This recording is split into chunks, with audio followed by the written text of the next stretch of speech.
The protagonist sat with his comrades at the table. He thought about whether it would be possible to work in a team because of the curse, whether he would be able to create something cursed today from the available materials. At that moment, the blonde guy called out his name.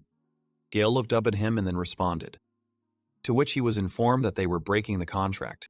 The guy said that they were excluding him from the Wolfpack team. The main character was shocked by his words. He did not understand what was happening. Gale scratched his head and wanted to know the reason why this was happening. To which Cash, the boss, said that he was fired and said it several times. The rest of the team started making fun of him.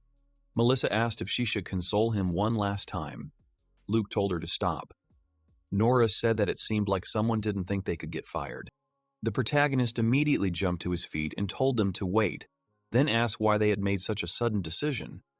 Cash asked him again why it was sudden, then asked if he really didn't understand the reason. Gale thought about how they had formed a team 3 years ago. Because of his low rank, he contributed to the team by creating suitable curses. He said out loud that he didn't understand. Cash said that it took him a long time to understand. He said that his class is a terrible support. All he can do is weaken a mob with a consumable curse and nothing else. In addition, he is the lowest level on the team. The main character said that he knows that his class has no potential, but with his curses, quests can be easily completed, even though the curses are not very effective, and priests can remove it. Gale said that he uses more than just consumables. He pulled out a decoration from under his collar and said that it works on mobs passively. To which his team said that it was terrible. Is he adequate if he wears something like that? After that, Cash said that they found a replacement for him.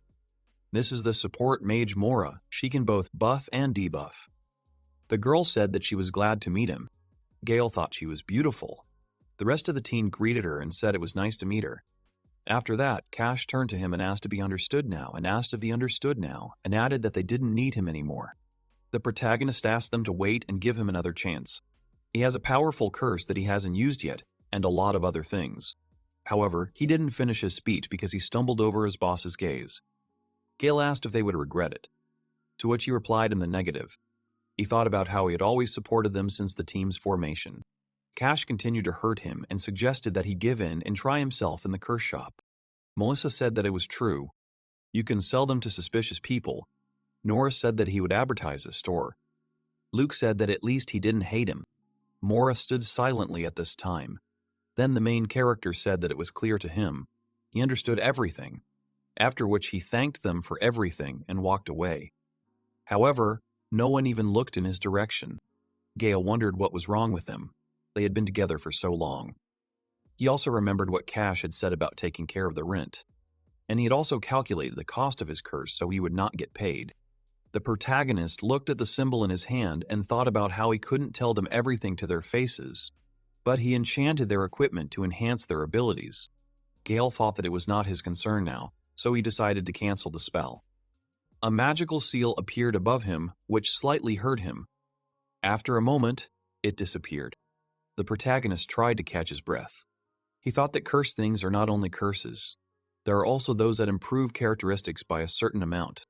After that, Gale felt that everything was fine now. His body felt better. The team was no longer cursed, but he didn't care anymore. He would join another team. Then he opened the stats window. He saw that Cash's level was around 50. Now his personal level had been raised to 48, and he was now in the Curse Master class. The other stats and personal points had also been raised. The protagonist said that Cash had about 5,000 attack and 3,000 defense, so he had leveled up quite well. The innkeeper asked how long he was going to stay there. Since he had checked out, he had to leave. He apologized to her. After some time, he left the hotel premises. He was thinking about what to do now. He has no money, but many curses. Then he heard the seller calling people and selling fresh apples.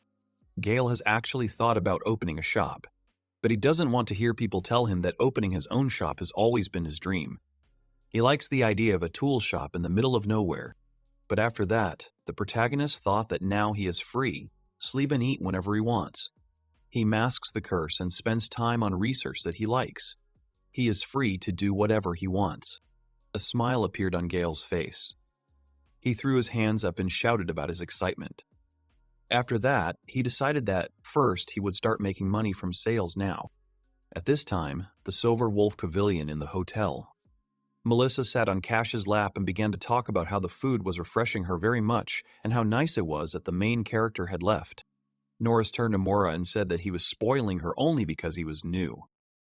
Luke said that they should have kicked him out a long time ago. The girl was silent at that time.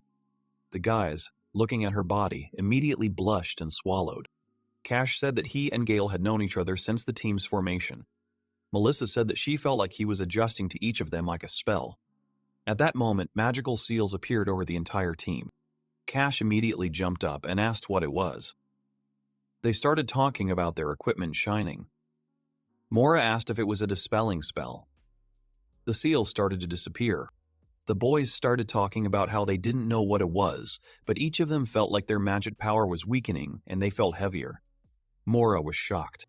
She asked the boys what they had said, and then said that she thought it was an advanced form of a dispel spell. They immediately asked her about it again. Cash immediately asked if it was really Gale. Melissa replied that it was probably true. He had done something to them. Norris said that they really thought he was taking revenge on them like that. Luke said that they should have killed him. Mora thought that it was strange. She didn't know if he had put a curse on him. But usually, removing a curse didn't make a person feel bad. Cash said that he didn't know how they were, but he had no idea what Gale was capable of right now. Melissa agreed with him and said that if he tried to do anything, they would beat him to it. Mora said that it was not an attack, but a spell. But no one listened to her. Cash said that he is the leader. If he sees him as an enemy and does not talk to him, then he is the enemy of the group. He quoted Tim, "When in Rome, do as the Romans do." Norris said that if he saw him again, he would just burn him to death with his magic. Luke said that he told him that he was becoming a devil, but it was even worse. The first said that it was just his imagination. Luke said that if he were in his place, he would chop off his fingers so that he could never cast another spell. He wants to see Gale living on the streets. Norman said that Luke is clearly capable of doing this. Mora thought that it wasn't just her imagination. She could feel it. She had a faint premonition after casting the spell. She fears that their status has been lowered. She thought about how it was as if they were always on top thanks to the main character. Mora turned her head. Melissa asked if something was wrong, then handed her a mug of drink. Mag thanked her. She thought that if the curse had such a useful function, it would be unusual. Mora thought that there was a cursor in this world who could do such a thing. Could the S-rank Wolfpack group really do such a thing? She decided that it was definitely impossible. Then she remembered the member who had left. At the time, she didn't know that he had been kicked out of the team, as a comrade and as the main force of the Wolfpack. At the same time, Gale was walking through the forest and cursing at the owl about getting his curse back. After some time, the protagonist reached the Merchants Guild. He turned to a man.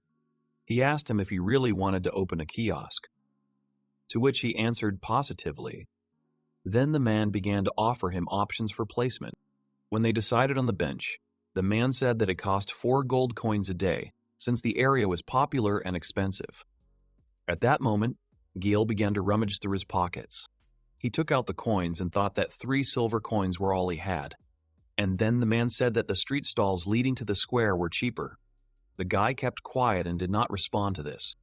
After some time, he got to the place. The main character thought that the day was good. He stood in front of a stall which was in a very shabby state. Gale thought with a smile that it was a bit dirty. But for him, it was enough. He remembered the conversation with the merchant who shared the starter kiosk kit with him, to which he thanked him and thought that he was kind. The protagonist thought that at this point he thought he could sell some magic tools and some interior equipment. He finished sorting his goods. Then, Gale wondered what price he should sell it for. But anyway, if he could make more than the cost of the materials, it would be profitable. The main character, looking at his goods, thought that it really doesn't look attractive. At that moment, the merchant ran up to him and said that he forgot to explain to him. After that, he said that the appearance of his counter is bad.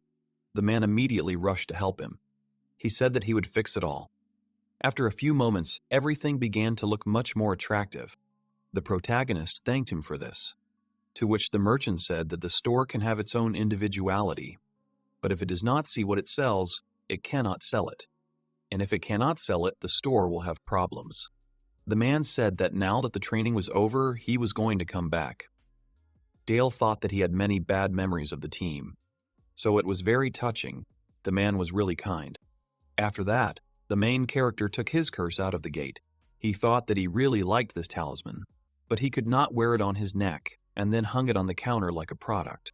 Then Gale smiled and decided it was time to sell. He had never been in business before, so he was nervous.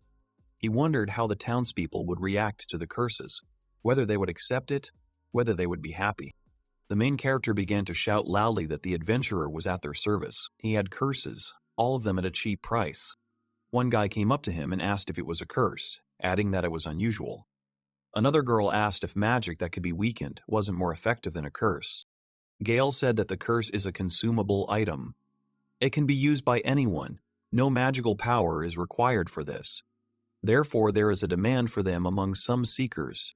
One of the men said that 5 coins for the poison general was a good deal, to which the protagonist said that he would recommend buying it. He thought to himself that it was mainly because it was free.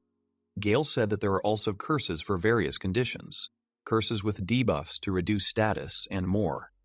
In addition to good performance, it is cheap, and he can buy it. Then the man's gaze fell on the weapon. He asked what it was. Gale said that it was a cursed dagger. When used, a debuff of decreased defense is imposed on the monster. As a side effect, the status will increase by 1.1 times. The man then took the dagger in his hands, after which he saw that there was a curse on its blade, after which he screamed. Gale was surprised by his actions. The man asked what it meant, to which the protagonist explained that it was a decrease in protection. Then the potential buyer said that he was finished, since the dagger was cursed. Then the man turned to Gale and said that this was all well and good, to be honest. But who would buy the damned goods? Then the main character decided to approach him from another angle. He demonstrated to him that this dagger could be used as an interior decoration. He asked the man if he thought the handle was very cool. The buyer said that it is not bad to use it in the interior. He is not against the design. He also chose other products and said that he would also buy this, as it is good as decoration to protect the house from evil. Then the main character gave him a bonus spell of Dispel, 3 pieces on the house. The man said that it was very thoughtful of him. He thanked him. That's exactly how Gale sold it, explaining the consequences. So for example, if you use this cursed item, all the indicators will be multiplied by 1.5, but people will be cursed. He understands that the design is fancy and beautiful, of course. He will give them a spell to remove the curse. He also has cursed shoes. In exchange for increasing agility by 2.5 times, she will curse them. Make the servant wear them or remove the curse. Of course, yes. He also has a cursed crossbow. It has 1.3x all other stats and the must-hit effect, but it's cursed. It was sold for use at the annual hunting party. The protagonist exhaled from his thoughts. At that moment, another man asked about this curse. Then the guy smiled and said that he had heard it before. He remembered the story. The legendary hero was sent to have a berserker in his team. He usually used cursed armor, which led to rumors that cursed equipment was very powerful. The word curse may sound disgusting, but that's why the spell set includes a curse remover. And he also added an explanation of the effects of the curse, since it can be removed. And also the side effects. Mood improvements. After his story, a large number of people gathered in front of the stall. They all started talking about how unusual it was, and whether he really offered dispelling spells for his goods. After some time, the main character stood in front of an empty stall. He said that everything was sold. Today there were different people there. One of them said that his curse, Metal Death, is great. He thought he was quite energetic. Then Gale saw several people running towards him. They started asking if this was the only place that sold cursed items. They also asked if there were more, to which he replied that they were all sold out. The men fell to their knees before him. They asked him to do this curse here and now, to which the guy replied that the store would open tomorrow, after which he said goodbye to them and asked for forgiveness for today, and then quickly ran away. One of today's shoppers told his friend that he would put on the cursed ring they had bought at the kiosk and see, to which his interlocutor told him not to faint because of the curse. He replied that he had no intention of doing so. Then they saw together that his status had actually increased by 1.5 times. It was amazing that just one ring had affected this. They began to ask how it could be so good. After that, the buyer asked if he knew how much the Bogolyubov Dispel spell cost. He said that you can make a fortune reselling this spell. To which he replied that he should not dare to say that. The blonde said that there was a spellmaster there. The brunette said that no guild would miss this. To which the blonde said that he meant who this guy was. He was the most unusual spellcaster they had seen. The whispering and gossiping adventurers did not know that there was still a cursor who carried the curse of 4 people and who, despite his poor health, continued to contribute to the team. And even more so, a cursor who can create a curse that will have such a huge effect that it will reach the rank of S. They will never guess that he was expelled from the team and sold cursed items on the streets as a cursor. At the same time, Cash and his team were fighting the monster. The leader was thrown into a tree where he hit his back hard. The rest of the team was in shock. They did not understand why all this was happening. Org started shouting loudly at these words. Cash, holding a sword in his hands, asked why this monster does not lose. Some time ago, the team asked if it was really okay to go on this quest with a newbie, since it was an S-rank quest. To which the leader said that everything was fine, he had found out everything, and he had also heard that they were one of the best in the guild. Then the guy turned to Mora and said that it was good, just what they needed. Then they saw the huge org and decided to do it and deal with him. After some time, Melissa yelled at Luke about what he was doing, calling him a stupid person, to which the latter said that he was not succeeding.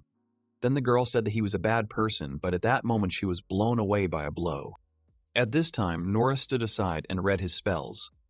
Cash asked him about how long he was going to sing, to which the guy replied that he would wait a little. At this, a magic seal appeared in front of him.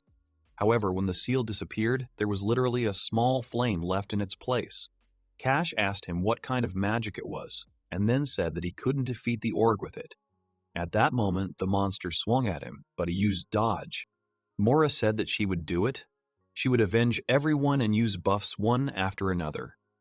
The girl thought to herself that she was running out of mana.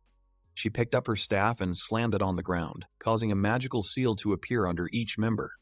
She said that their stats were now twice as high as usual and told them to kill the monster. Cash was delighted by her words, after which he ran at the monster, swung his sword. But Org stopped him with literally one hand and asked in his own language if he really wanted to fight. At the same time, he was picking his nose. The team leader was shocked that his strike was stopped like that. At that moment, Org lifted the guy off the ground with his sword and then sent him flying. Cash was badly battered. When the monster wanted to strike, he ran away, and Mora put up a small barrier. He told her that she was a bad support mage, then asked her to double her stats, saying that she was useless. Mora sighed, then said that she would use this cursed item left by the previous owner. The girl said that it would weaken the organ. To which Cash jumped up to her, grabbed her clothes, and asked if she was really going to use Gale's curse. He also said that the curse would not work. She remembered the letter in which Gale had said that as part of the experience he was passing on to her, he was going to list some of the ways and methods of support he had used in the past, as well as share some curses. Mora said that she had learned that before she came, they were cursed before they fought anyone. Cash immediately let go of her, causing her to fall to the ground. The guy said that he knew it wasn't a spell, but a curse. The rest of the team agreed with him and said that he was right. They knew they were cursed. The boys continued to insult Gale with their words. Then they decided that they should continue their journey. They are still far from the mountains where the hippos live. At the same time, they forgot about Mora. Org asked if the game was really over. Cash thought about how this was a dangerous road full of A-class monsters. His comrades started saying that they didn't understand his disappointment. The curse meant that they couldn't even use their full power. They had to be in better shape. They started talking about how they weren't running away. They were just strategically retreating. Also, their opponent was now off guard. Cash said that was good. If it was the curse that worked, it didn't matter to him. Mora asked if they were giving up already, if it was too early. With a smile on his face, Cash said that they were shocked, because she hadn't even given it her all. The girl was shocked by these words. The other team members agreed with him and said that she was new here and had hardly fought. After that, they decided to leave. Mora was angry at them for their words, since she is a support mage and has no means of attack. She shouted after them that if it was true, they couldn't do that. They turned around with a smile and told her that she could do the rest, and then they ran away. The girl was left alone with the monster at that moment. Org told her that he felt sorry for her too. Mora stood there, shaking with anger. She shouted that they must be joking, then threw a curse into the air. After that, she aggressively went to catch up with the guys. Out loud, she only said that these guys were wrong. After some time, Cash and the team made a rest. They began to share emotions. Someone said that they felt disgusting. Someone lost their favorite wand. Melissa said that she thought she was going to die. Nora said he usually had no problem with multiple spells. Luke said they shouldn't have gotten tired from a short run. Melissa said it was all Mora's fault and her great virtues. Nora said that this was not the only explanation. In any case, even before the supporting magic, everyone's movements were clumsy. Luke asked about how it didn't take him twice as long to cast the spell. That sucked. To which the guy replied that he went a bit overboard. If he was in a good mood, he would have burned it to the ground. Cash said that in any case, it was the protagonist's fault. He wondered how else he would take revenge on them. At that moment, Mora appeared in the clearing. She said that she had caught up with them. The leader told her that she was late, as if she had completed the task. Mora was very angry. And there was a small monster stuck to her cape. Cash asked her what it was, but she didn't answer. At this time, the main character was walking along the streets of the city. He was very happy and was singing different songs. He said out loud that being a street vendor is fun. There are people who look into the store, but they do not buy, they just stare. Even if curses are left to adventurers, many of them are just looking for spells. The merchant, seeing him, said that they had not seen each other for a long time, after which he asked how his business was going. Gale said that he was thinking about changing the location of the store. The man asked where he wanted to go. Gale immediately thought of the aristocratic quarter. He set up his stall 10 meters from the main street. Rich aristocrats want to be stylishly dressed, not like commoners. They like to be in the center of fashion. At this time, Mora was telling the other team members that she did not come to receive flattery. Behind her, the monster returned to its original form. As the cursed item expired, everyone immediately shuddered in fear. The girl shouted at them that she could manage somehow on her own, and now she was passing the baton to them and ran away. To which Cash told her that he didn't care what she was going to do. Then the whole team looked at the monster. Melissa immediately started telling the guys to do something, to which Luke told the monster that the meat is softer and tastier on women, after which they all decided to run away from him. To which the latter looked after them and said that he was a kind of vegetarian. 4 days passed. The team returned to the pavilion. They sat at the table, their faces buried in its surface. Cash was talking about wanting water. Melissa was talking about wanting a bath. They were talking about how they didn't think they'd be so desperate to escape that they'd end up in another forest. It was horrible, and they smelled really bad. At this point, the hostess asked Mora if they were from the same group, to which the girl replied that they deserved what they wanted. At this point, a voice came from the table saying that it was all Gale's fault, after which they called the hostess. Cash asked the woman if she could give them water or a towel, and Luke supported him and asked where her service was. At that moment, a glass of water was placed in front of them. She said that she was ready to give only 1 glass of water because it was not free. They immediately began to be indignant at the way she spoke to them, who she took them for. The woman said not to refuse the expenses for accommodation. The landlady also told them that they were low-class clients. These words angered Cash. He asked her what she had said. The woman said that she had been paid in advance for the previous day. If they drank the water today, they would leave the hotel. Then she extended her hand and asked if they would like to pay extra for another day. Cash got angry and reached for the money. He realized that they had no money. His comrades asked him to pay already because the hostess shouldn't underestimate them. Then they saw that the guy's face turned pale. The guy tried to deny what was happening. He looked at Melissa. She had a new dagger because she likes new things. Luke had a full set of gear-serviced gloves broken in battle. Norris had a new spellbook and wand, all were lost.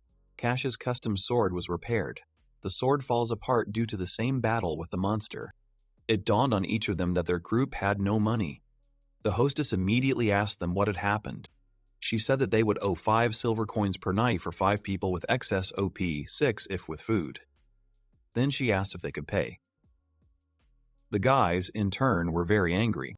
At that moment, Melissa glanced at the glass of water and thought that she was thirsty. She apologized to everyone and began to greedily drink the water. They tried to stop her. Mora didn't even look at them. She turned to the hostess and asked for a glass of ale and something to eat. Meanwhile, the crew watched Melissa finish all the water with an indifferent face. Then Mora saw that the whole team was looking at her. They said that they had problems.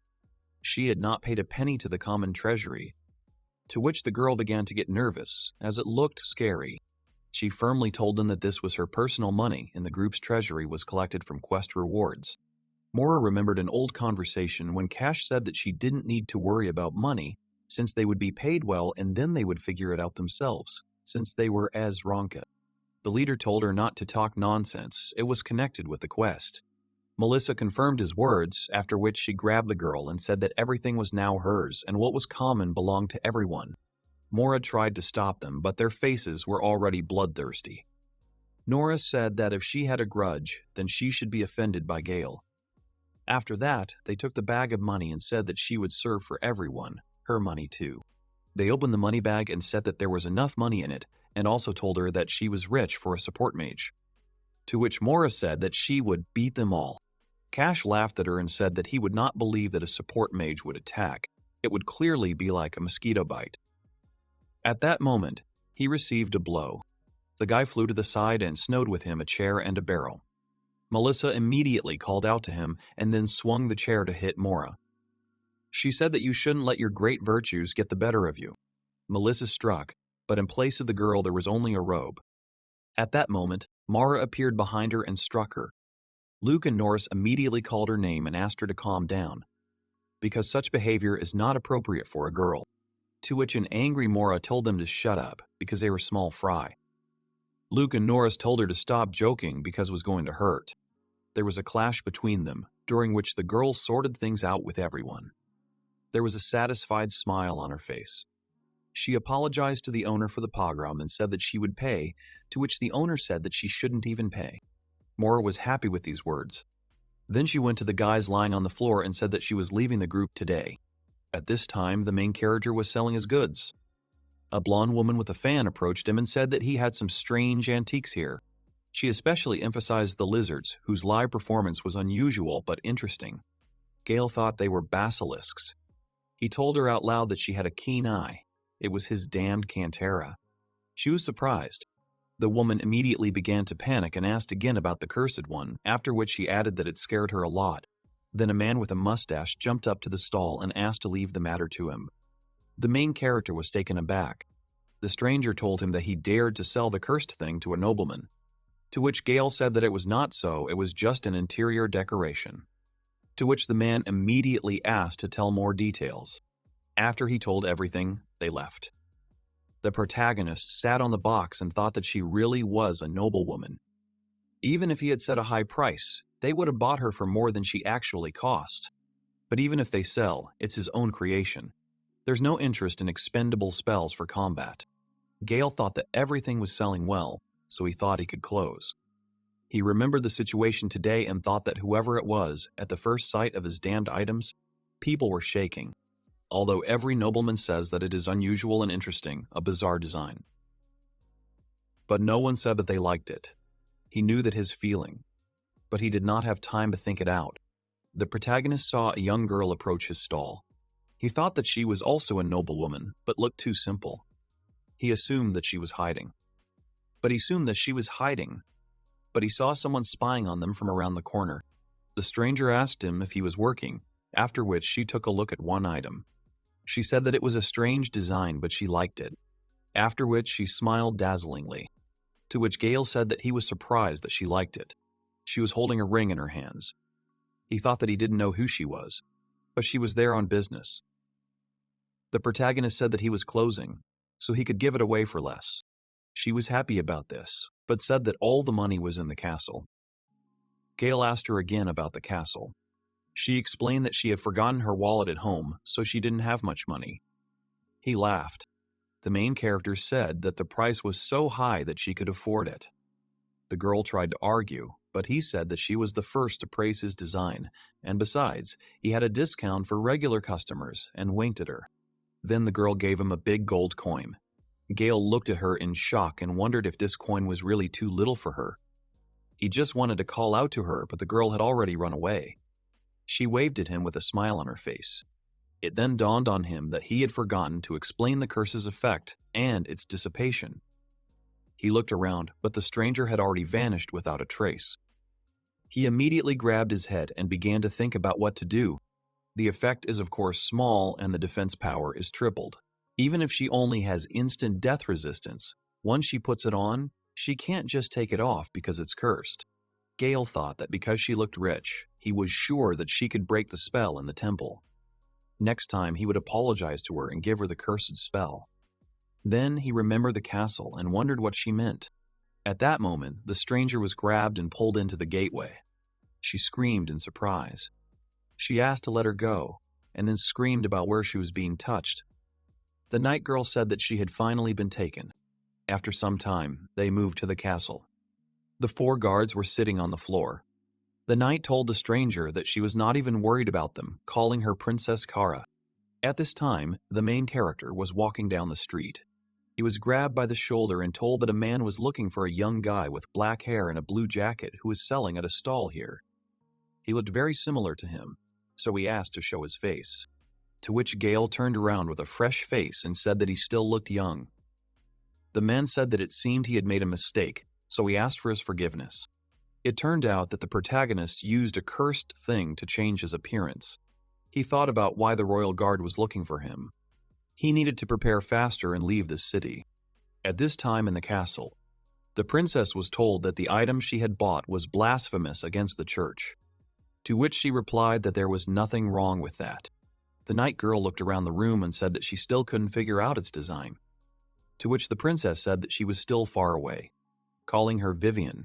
The latter said that they had a meeting with the ambassadors of the neighboring country in the morning, so it was better to get ready. At that moment, Kara put the ring on her finger. Vivian angrily asked if she was really going to go to a meeting wearing this ring, to which the girl replied that she was just trying it on. At this time, Gale was in the Adventurers Guild. He was eating delicious food and thinking about what he used to think about when he was alone. Now he can do anything and he is talented. And he needs to get the materials soon. The quarry is on the brink, and collecting and repairing things that are on the brink of disposal is not difficult. At this time, Cash and his team were asking why they couldn't borrow money since they were an S-rank team. They asked to lend them 10 or 20 gold coins, to which the female administrator hesitated with her answer. She said that they had made no progress in their search since they were promoted, let alone funding. She asked if they had met with the client, as they were getting complaints about their lack of presence, to which Cash replied that it was an unexpected monster. Then the administrator said that he was an A rank and they were S rank. The guy said that he was some kind of mutant, clearly unusual. The girl smiled at them and said that she knew that they and the others were training an Ord near the city, and they did something else. Did they really underestimate the guild? Cash got angry at her. She said that Mora had left the group a few days ago. They had a complaint and a bill from the innkeeper at the pavilion, and they had to pay her out of guilt. Gale watched them and thought that they were in deep trouble.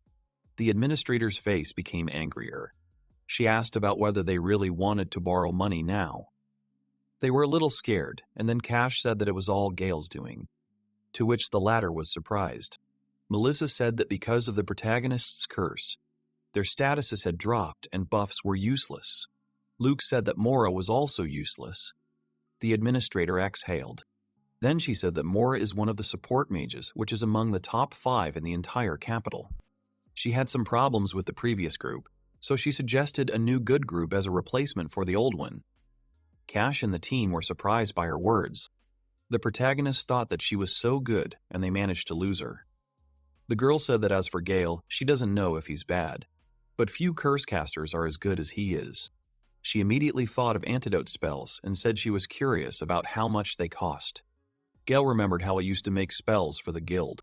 Cash didn't want to listen to it anymore, so he called the whole team and said that they needed to go. Melissa asked him about Gale. Norris said that they needed to choose a quest by teeth. Luke supported him. The leader asked them to shut up. They started asking if they were really Esranga now, to which Cash said that he thought so, but it seemed he was wrong. Gale wondered if they were okay, what they meant by the curse, since he had lifted as long ago. The protagonist said that it was time to go, as he did not want to run into them again. He thanked the cook for the food. When he went outside, he saw 2 guards running down the street. One asked where they were rushing to. Was there really an enemy attacking them? To which the second replied that he had heard that the princess and Vivian were arguing again, and this time more fiercely. They were talking about how it would take a lot of adults to stop them. Gale thought about how even in such a case, the kingdom's army would be sent. He walked down the street and suddenly thought about it. At this time, the guards in the palace tried to stop Vivian, saying that she was in the palace and needed to calm down. The princess wrapped herself in a blanket and looked at her angrily. Vivian shouted that the ring was cursed. Everyone was scared. The knight remembered how the princess said that she would just try it on and then put it on her finger. Dark shadows immediately appeared near her. The girls were scared because they did not understand what it was. The older man sat down in front of Kara and asked her to quickly take off the ring, to which the girl replied that she could not take it off. Then Vivian said that there was no other choice but to cut off her finger. She grabbed the sword and swung it. Shouts immediately began to be heard from the room. Someone asked to protect the princess. After some time, the princess entered the hall. She apologized to the guests for being late, calling them dear guests. They told her that she looked beautiful, to which Kara thanked them. They asked about her finger, to which the girl replied that she had slightly hurt herself. The guards reported that guests from a neighboring country had arrived. The princess said that they were probably tired from the long journey and suggested having some tea, to which she was told that there was no need, after which they pointed to a large box and said that there was quality tea and delicious sweets in it. Kara commented that there seemed to be a lot of them there, and then agreed to try them. She was told that they had indeed brought a lot of them. Then 2 bandits appeared from the box. They took out weapons and said that they should eat the taste of their empire. Vivian shouted that there were enemies here. We must prepare. The guests who came also took out their weapons. They said that the crossbow had a fast-acting poison on the arrow, so it would allow one to die quickly and without suffering. The guards immediately shouted that they needed to protect the princess. A large number of arrows flew towards Kara. She simply closed her eyes and covered her ears with her hands. However, none of them hit her. The enemies were surprised by this. Vivian was also shocked. Then they tried to attack her again. The arrows again seemed to hit an invisible barrier, and then they broke completely. Princess Kara opened her eyes and asked when she managed to put up the barrier. She thought it was all thanks to the protagonist. Vivian sat down in front of her and asked if she was hurt, to which the girl said that everything was fine and thanked her. The knight thought about why the guests were pretending to be an empire, but first they had to go to a safe place. After that, 2 men came to the princess. Vivian asked the opinion of Mr. Uriel in Arazul. Kara asked about whether it was a terrible curse, to which the priest Uriel replied that the removal of the spell itself is simple. It's just that the spell here is too advanced. It is likely that the person who made it has mastered the production of cursed things. This ring is given the highest level of complexity to maximize the benefits it gives in return. Of course, the status of the person will be extremely high. This ring has a couple of curses placed on it to make it disappear. The man also added that not only that, Arazul will take care of it next. The latter said that he apologizes to the princess. Then he took her hand. Vivian immediately called out to him. The guy, looking at the ring, said that it was a cursed relic class ring. He never thought he would see such a wonderful damn thing in his 10+ years of life. Vivian immediately hit him on the head and asked how long he was going to hold Kara's hand. She also said that she thought the church relic Angel's Shield had a similar effect, to which Arazul said that if he was not mistaken, he also had this skill. The priest said that he had never heard of something of that size, being able to provide instant resistance to death, to which the princess said that there was one, the treasure of the empire, called the Heart of the Demon King. It is an item that brings various high effects, such as increasing instant death resistance status and reducing magic casting time. but it takes away life force when used. It can kill. They even said that in order to get a high effect, you have to pay a high price. This is the truth of this whole world. The thing is that there is no price to pay. It is not a relic, it is more than a relic. The princess called Vivon by name. She asked her if she remembered that boy. To which she replied that she did, and then she realized that Kara had bought the ring from him. The knight smiled and asked if she really wanted her to catch him and kill him. To which the princess replied that she wanted to thank him, so he needed to be brought to the castle. Even though it's a cursed thing, this ring saved her life, and that's the main thing. That's why she wants to see him again. The protagonist bought new clothes. A coat with inner pockets, gloves, boots with built-in shin guards, durable clothes with steel wire. He thought it looked good. His baggage consisted of spells and a homemade dagger. Now he just needed to get them to where he was going. He looked at the city and decided it was time to move. He wondered what it would be like to see the royal capital after some time had passed. He exhaled. Gale was happily walking down the street when he noticed something in an alley. He stopped to look. It turned out that they were members of his former team. They were cold. They were trying to warm up. Melissa asked not to grope her, to which Norris said that there was nothing to grope. The girl started to get indignant that they called her a board, to which the guys replied that they didn't call her that. The main character thought that there was something familiar to him about these people. Gale reached the market. There he bought an apple and began to nibble on it. Suddenly, he heard guards on horseback rushing past. They were talking about how they needed more men. The castle gates were guarded by guards, so everything would be fine. The protagonist looked at them and thought about why the royal knights were here. He also saw the royal guard. Then he turned around and saw a wanted poster for a young man who sells uninteresting jewelry with dark hair. Witnesses are asked to contact the castle. At this time, the knights asked the guards whether they had inspected the square, to which the latter answered positively and added that the Royal Capital Army was patrolling there now and they wouldn't miss a fly. These men were trying to figure out whether this young man was in the inn or the guild. Gale thought that it was exciting when he was stopped. This time he didn't fit the description. Suddenly one of the knights told him that he was a bit like him. He didn't have that feeling for jewelry and it didn't look like he was selling it. To which Gale said that it was rude. The knight continued and said that the guy was not dressed so neatly. The jewelry he was selling had destructive power, so it would look even dirtier. The man told Gale he could go. The latter was angry. He thought that he felt like an idiot for giving in to his feelings. He needed to get out of this city quickly. The protagonist looked around and thought that there were so many horse-drawn carriages here now, he could choose where to go. If he wanted to work, he needed to go to a big city. He looked at the map and saw that the nearby trading city of Imbalance and the military city of Gracious Fort were nearby. He could go to the ancient city of Grandstadt. Then he saw that there were only 2 months left. They were leaving soon, so they were offering a discount. The man started to entice, saying that for 1 silver coin they would take him to the agricultural city of Farm Age. Gale imagined a farm and a pile of vegetables. He immediately raised his hand and said that he would go. Then another hand appeared next to him. The protagonist looked at her carefully and thought that he'd seen her somewhere. He tried to ask her about it. It was Mora. She took off her hood and asked with a smile if he was really Gale, to which the latter replied that she was in Cash's group. After that, they got into the carriage together. He remembered that he had said something unpleasant, for which she had slapped him in the face. Gale had said that they would not be long. She had said that she hoped so too. The main character chuckled to himself. At that moment, the girl said that he was too close. They tried to move away from each other. He told her that there was nothing to be done. It was cramped. She turned away. He looked around.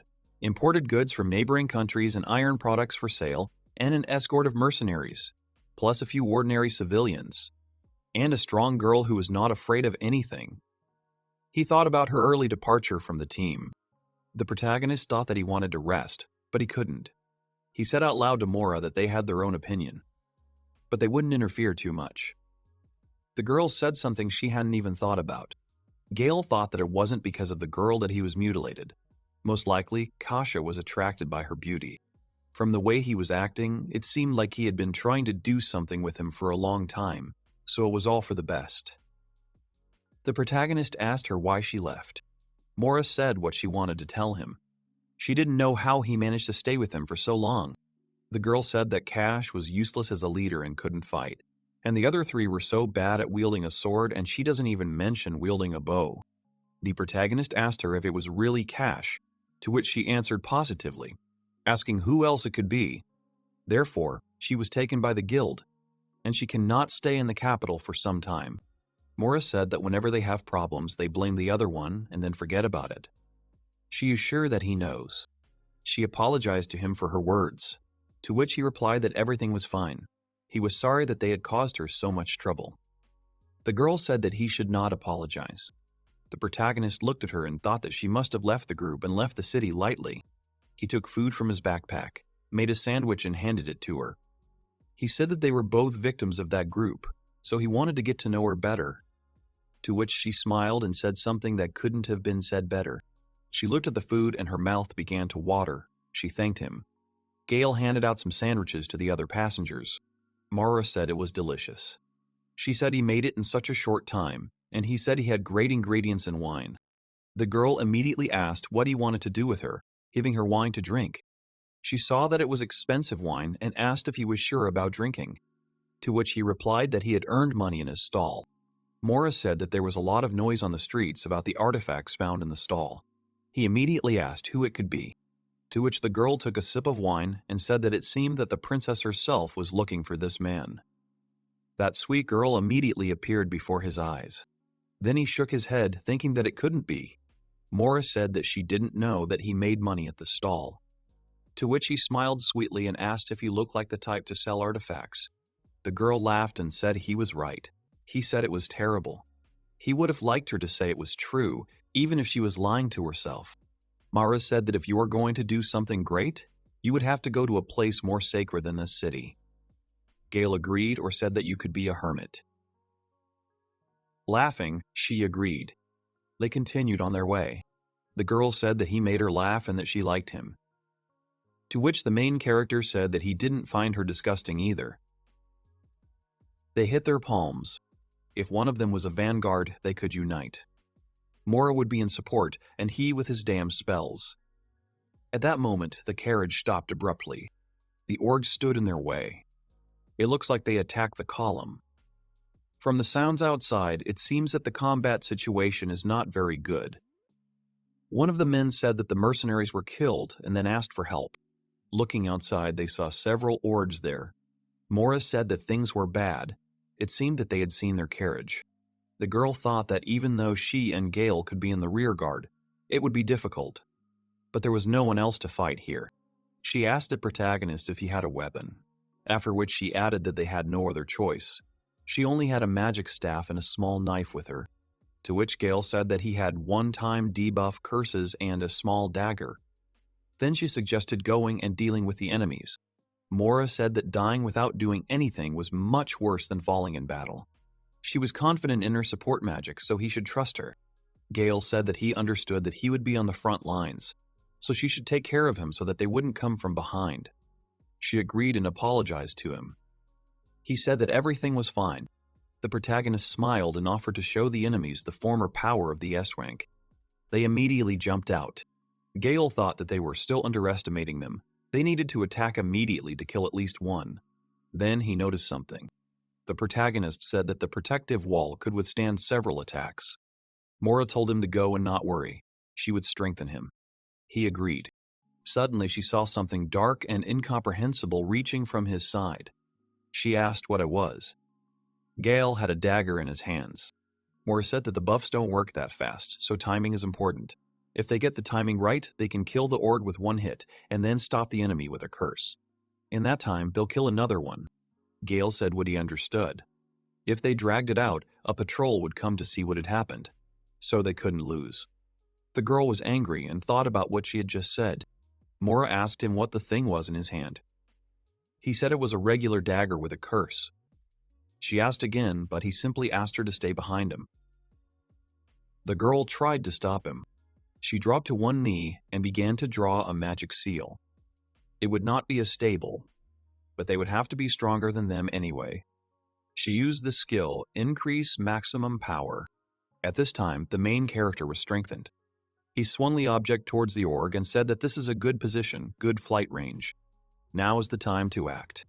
The object had writing on it that began to spread its effect on the monsters. Mora was shocked. She wondered if these were Gale's curses. They seemed to only work on monsters. The latter's condition was only getting worse. The protagonist started shouting that he would chop them into small pieces. Mora tried to stop him as it was too early. She saw that Gale was not completely suspended in the air. He swung at the org and took his head off with one blow. The girl was shocked. Mora couldn't even say anything. Meanwhile, the main character eliminated another enemy by cutting off his head. He ran on, dealing with every monster that stood in his way. They were scared. The protagonist looked at his dagger and laughed. He then turned to Mora and said that her buffs were great, to which she said that it wasn't because of the buffs. The girl thought the Visti buff was an area curse. It was not easy to survive in such a place, ignoring the defense, stopping recognition. Even if this is true, it is not far from constant affect. And after that, he still calls the legendary item ordinary.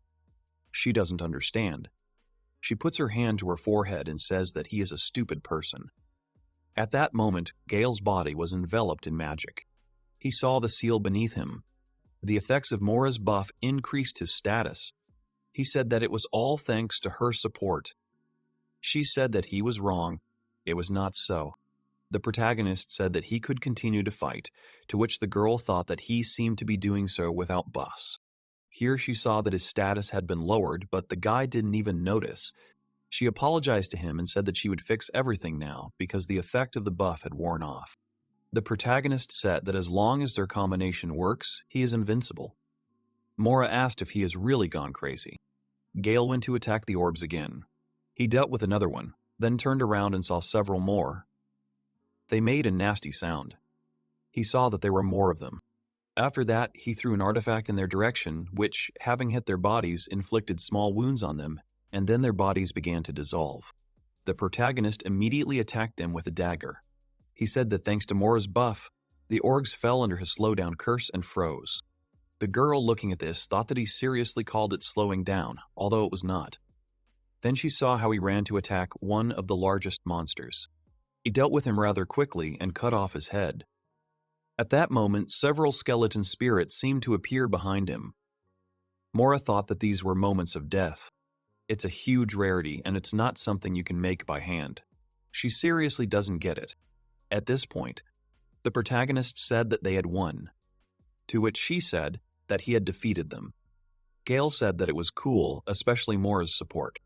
The other passengers in the carriage peered out from behind it. Gale and Mora waved at them. They immediately ran towards them happily. After some time, they made a halt. The main character said that it was his first time fighting monsters. He was a little scared. Mora immediately remembered his actions and asked again.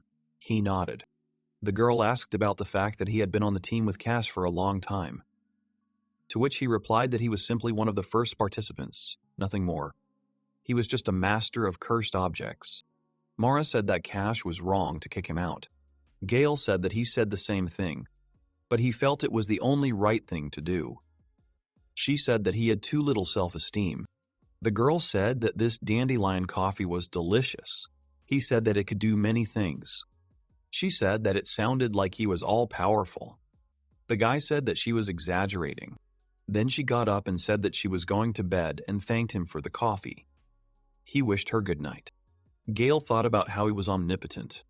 He had never thought about it before. Even today, everything went well thanks to Mora's support. The protagonist remembered the time in the group. Everyone fought while he was like a shadow behind them. Today, when he fought monsters, he did not feel bad. Then Gale laughed sweetly and said that the girl was very kind. There was a smile on his face. The girl was trying to sleep at that time. A new day dawned, and they set off again. After a while, Mora said they had arrived. Gale was surprised by her words.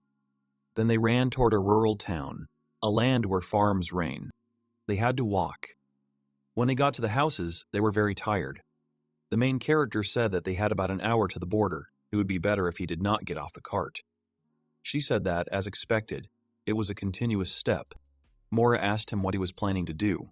He replied that he would go to the guild. hand over materials from the orgs, and then look for quests.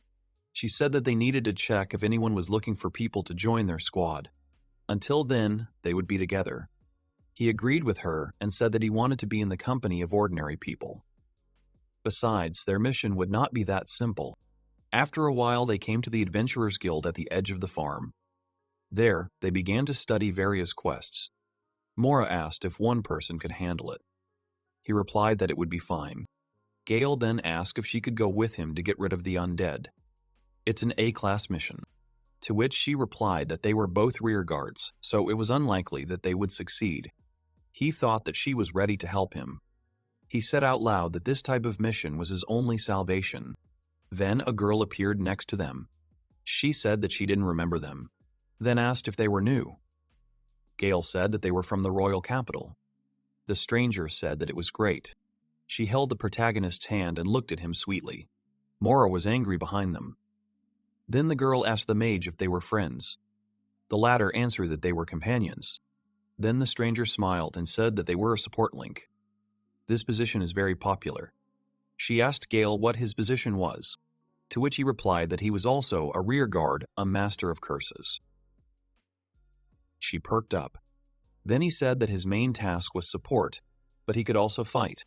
To this, the girl apologized and said that it was just not often that one saw a master of curses. She must have chosen a suitable job for herself and then winked at him. She said that she would like to offer them a couple of missions so that they would get used to it. Then she studied the quest and said that they had chosen a good one. There are several more like it. Well, there were few priests here, not to mention any evil spirits who could destroy them. Especially now, few are ready to take on this mission. Then she said that maybe they would get lucky. The stranger asked if they wanted to take it on. It was like fighting death. He agreed. The girl also said that she would give them some advice. As she said earlier, whoever did not take on the mission. She also will not be able to send them a rescue team. The protagonist asked if she had a map of the area. She answered with a smile that she did and also offered other items. To which he replied that only a map was needed. After that, she put the guild seal on the mission. The stranger also added that there was something else. It was the skull of a man who had been found recently. It turned out that it belonged to one of the adventurers who wanted to go through this mission alone. She approached Gale and asked him to be careful, as they already had few avamprists and the situation in the city was not very good. Then she looked at Mora and said with a laugh that they were really friends. Then the girl seemed to remember something. She greeted them in the town of Farm Edge and said that her name was Gimli. After that, Gale said that everything was fine now. They would start the mission tomorrow. Then Mora asked why they were in such a hurry. It would be better to rest after the journey. When they left the guild building, the girl was indignant that Gimli was so persistent that it was just awful. The protagonist asked what she was saying, but she said that she was doing nothing like that. Mara lowered her head and said that she was now obliged to go with him on the mission.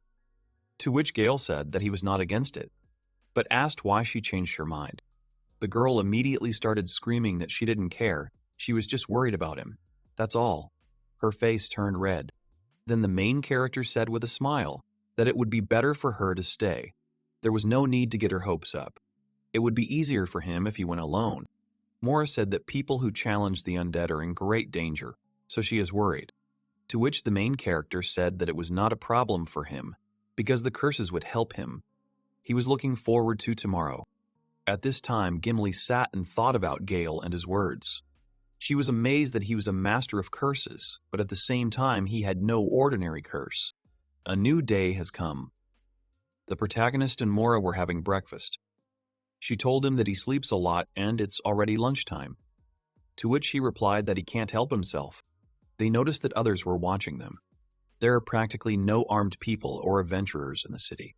They are very rare people, that's why they are watched so closely. After some time, they came to the place where the mission was taking place. The main character said that they had to complete this mission to earn money. Gale asked her what she had brought with her. The bag contained a silver knife, an amulet of incense, and holy water. He said it was meager. Then the main character said that everything was fine. The undead were his specialty. The girl said that she was more worried about this area. They went down. Mora said that if something scary happened, she would run away. Gale agreed and said that it would be better if she was nearby since the dungeon was not simple. She said that he should run away with her. They walked towards the light at the end of the hallway. When they came out, they saw skeletons lying on the ground. Mara said it was horrible. Gale asked if it was the work of the undead. Then he started digging through the skeletons. There, they saw tracks. The girl said that this place was once a dungeon, and now it has turned into a cemetery. Quite a sad place. So many bones and no punishment for it. To which Gale asked if they went deeper, could she say the same thing? Mora at that moment wished the bones to rest in peace. The guy said that she was so religious. At that moment, the main character picked up the skull and brought it to the girl. She did not react. Then he began to move his jaw, after which she sharply hit the skull, screaming for him to die. Gale apologized to her for not wanting to scare her. She responded that they were monsters and asked him not to do it again. He thought that if she was so scared, she could have waited for him outside. The protagonist said that he wants to get more rewards, so he will go deeper. If she is scared, she can wait outside. Gale commented that it was a waste to use holy water, then handed her the lantern and apologized, saying that he was leaving. Mora was shocked that he just up and left, leaving her alone. She turned around and saw a dark corridor, after which she shook her head and immediately ran after the main character, telling him to wait for her. They found themselves among a pile of coffins. The girl pressed herself against him and said that she heard something, to which he replied that maybe she imagined it. She apologized to him and said that she was very scared. Then Gale said that it was just a bat, to which Mora said that she knew. She was just a little surprised, and besides, there were a lot of undead here. At that moment, the girl turned her head and saw a skeleton behind her. It made sounds which scared her and she jumped into the arms of the main character. She closed her eyes and said that they were moving. The guy asked her to calm down. She jumped to the ground, tears streaming from her eyes. Mora said that it was impossible, asked not to scream so loudly, after which she saw the undead in front of her. Her panic attack turned on. The girl grabbed the main character by the collar and began to get rid of the skeletons with his body. The guy was shocked. After some time, when all the undead were defeated, he asked her if she was okay, if she had calmed down a little. To which she answered positively and apologized to him. The protagonist said that he was a little surprised. If she was so afraid, then why did she follow him? To which Mora replied that she couldn't do otherwise, because going on missions alone is dangerous. She said that she was worried. Then Gale smiled and said that everything was fine, and besides, he liked fighting the undead. He thanked her with a smile for caring about him. The guy said that he was going to get to the very depths, so he asked her if she was ready to go with him. He suggested that she close her eyes. If she was scared, she could just take his hand and follow him. Mora actually listened to him. She closed her eyes and grabbed his hand. They both blushed. Gale thought that he was joking, but she really did it. At this time in the capital, shortly before the protagonist left the city, the action took place in a forge. Cash and his team asked if it was really a forge, and then offered to buy the equipment from the man. He replied that they were too dirty, so they should leave. After a while, they were sitting near the wall, wrapped in rags. Cash was talking about being hungry. Melissa was talking about being cold. The others were talking about needing to get money. They would have to spend the night in the field again. Luke had brought several missions. Cash, looking at them, said that they were S rank and all the missions were too easy for them. To which Norris asked them to calm down. The man said that they were all exhausted today, so they would not be able to complete the difficult task. This was necessary to get back on their feet. Cash looked at the tasks again and said that they were only low-paying ones. The most expensive one was to kill an orc, 60 coins. They remembered an old enemy. Then Melissa suggested taking the key cranks task, since D&E were too cheap. Others suggested doing the orc. Cash said that they would take level C at most. The girl said that skeletons were easy. Luke thought that he hadn't thought that he would have to spend the night in the field on an empty stomach. Norris turned to him and said that they would do it, since they were going to do it. He said that the skeletons were just small fish. Norris asked if Melissa and Cash would be okay, to which Cash replied that they would quickly kill them and eat steaks on the bone. The man said that these two are the ones who get seriously injured. To which Luke said that the most important thing is your health. After some time, they reached an abandoned church in the suburbs. Luke looked at the situation and reported that there were many of them. He drew a diagram and explained that there were 20 hiding in the darkness in the cemetery, to which Cash said that it was easy. Melissa supported him. She asked the others what they thought about her and the leader storming in. The leader responded that he would show what a knight could do. After some time, they carried out their plan. Cash used the holy light. Melissa began to cut the enemies with a dagger. She told Norris to start acting. He took out his book and began to read the spell. At that moment, Luke also got rid of a couple of enemies. They were happy with their victory. Cash was very pleased. It turned out that this was his plan. He said that these are the knight's abilities and Melissa's attack. Norris will burn them and Luke will finish them off. This is perfect. Norris clarified that it should work. Luke said that they would wait behind the wall. They would provide backup when their turn came. The leader agreed. Then he and Melissa approached the gate. Cash asked her if she was ready. She answered positively. At that moment, the claret barrier was temporarily unlocked. The two of them ran straight towards the skeletons. Cash said that he would pack them all up, and Melissa said that they had been out in the sun for nothing. At the same time, they jumped into the air and decided to attack. But they failed, as the skeletons immediately struck their blow. Cash and Melissa flew back. Luke and Norris looked at it indifferently, as if they were already prepared for this. The skeletons surrounded the couple and started hitting them. They screamed that they were in pain. Luke called out to Norris and said that things were bad, they could die. The latter opened his book. He immediately created a flame for himself, but it was very small. Luke said what good it was, to which the man replied that he concentrated the heat in it. It was small, but very strong. However, when it reached the skeleton, it did no damage, only angered the undead. Then they grabbed their comrades and ran away. The mission was a failure.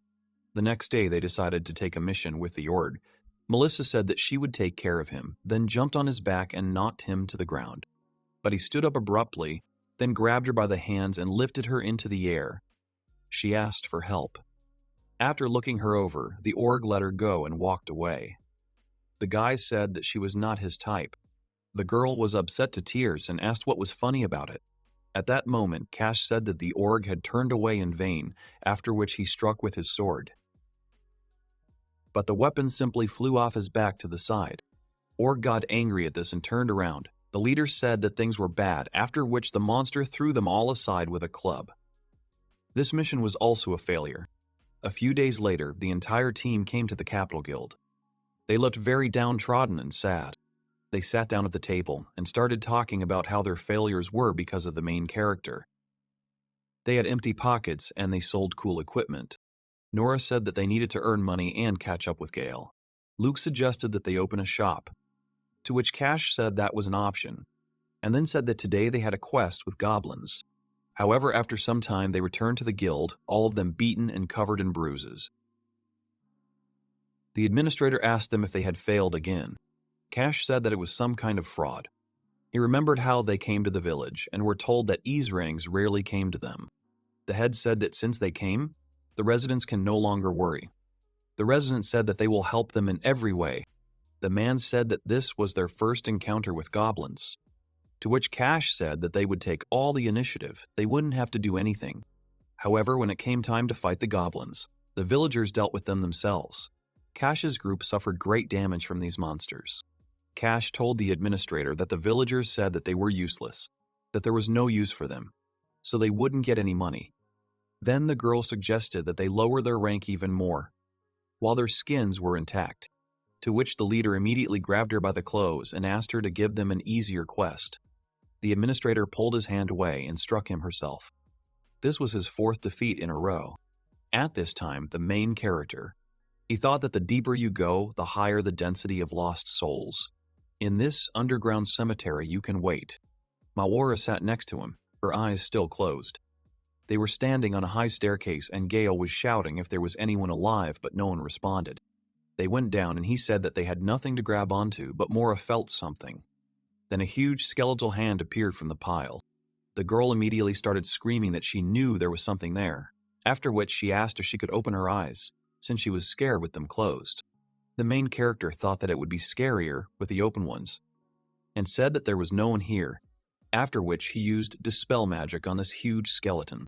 The undead immediately began to disappear. Gale turned to the girl and said that perhaps it was possible to open her eyes. Mora asked if he had really just killed the undead with the spell, to which he asked if he had really seen it. It was simple. But he didn't have time to finish. The girl asked him if he even knew the meaning of the word simply. Dispel is a spell to dispel curses. She had never heard of it working on the undead, to which he explained that priests and others used this, to which he said that it was an exorcism. The priest's job was to perform purifications using divine magic. To this, the main character said that he knew it was not quite good, to which the girl asked him what he was talking about. He said that he would explain.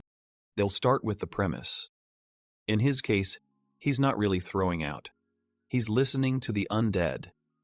He was holding a skull in his hand and looking at it kindly. Then the main character turned to the girl. She was shocked. She asked what he meant by his words about listening to the undead, how it relates to the work of priests. He asked her not to rush, he will tell. Gale asked her if she knew what was causing the undead. She replied that it was magic, malice. He confirmed her words. At that moment, another undead appeared from behind. The protagonist continued to tell the story and dealt with him. He said that this tendency is strong in cemeteries. He asked if the undead hate exorcism and purification, to which Mora replied that it is natural. Gale said that from their point of view, an exorcism is when a stranger suddenly shouts at him in a condemning manner, although he is held in this world by a grudge.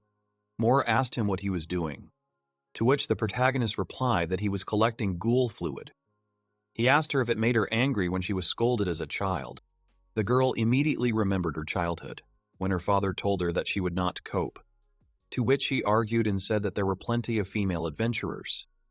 Then she was shut up and told that she was talking too much. At that moment, the protagonist called her name. She emerged from her memories, after which she apologized for being lost in thought. Gale said that if there is a grievance, he listens. If a person died of hunger, he wants to eat his fill. If a person died alone, he is sad. Someone was slandered and subjected to cruel torture. The protagonist explained that everyone has a grudge. It's part of our life. In this case, it's better to make it clear that he understands them. Then the undead will calm down and everyone will be happy. Then another skeleton suddenly appeared from a nearby coffin. Mora shuddered. It was quite large and angry. The girl jumped on the main character again in fear. She looked at the undead and thought that this skeleton was the Dark Knight. She clung to Gale and thought that the support would not cope with such a monster. If he came closer, he would become much more dangerous than the liches. The guy asked to let him go because he had nothing to breathe. The protagonist stood up, still holding Mora. She asked him why he was trying to hug her, to which he replied that she was the one not letting him go. The girl saw that the skeleton was about to strike, so she screamed. However, at that moment, Gale approached the skeleton, poked his finger into its skull, and a magic seal appeared there. He used Dispel again. The skeleton stopped immediately. The protagonist told Mora to go down since it was all over. She turned to the undead. The skeleton was replaced by the outline of a young man. He was floating in the air above the skeleton. Gale was smiling at him, while the girl was in shock. With words of gratitude, the spirit of this guy dissolved, leaving only a skeleton lying on the ground. Mora watched it with her mouth open. Gale said that this is how it happens. She said that she didn't understand anything. It was a B-level monster, and then a young man came out of it and disappeared, to which the main character said that the guy was never able to say goodbye to his bride. He regretted it very much. Mora asked him how he knew, to which Gale replied that for some reason, by creating cursed objects, he would learn to read the souls of the dead. Then, when he listened to his story and understood him, he calmed down. Mora asked him if he really wanted to say that the undead only wanted sympathy. He said that they had been people before. The protagonist said that this is his unique exorcism. Compared to the crude purification of priests, this is the best method for obtaining quality materials for creating cursed items. The young man explained that after dispelling with magic, there are no components left with the remains of the curse, that the undead are an immortal enemy. The girl, listening with a dissatisfied face, angrily replied that he had broken all her ideas about the undead. A guy and a girl walked along the pavement. Both were dressed in short cloaks. The girl had a staff as a weapon. The guy only had a bag. The girl looked at the guy openly, so he couldn't resist asking why she was looking at him like that. The girl reasoned that he probably thought that the undead were easy and that he could deal with them easily. He tried not to scare her, calmed her down, saying to himself that the undead were just a simple working material for him. Here the girl got very angry, turned sharply to him, and angrily repeated his words, asked him to apologize to all the priests about the working material. For some reason, it seemed to her that this was right. But the guy did not understand and asked why she had such a reaction. The girl and the boy stopped near a large staircase leading down. Still hesitant to go down, the boy told her that using Dispel on the undead was a win-win for everyone. But it was still not easy. Suddenly, the girl sat up and screamed that his way of thinking was terrible. The boy asked her not to scream. The couple was walking down the stairs. The young man was carefully holding the girl's hand. They walked side by side, very close, always wary. The young man smiled and announced that they were there. The guy replied that they were on the very bottom floor where all the undead gathered. Hastily hiding behind a column, the girl dared to say that even though it was the bottom floor, there was more light here than on the floors above. The young man began to tell about the inhabitants of this floor in order to surprise the girl. Gold throwers, skeleton knights, and even dark phantoms and wights exist, and they are all connected to this world, he said. They continued hiding behind the column. The girl was noticeably nervous, looking at the dead. There are about 50 of them here. That's why it's so light here. They emit a light blue spiritual light, the girl said nervously. The guy understood that the girl was afraid to be here. To relieve the situation, he asked if she would close her eyes. But she began to get angry, saying that she was used to it. He thought to himself that she was lying. The guy thought about it. His companion noticed it. The silent dialogue did not last long. The guy explained that there was no leech. The girl was very happy. She had hope that they would leave this place immediately because without him they could not. Then, we must turn back, she said. But for some reason without any confidence. And suddenly the staff slipped out of her hands. The sound was deafening and very loud. On the other side of the city, a young and beautiful girl sat solemnly, in a very expensive dress and with a crown on her head. Next to her stood a girl in full uniform. On the table of the lady with the crown, there was a photo of a guy who fought the undead. The girl turned to the other and asked if she knew him. The guys noticed that the monsters did not attack them, and hearing the sounds, the girl pushed the guy in the back, asking him to hide. A dark undead creature with a cane hovered above the ground from the doorway. The girl watched the undead entering the passage from around the corner and realized that he was different from the previous ones of his kind and definitely owned this place. The Doom Sorcerer was the most powerful of all the undead sorcerers, and when he emerged on the surface, he could create an entire army on his own. He was spoken of as a messenger of disaster and death to humanity. The girl did not understand why he appeared there. The guy interrupted her thoughts, saying that the undead was just in time and he was looking for him. The girl turned to her friend in confusion, surprised by his words. The girl whispered indignantly, asking what the guy was talking about because such a sorcerer requires a priest of the highest level. The undead noticed the presence of unexpected guests while they were discussing behind the columns. A magical attack flew towards the couple, destroying one of the building's columns. The guy was able to dodge it and, taking the girl, saved her from the attack, answering her question. The guy warned his companion to stay in line, and together they ran away from the magician's attacks. The sorcerer's attacks continued, but they cheerfully dodged the enemy. The girl suggested running around them and leaving the room because one attack and they were corpses. The guy replied that they had one thing left from the magic arsenal, to which he received a puzzled question from the girl. The guy stopped and stuck the magical object with the skull into the ground. The shard burst into flames and spun around. A magic circle with a dispelling blessing appeared, and the magician fell right into the center of the trap. The girl watched with admiration the secret art of priestly magic, which was used to save people who were cursed, and did not understand where the guy got such a valuable artifact. The girl watched and was amazed as the guy dealt with the herd in one fell swoop, and the spirit of a man from the undead appeared. The monsters dissolved one by one, and in return emitted an atmosphere of peace. The couple climbed out of the dungeon into the clear sky.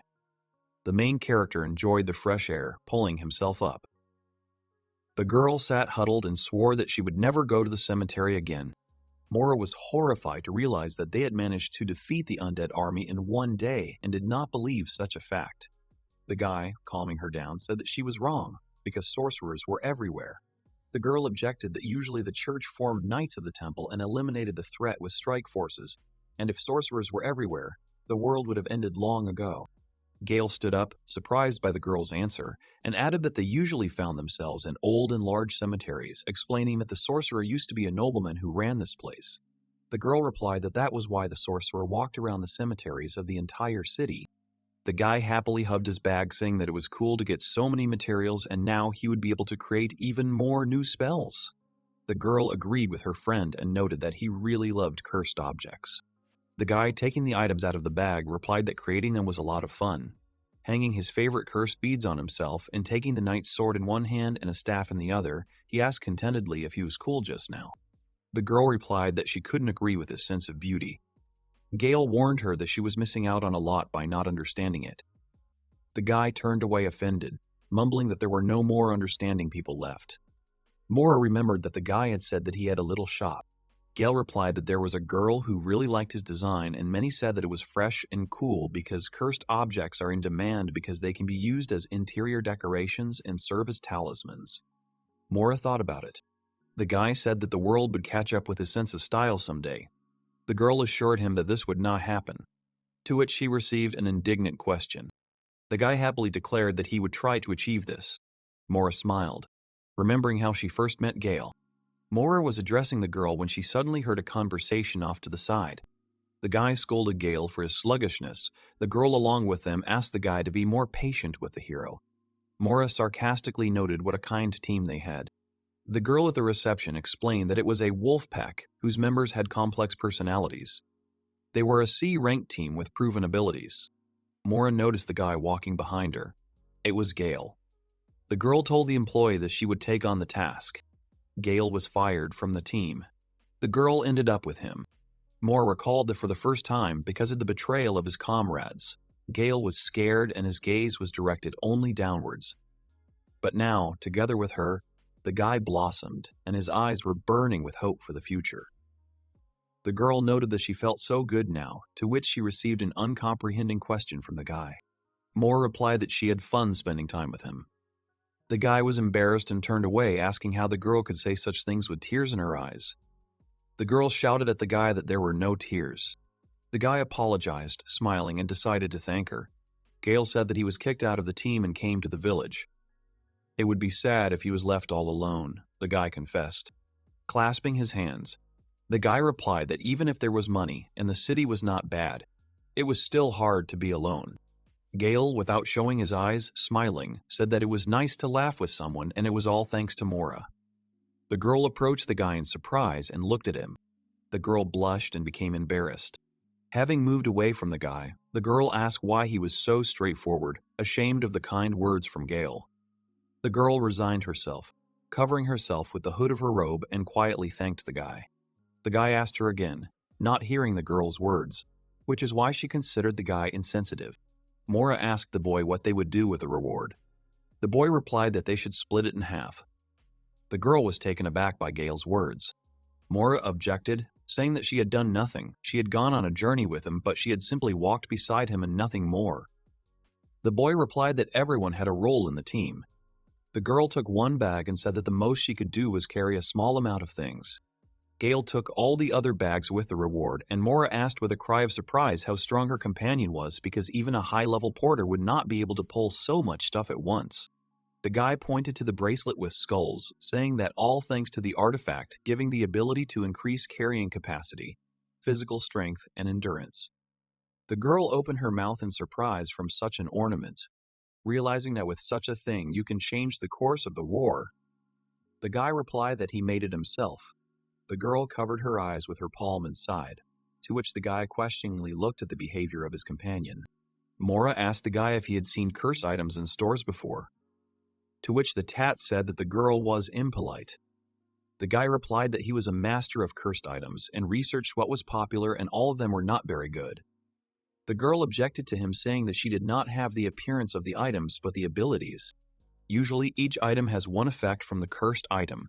Otherwise, the vessel may not withstand it, and it would be nice if it were possible to increase its effect by at least 10%, the girl exclaimed.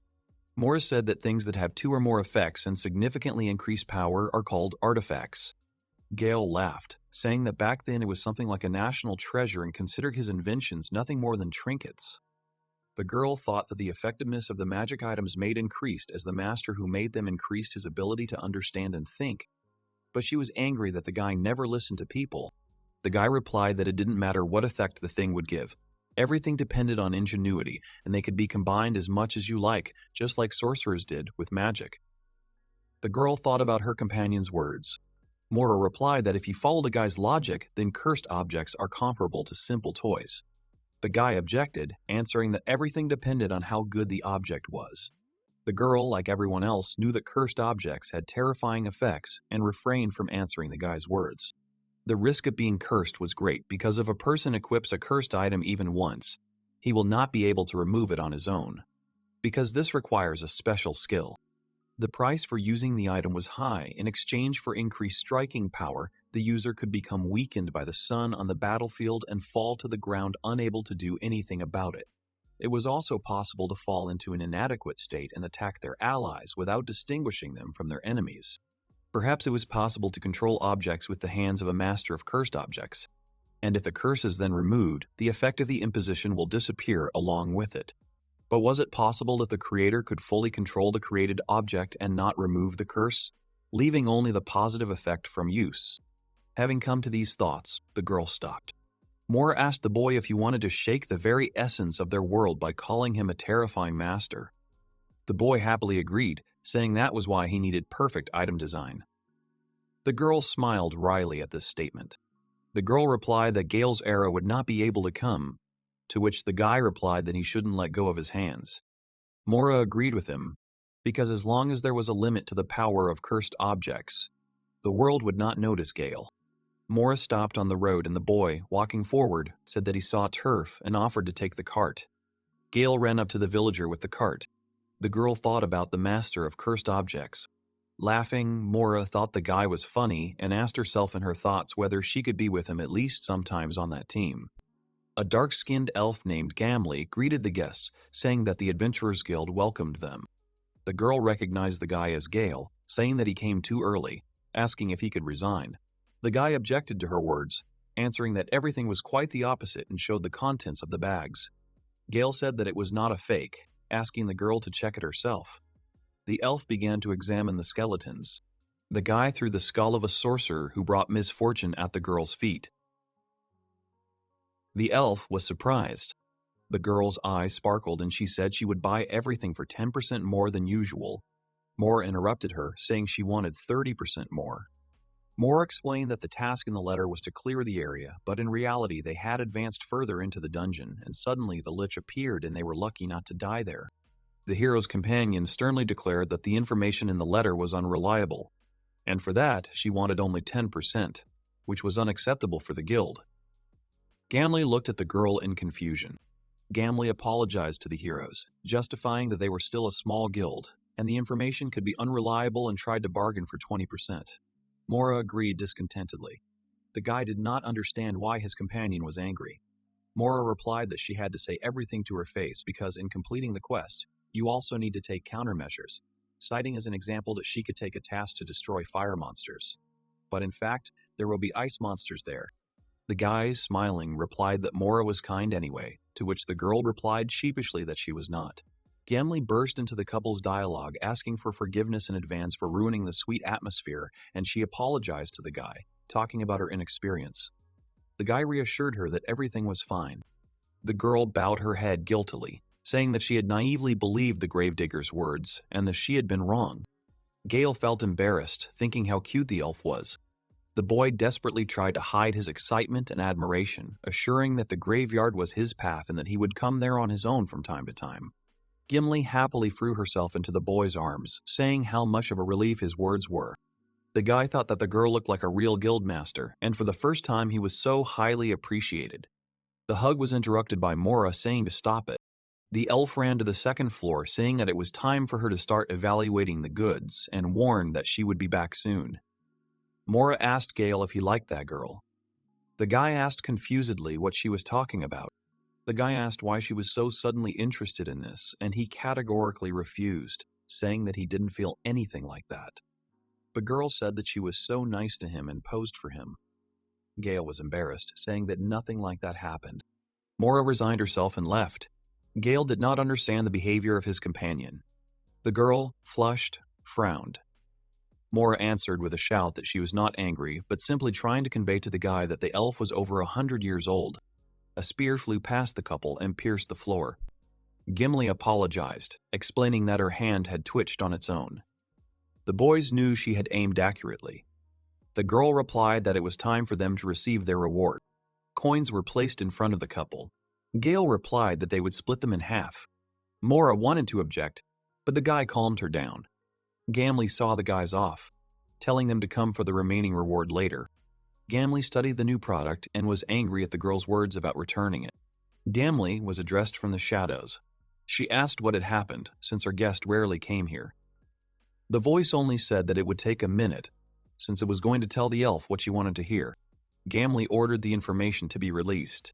The girl began her story. The elf thought about the commotion in the capital, which was called an assassination attempt. Gimli asked if Princess Carla was alive, to which she received a positive answer because she used a cursed item with the effect of resisting instant death. The girl asked, saying that only the shield has such a property. The voice from the shadows answered that she does not have information about the church relics. The elf smiled at the unknown artifact that had terrifying power.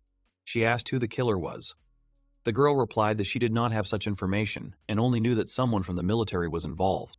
Gimli smiled at the complicated case and assumed that the criminal was from the special forces of the Imperial Division. The girl assured that the details would come later.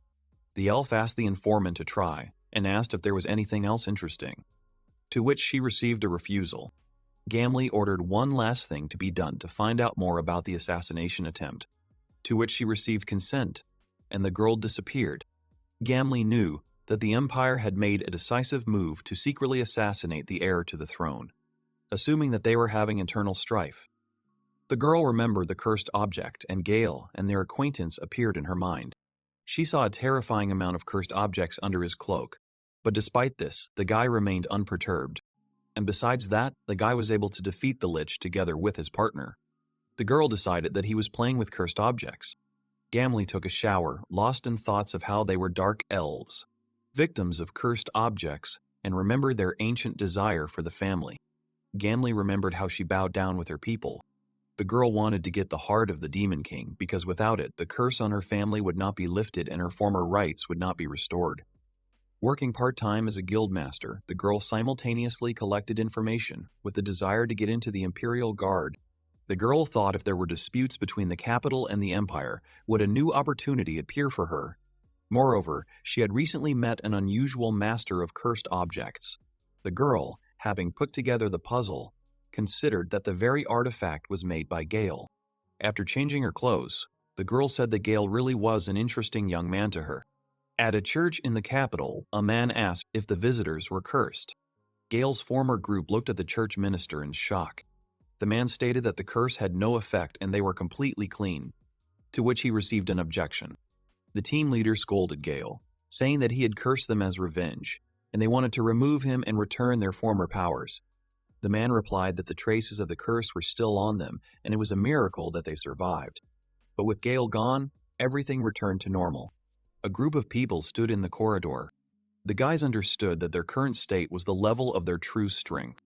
The commander got angry, blaming the priest for his incompetence, and the guys were hoping for the same.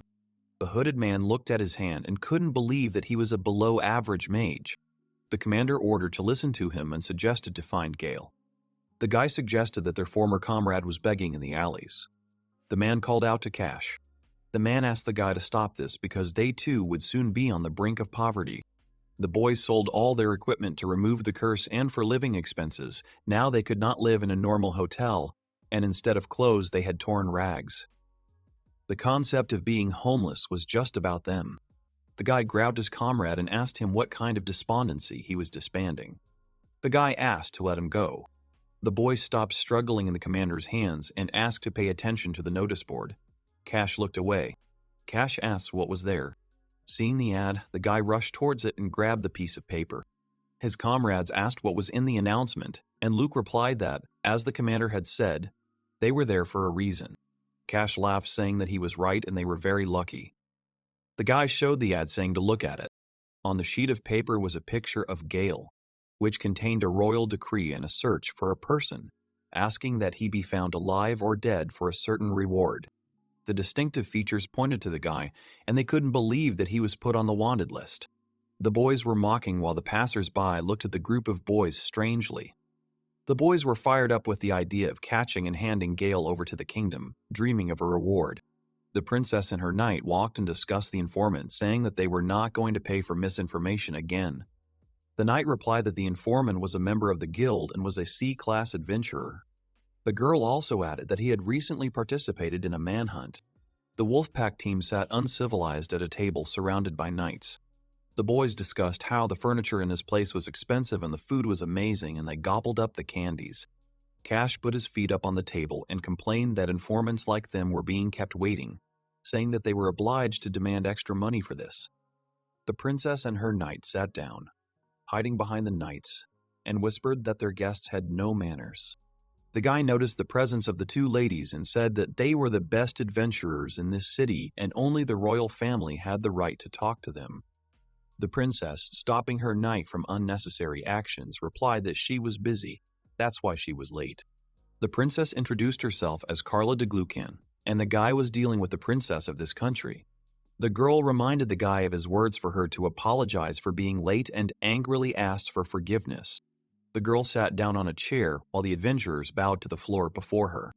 Cash begged forgiveness for his impudence. The girl asked to get down to business. She asked directly if they knew the guy from the ad. The boys looked around and, smiling menacingly, replied that they knew. The knight suggested starting with the characteristics of the wanted person. Cash replied that the guy had an average build and dark eyes. The girl replied that such information did not give them anything. The girl from Kash's team said that he was wearing a primitive blue cape. The princess asked to continue. The guy remembered that he made uninteresting trinkets and he had disgusting taste. The princess said he was wrong. The team was stunned. The princess did not understand how such things could be called trinkets. The guy mumbled and asked to wait. The hooded guy said that his name was Gale. He was a master of cursed items and a former comrade of theirs. He held out 3 amulets and offered to look at them. The girl replied that there could be no mistake. The princess asked what she was talking about, and she explained that she had been convinced of this when she was looking for the boy. The man spoke about it to the princess's knight, and if he is to be believed, they are looking for the owner of the store who sells cursed items and the amulet he gave out as a bonus. The princess said, offended, that she had never had such a thing. The girl replied that perhaps it was because they had not made it before closing time or she had been in too much of a hurry. The girl turned to Luke, asking if he had anything else from the stall specifically from Gale. The guy replied that he had gotten that thing from another man, but he had another thing as well. He had with him a ring made from an animal's fang, a palette knife covered in slime, and a chain with witch's powder. The boys, dumbfounded, asked the guy why he carried it with him all the time and thought that it was because of this that they were so unlucky. The princess, covering her mouth with her hands, almost burst into tears, was surprised by the objects. She happily took all these items and was happy. The adventurers stood in shock from the girl's behavior. Having calmed down from the surging emotions, the princess sat down and believed the informants. The princess ordered to reward them. The adventurers' eyes lit up. The girl asked her princess if those trinkets attracted her, to which the princess lied and refused. The princess turned to Cash, handing over the money, saying that it would be an advance payment for the work. Carla came close to the guy, saying that she needed to thank Gale and asked if he understood her. The guy got down on one knee, asking to trust him. The boys were delighted with the reward and were getting ready to go in search of Gale.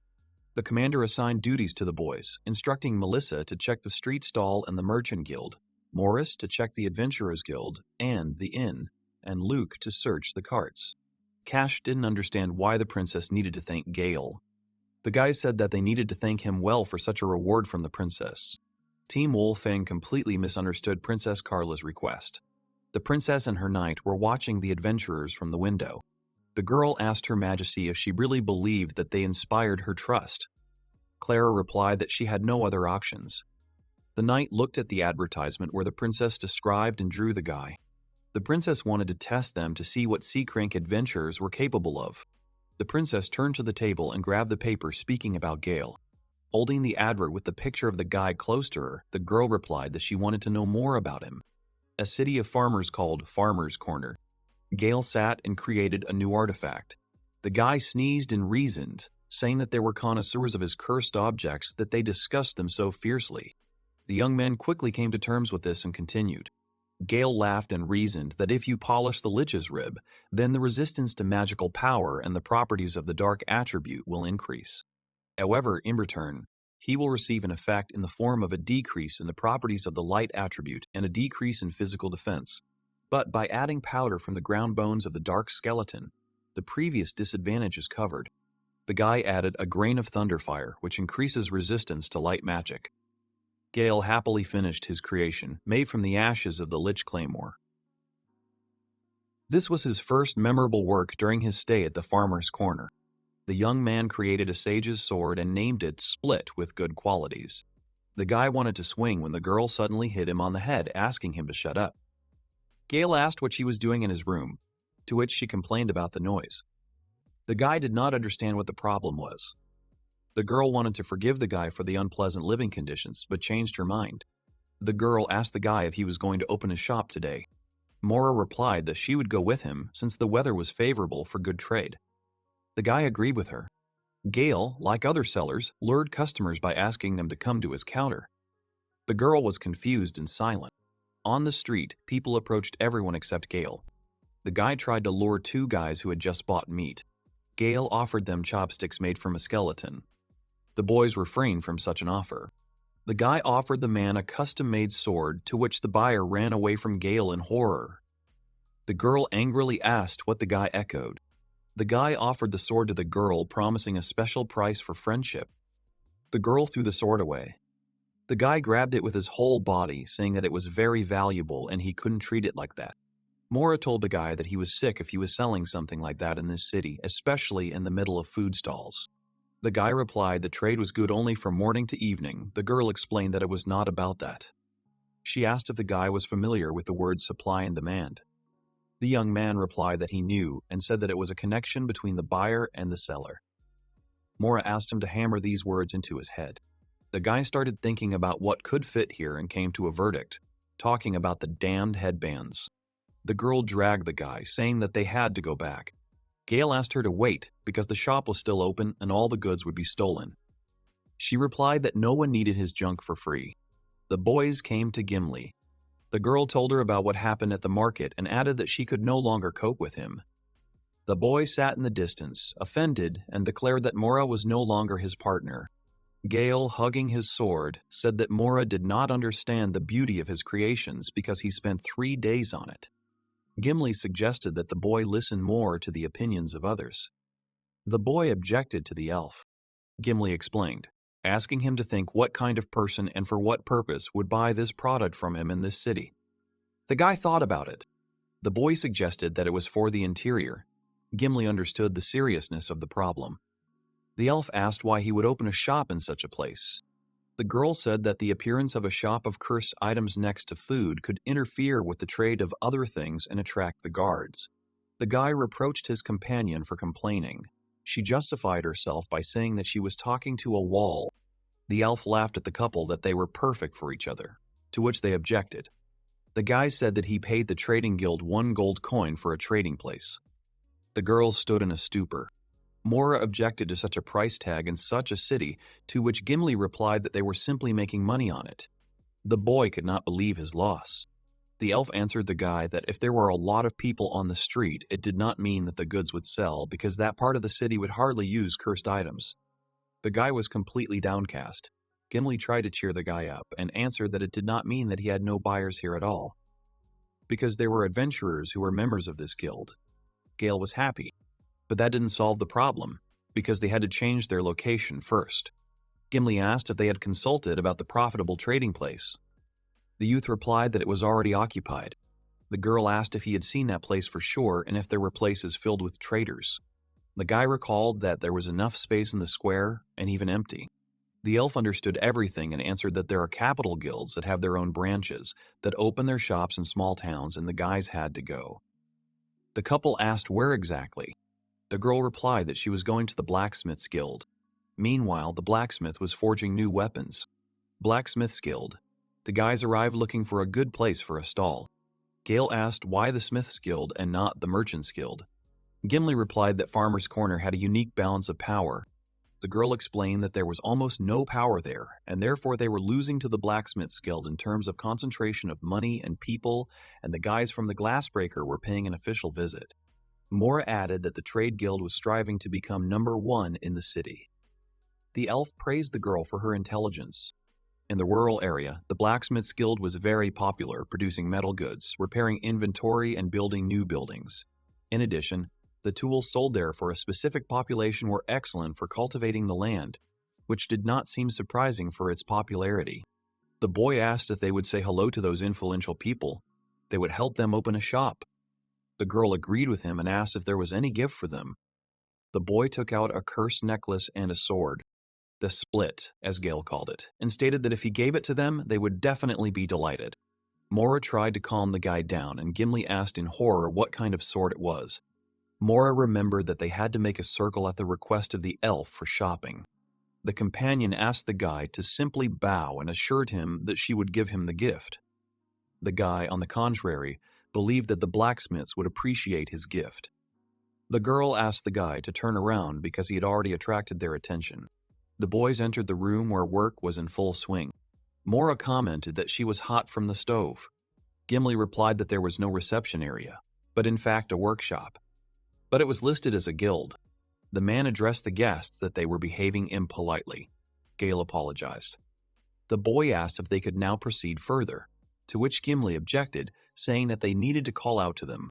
The pair of adventurers exchanged glances, and Mora apologized, shouting to the workers. Gimli said that it was not loud and was going to call them herself. The elf shouted Shalin's name so loudly that the heroes stood in a stupor. At the girl's call, a hammer landed, causing the boys to jump in different directions. Gimli grumbled at such a gesture of greeting, which made the girl tell her to shut up, as she was interfering with the work. The girl with 2 ponytails on her head and glasses on her eyes answered that if she called once, she would come. The guys were surprised that this girl was a dwarf. Gimli sat on the hammer of her interlocutor and laughingly answered that she had called her, but she had not come, to which she received an insult. The girls exchanged insults, and the heroes noticed the tension in their relationship. Gile addressed the guys saying that it was nonsense. Gimli introduced the dwarf. The girl's name was Shalin, and she was the master of the Smith's Guild. The dwarf raised her glasses and smilingly declared that she was glad to meet her new friend. The guy shook her hand and noticed that the girl's hands were bigger than his and had a lot of scratches, as well as experience. Mora turned to her partner, puzzled. Gale and Shalin spoke to each other in unison. The boys realized that they were professionals in their field. Gimli, smiling, interrupted the master's handshake with the words, "Why were they looking at each other like that?" The masters objected to the girl. Mora asked to get down to business. Gimli replied that she was with an important guest today who wanted to open his own shop. Shali did not understand the point of shops and asked not to waste her time anymore. Shalina thought that if she let them open a shop, she would create problems for the Merchant Guild. The girl said that she was not against it, but there was a problem. The girl explained that they had no plans to take over the city, but unlike the city, they didn't just create things, they repaired them, and it would be easy for her if she only had to do one thing. But before she could realize it, she became a guild master. The girl asked the guy's name again and warned him not to believe everything Gimli said, because half of her words were lies. The guy remained silent, and the girl objected, saying how cruel Shalina had been to her. The girl replied that she would sign the document now. Gale and Mora were happy with the task they had accomplished. Shalina turned to the guy, saying that it was not that simple. She said that in the world you can't be so naive and there is give and take, so if they need her permission, then in this matter there is no such thing as good nature. The boys didn't understand what she was talking about until they remembered the gifts. The girl gave them the keg. Mora bowed and asked to take a strong alcoholic drink. Gale decided to also present his sword, which he received an angry look from Mora. The girl tried to stop the guy, asking him not to take out the sword. He said that the master should like it. Shalina asked in surprise what the boys were knocking with just now. The guy gave her a sword wrapped in cloth, from which the girl, opening it, was surprised and screaming, asking what it was. Mora and Gimli stood watching the boy and the dwarf. Shalina was delighted by such a weapon and answered with a serious face that she understood them. She said it wasn't just a sword. The guy happily said that she understood, and together they repeated this word. At the same time, the guy thanked the master for this. While the girl grabbed the young man by the shoulder, the girl asked not to address her so formally, asking to switch to informal familiarity. The guy said that she was really a pro and burst into tears and rejoiced that he had finally met someone who really understood this. The guy roared and wiped away tears of happiness. Mora looked at Shalin. The girl cleared her throat, to which the guy asked if she was sick. Gimli asked what was the matter, smiling sarcastically, to which the girl asked her to shut up. Shalina suggested the girl to go out into the fresh air because of the dust in the workshop, but the girl refused, saying that she considered the two masters close enough. Shalina approached the guy and asked if the girl was talking about that. The guy changed his mind, happily saying that Shalina was a master blacksmith and still a knowledgeable master who understood him. The girl admired the sword, saying that such things do not just fall out of monsters, and only when he took it in his hand did he feel all its power, and, according to her personal assessment, the sword had vampirism, which is inherent in the dark attribute that gave a boost to the slashing attack. Gale replied that the girl had a diamond eye and wanted to tell him about its other features when Shali suddenly stopped him. She said that the cut had a lighter weight. The girl was swinging her sword, which Mora noticed. Gale explained that the master was testing the sword in practice. Shalina happily declared that it would be nice to arm herself with such a thing. When attacking an enemy, the sword activated vampirism, which allowed one to restore strength during battle. Shalina said that such a sword was large but felt light, which made it possible to wield it with one hand, and such a weapon was perfect for the frontline swordsman of a team. The girl corrected herself, saying that it would also be suitable for a lone adventurer. The guy happily added that the sword also had resistance to magic and he was able to impose protection from dust, and such a sword was considered cursed, which proved his meekness. The girl listed the guy's words in praise, but when she heard about the last one, she asked again. Shalin nervously asked what he polished it with. The sword began to curse and grabbed the girl's hand. Shalina did not understand what it was. Mora noted that it was the effect of the skull. The girl asked to get off her hand. The guy continued to reason how she could not know about such power. Shalina yelled at the guy, telling him to take his sword. Mora stood up for the guy and asked the guy to quickly dispel the curse. Gimli laughed, noting the mess they had made. But in her mind, she realized that in addition to the curse, the boy's sword was highly praised for its characteristics, thus proving that Gale was an unusual master of cursed items. The boy used the amulet and removed the curse. Gimli waved her hand and looked at the boys from the side. The girl held her injured hand in front of her and didn't understand what she had gotten herself into. Mora apologized, saying that they had tried to be careful. The girl treated her hand and said that it was too late to apologize. Shalina objected that it was necessary to say right away that the object was cursed. The guy did not understand why, because he could have immediately dispelled the curse. The girl answered that if this was normal for him, it did not mean that for others too, calling the guy selfish. Shalina asked her colleague if they had come to do her any harm. The elf told her not to be stupid because Gale had no evil intentions.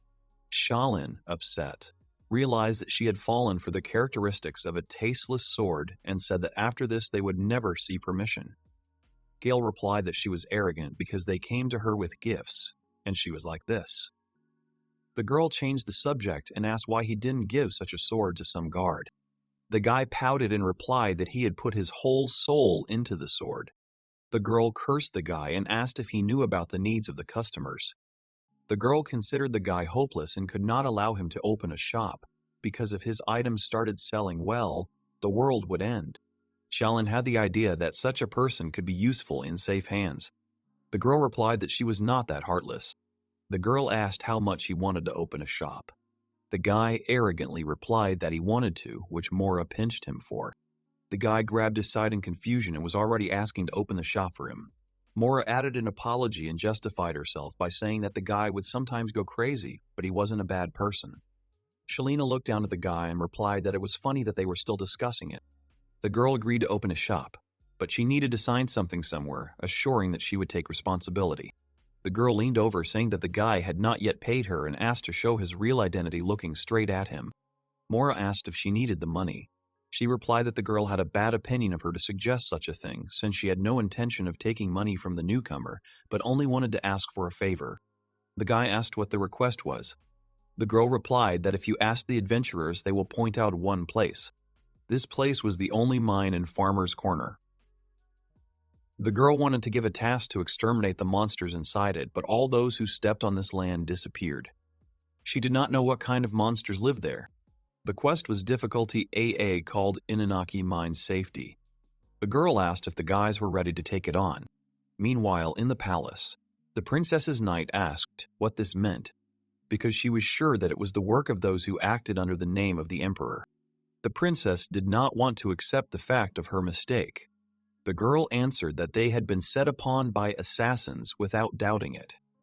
The princess assumed that the attempt on the servant was not a coincidence, but had a meaning. The girl stated that they were dealing with an assassination attempt on Princess Carla and an imperial struggle for the throne had broken out. Continuing the theory, the girl knight said that the first prince of the empire hired an assassin to kill the princess. The servant replied that he had heard that the emperor had fallen ill and that a struggle for the throne had broken out between the first prince, who was the concubine's son, and the second legitimate child. The princess asked what this matter had to do with her. The girl knight replied that there was none at the moment, but in the future the princess might have a marriage of convenience with the second prince, asking if the princess had forgotten about it, to which she replied that she had forgotten and was confused. The princess said that this did not mean that she agreed with her fate. The butler replied that such a decision was beyond the persuasion of Princess Carla and that this agreement was of international level. The girl replied that the princess's marriage would both enhance the empire's reputation and strengthen the kingdom, thereby gaining the support of the second prince, and from his behavior it could be understood that his attitude towards the princess had no more than political significance. Even if the plan fails, the first prince will not lose anything. Perhaps he even aimed for this. The girl said that now the fragile empire has two paths, where it is necessary to take this idea with all seriousness and pay a friendly visit to improve relations. The knight continued to say that they needed to lure out the killer sent by the first prince. The girl screamed. The knight replied that even if they caught the killer and forced him to talk, it did not mean that they would get direct evidence. Because if the empire remained silent about this incident, it would not be useful to the kingdom, and the best they could do was to express concern about what was happening. Unless, of course, they had no desire to fight. Carla stood up and said that then they should call off the engagement and break the agreement, and she, as a princess, would refuse the engagement to the second prince. The girl looked confidently into the eyes of her personal knight. Throwing away the crown, the girl fell onto the bed. The knight replied that they could not break the treaty between the countries. Lying on the bed, the princess said that she hated it, and looking at her hand with the ring, she added that they had already picked out a ring. Meanwhile, on the outskirts of the city, Inunaki Mine, Shalin meant rolls. Gale claimed to be a master of cursed items. Aura said he was a support. Gimli said she was a guild master and asked not to take her into account. The guy asked if they needed more participants because he and Mora were standing in the rear and the elf did not participate at all. Shalina sadly lowered her head and answered in the affirmative, and so they decided not to change anything. The girl replied that at first she wanted to give them a level CB quest, but after thinking about it, she decided to choose a high-level one, because the heroes had been through a lot. The guy replied that they had recently arrived in the city. Gimli, smiling, reminded her that the guys had not told Shalina that if she took the task and failed, the difficulty would increase. Shalina almost pounced, and her colleague said that she had made this decision after talking to her. Mora thought about it and realized that if she didn't do the quest for a long time, the difficulty would remain the same. The guy asked if they would fail.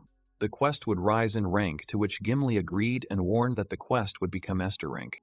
The girl replied that many adventurers had disappeared there recently. Mora had taken in that 9 out of 10 cases were lost. The boys looked at the rock in the shape of a monster's mouth, and the tunnel that was the entrance to the mine. The boys heard a noise, hoping for the wind, but they understood that a monster lived there. The boys' thoughts were interrupted by Shalina, asking why they froze. The girl asked why, if they were adventurers, they simply wouldn't encounter the problem and solve it, and remembered saying that they often mined ore there before. The guy reminded that most often, people never returned from there despite the application. The girl replied that for such a task, they should pay at least 10 gold coins. Shalina told the guys that this quest used to be low in difficulty and the reward was very small. Moore replied that no one would take on the quest then. Gale asked if he could try himself in the role of an attacker. Mora was surprised. The girl reminded that the guy had previously single-handedly destroyed an army led by the Liche. Gale replied that the undead were different and they still hadn't found out what kind of monsters were wrapped up there. Shalina interrupted their conversation. The girl with the hammer declared that she would take the initiative into her own hands. Shalene decided for everyone, and the guys were surprised by such a proposal. The girl asked why the guys had such faces. She would just take command over them. The guys were surprised that the client was going into battle with them as an attacker while fulfilling his own order. Gimli said that it was not a problem for the girl. Shalina said she was strong and showed off her biceps. The guy asked incredulously if Lita could handle it. She just told him to rely on her. Mora marveled at her team of a guildmaster, a master of cursed items, and a support, thinking how absurd it was. But the girl did not give herself a reason to lose. The girl thought that no matter what kind of monsters they met, they could rely on Gale's abilities. The boys moved forward, wishing that everything would work out. Gimli wished the boys good luck and waved her hand as they parted. The team went inside and illuminated the passages. The guy looked in the direction from which the sound came down into the abyss. The boys started to fuss. Shalina calmed them down. The girl told the boys hiding behind her that it was just the wind, telling about the holes through which a sound similar to a dog's howl passed, which is why the mine got its name. Shalina threw a stone to the girl, asking her to look. Mora caught the stone and looked at the iron ore with Gale. Shwana said that there was a lead ore deposit here and occasionally mithril was found, saying that the mine here was not bad. The guys turned their heads and looked at the shaft. The boys were at the very bottom of the mine abyss. The heroes were surprised by her beauty. Shalina explained that this is why she settled here and this place was important to her, so she cannot be afraid of it. Mora thought that at least they were no longer in a cemetery where the undead lived and they had no reason to be afraid, when suddenly she hit herself and asked what it was. The girl saw the petrified statue of a man with horror. She backed away screaming, shouting that there was undead there. The guy was happy and Shalina answered that such a thing couldn't happen here. The girl hid behind the guildmaster while she asked Gale what he was so happy about. The guy answered that the undead in such a place are very special. The guys reasoned that these were not statues at all, but rather complete works of jewelry and appearance. The guy replied that it was as if he was alive in front of him. Shalina asked the guy if it wasn't cool. The guy thought it was fine craftsmanship. The girl standing behind him said they were stupid. Mora turned around and pointed to the passage, asking the boys to look while they discussed the intricacies of the statue's work. Mora pulled the boys away, saying it was not the time to discuss such things, and asked them to look over there. Shailene stood up and looked around, surprised by what she saw, as was Gale. Filled a room with statues of people. The girl, cursing, did not understand what was happening now. Shalina asked why there were so many statues here. The guy noted that they were all different. Mora understood that something strange was happening and asked her comrades' opinions. Shalina looked closely at the statue and recognized her friend in it, informing the guys about it, to which they were surprised. The girl recognized several more statues, which were adventurers from the farmer's corner. Shalina couldn't believe her eyes because they had just found the missing people. The girl's face became tense. The boys realized that there were petrified people standing in front of them. Gale understood why he thought such statues were jewelry and admitted how wrong they were. Shalina, in a panic, said that it was like turning to stone. The guy realized that it was the work of a monster and grabbed the guildmaster by the shoulder. The boys stood ready to fight, covering each other's backs. Mora shouted that she was near the entrance. The girl ordered the boys to watch the last and the side. Gale turned to Mora, saying that things were bad since not many monsters could do such a thing. The girl agreed, saying that such monsters were like the basilisk or the gorgon, which were above Class A. The guys understood that the cave smelled of chicken and feathers were scattered around, and besides, the creature had the ability to petrify. A chicken call sounded. Gale shouted that their enemy was a cockatrice. The wall began to break down. Cockatrice is a monster that is half chicken and half snake. considered a creature of disaster in many religions and in addition to high defense, which can withstand attacks from a throwing gun. The cockatrice had sharp claws and poisonous breath that turns nearby creatures into stone. In addition, the monster had high mobility and was able to think through its attacks. The wall on the Mora side was collapsing. The girl didn't understand what was happening. Shalina said that they needed to switch positions. The guy shouted back to the girl and swapped with her. Gale charged the cockatrice as it ran straight towards the heroes. The monster began to attack the boys. The hero prepared to counterattack the enemy, clutching 3 darts in his hand. A snake appeared from the back of a huge chicken, baring its fangs. The guy threw darts and hit one in the snake's neck and the other in the bird's body. The monster was electrocuted, and the boy joyfully exclaimed that the monster wanted to corrupt them and had already opened its beak. But in the end, it became the target itself. Shali asked the hero how he was able to pierce the body of a monster with such a strong defense, adding that it would be normal if it was a dungeon monster, but the front ones were a boss. The guy replied that it didn't matter what kind of monster he was, and he needed to attack him as soon as possible because they were disposable darts with a paralysis spell and ignoring defense. Gale added that such an effect on the monster does not last long. Shali swung her hammer and went on the attack, answering that she did not care and went into battle. The ground crumbled under the girl's feet from the force put into the hammer. Shali gathered strength for the blow and looked angrily at the enemy.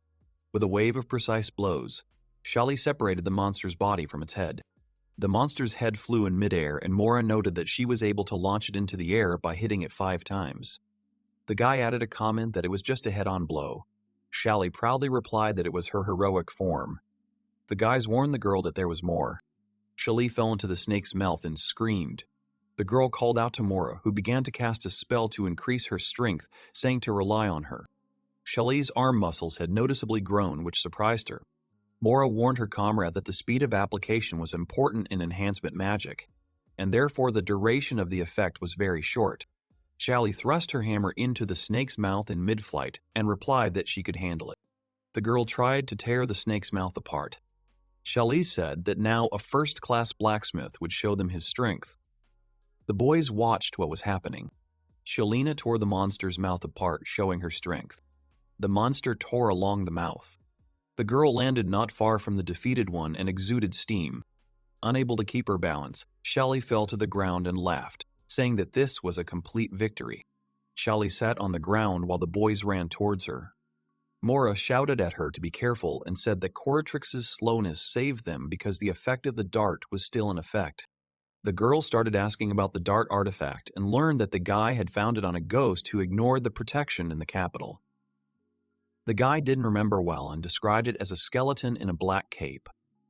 The girls asked him in unison, looking at each other. The girls asked if the skeleton had a sickle and a creepy tin lamp in his hands. The guy remembered and snapped his fingers and replied that he did. Gale, who looks like a small skeleton, passes through the walls. The girls exclaimed in horror that it was the god of death. The messenger of disasters, the god of death, did not appear in the world of people. The girls hastened to remind the guy. Gale, smiling, replied that there was nothing special, and such a skeleton can be seen in the underground catacombs, although when he saw the guy, the skeleton left in shock from him. Mora glanced at him from the shock of what she heard. The partner grabbed the guy by the collar of his coat and started shaking him, saying that he couldn't possibly have seen the deity. The guy replied that he had only seen it twice. Mora screamed at the guy for what he had done to him. Gale replied that he used a skeleton for the cursed item, adding that there was nothing else he could do. Mora froze in extreme shock. Closing her eyes, the girl repeated the guy's words and understood why the dart had such an effect on the boss monster. Shali looked at him disapprovingly and asked what kind of person the main character was. Mora, remembering her comrade, answered Shali that she should have been more careful, explaining that her life could have been destroyed in an instant. Shali justified her actions by saying that she couldn't just sit in a corner cowering in fear of death, and that any person in a dangerous situation would lose their vigilance. Mora glared at the girl until she added that she would be more careful next time. Mora remembered and wanted to say something until the guy interrupted her.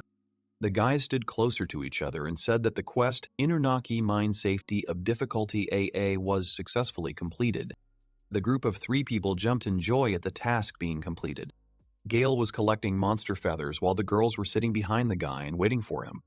Mora told the girl that it was necessary to notify Gimli about helping the adventurers, and then asked if it was possible to use the mine they were in at all, to which she received consent.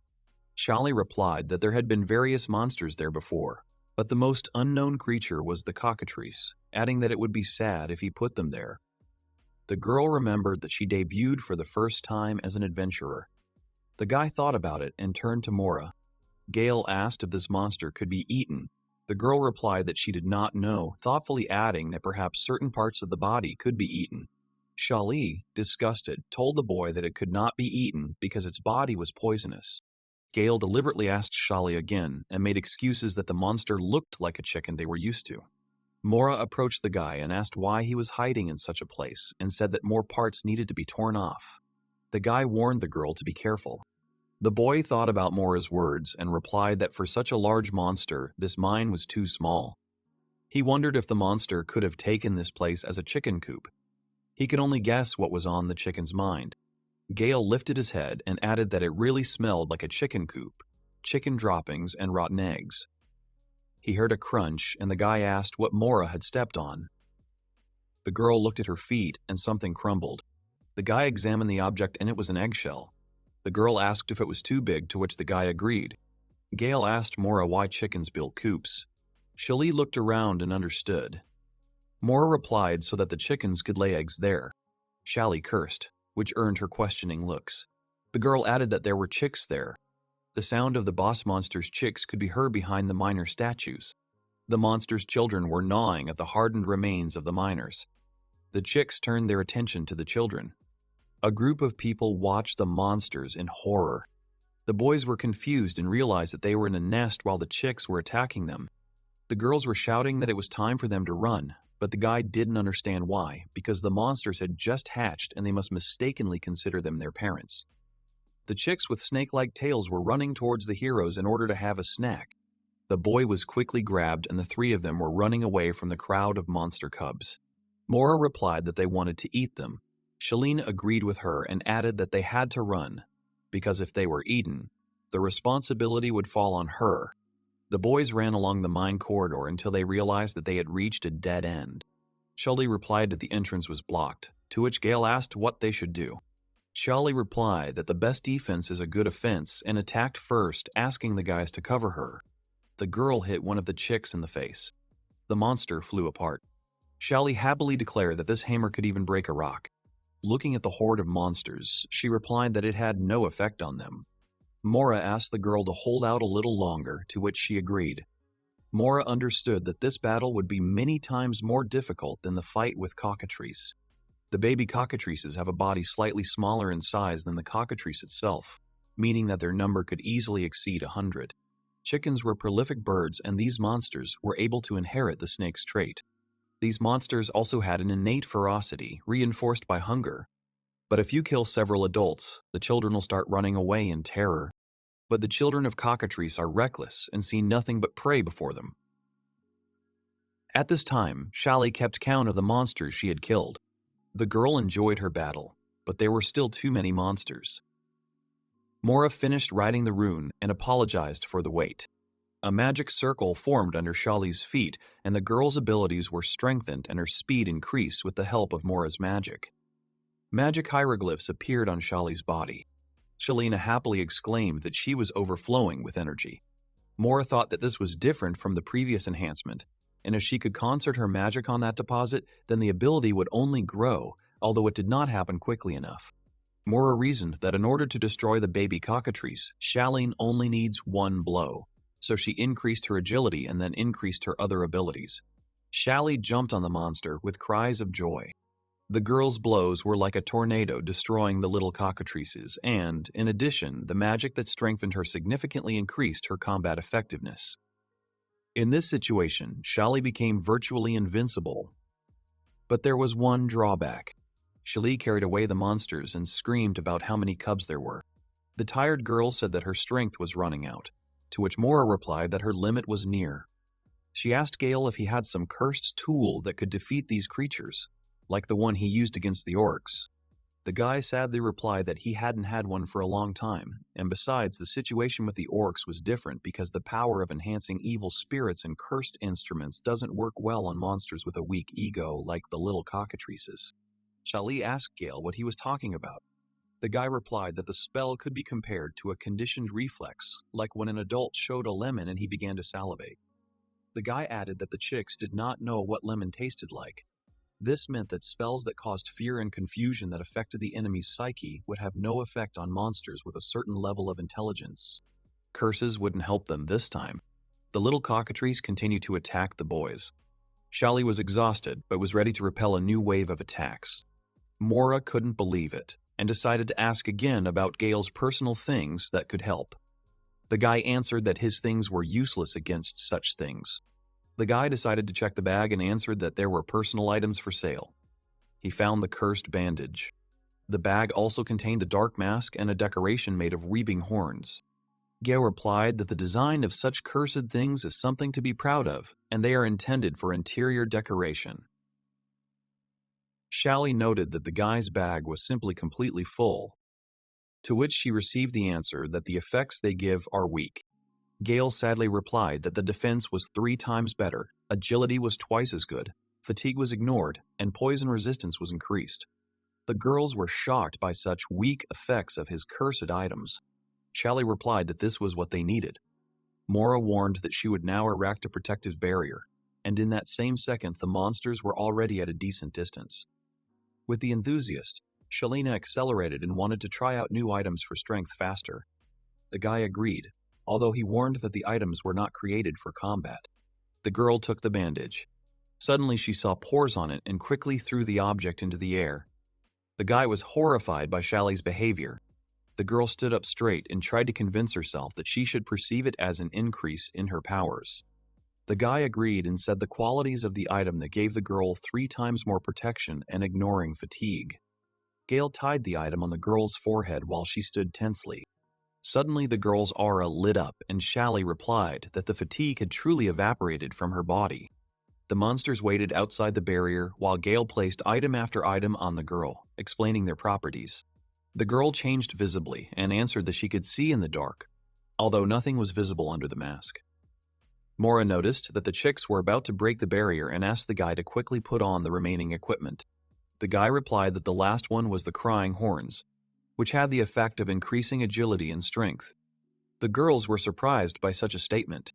Shalina was fully equipped with Gale's cursed armor. The girl asked what was wrong. At 100, the guy remarked on how cool she looked. Mora just put her hand to her forehead. Shali thought that the 5-fold increase in strength was simply fantastic, and looking at her hand, she felt the overwhelming power with every fingertip. The shield broke and Mora drew attention to it, warning the guys. The monsters began to attack Shali. Mora warned the girl of the danger. Shalina turned around sharply and swung her hammer. With one blow, she tore the monster to shreds. Mora and Gale stood and marveled at their comrades' new abilities. At that moment, they felt the mines shaking, even though Galena was without Mora's enhancement. Shalina was also surprised and joyfully repeated that she was now invincible. A new move popped into the girl's head, and she spun and swung the hammer. Shali called it the endless spin attack. The girl went crazy with her new abilities and laughed. The guys watched the girl's behavior and Mora decided to ask if there were any dangerous components in the artifacts. The guy hesitantly answered no, but they can give an effect in combination with each other. The compound effect of cursed items can be compared to an increased reaction, how cursed items with different effects are added together, and the combination of the mask and horns give a greater effect than separately. The girl noticed that Shalin was not afraid of fatigue and was like a runner. Shali herself was preparing to kill the last monster and hit him straight. The girl stopped at the body of the last monster. Shali took off the leaf from her mask and the curse dissipated. The girl was glad to take off such armor. Noticing, Shaggy said that, having put on such armor and walked in it in public, she felt ashamed. The guy objected to her because only recently she praised them. The girl began to explain that they deserved their praise only for the increase in strength. Gale sighed with annoyance and replied that these things were now worn. Shalina objected that the things she had worn could be sold for more, to which the boys asked her questioningly what she was talking about. At that moment, Galena fell to the ground, shaking and saying how her whole body was aching with pain and asking why. The guy asked her if she really thought that all the fatigue she had would disappear because the effect of the curse only creates the illusion that she was not tired. The guy continued his explanation that the girl used a 5-fold increase in strength and a double increase in agility in order to go wild and destroy a crowd of monsters, and her body is endowed with resistance to poison as soon as the effect of the cursed thing spreads. But as soon as it is removed, then the entire curse dissipates, and if there is poison in the body, then it continues its function. There are not many madmen in this world who love to experiment with cursed things and usually treated the peddling of a person who made cursed objects as lousy and unnecessary. However, if this cursed object allows one to completely defeat a pack of cockatrice cubs, then the price of the objects was indescribable. Gale replied that a little time would pass and the pain would subside, asking the girl to rest for a while. Shalina was lying on the ground in a star pose and sighing tiredly after the fight. Mora, smiling, leaned towards the girl and hinted that she had behaved indecently, which was followed by a sharp statement about the lack of strength to get up. Mora squatted down and bowed her head, and said that she had used up all her mana, but it was restored after a while. The guy sat, sorting through his bag, and said that he had also used a lot of cursed items. The guy said that nevertheless the AA difficulty quest and Inaki mine safety was completed. The boys were happy and smiling at their victory. Mora said that if she had known in advance that it was a cockatrice's nest, she would not have undertaken such a quest. Gale agreed with her, saying that he would rather have stayed behind the counter in the shopping district than there. Shally agreed, saying that she would not have undertaken the quest. The guy thought about it and asked. Gale had a feeling that something was wrong. The anxiety he felt came when he saw the egg. Behind the boys walked a huge cockatrice. The monster swung its paw, wanting to crush the boys. The guy confusedly stated that the first bird that appeared in front of them was a chicken, and then the creature in front of them now was a rooster. The guys rushed to the side, trying to dodge the attack. Gale Bay said that there were 2 cockatrices in the nest, and that was why most adventurers failed there. Shally, cursing, did not understand why the male was so huge. The snake on the rooster's tail took the petrified cow in its mouth and swung it. The rooster monster threw a boulder from a cow at the heroes. The guys ran away and screamed, asking if it was a waste of a round. Shalina took her hammer and lured the monster to herself.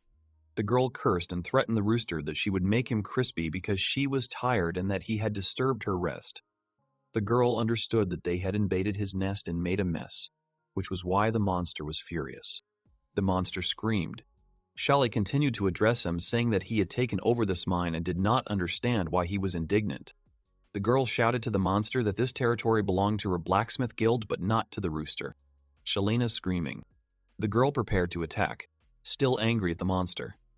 Gale tried to stop her, warning her to be careful. Gale grabbed the girl and jumped with her to the edge where the fog had not yet reached. The carcass of the dead chick turned to stone before the couple's eyes. Shally asked the boy in surprise what it was. The boy replied that he had never cared about it before and had only heard about it. The monster's chick turned completely to stone. The guy finished by saying that cockatrice had stone breath. The monster rooster continued to emit mist.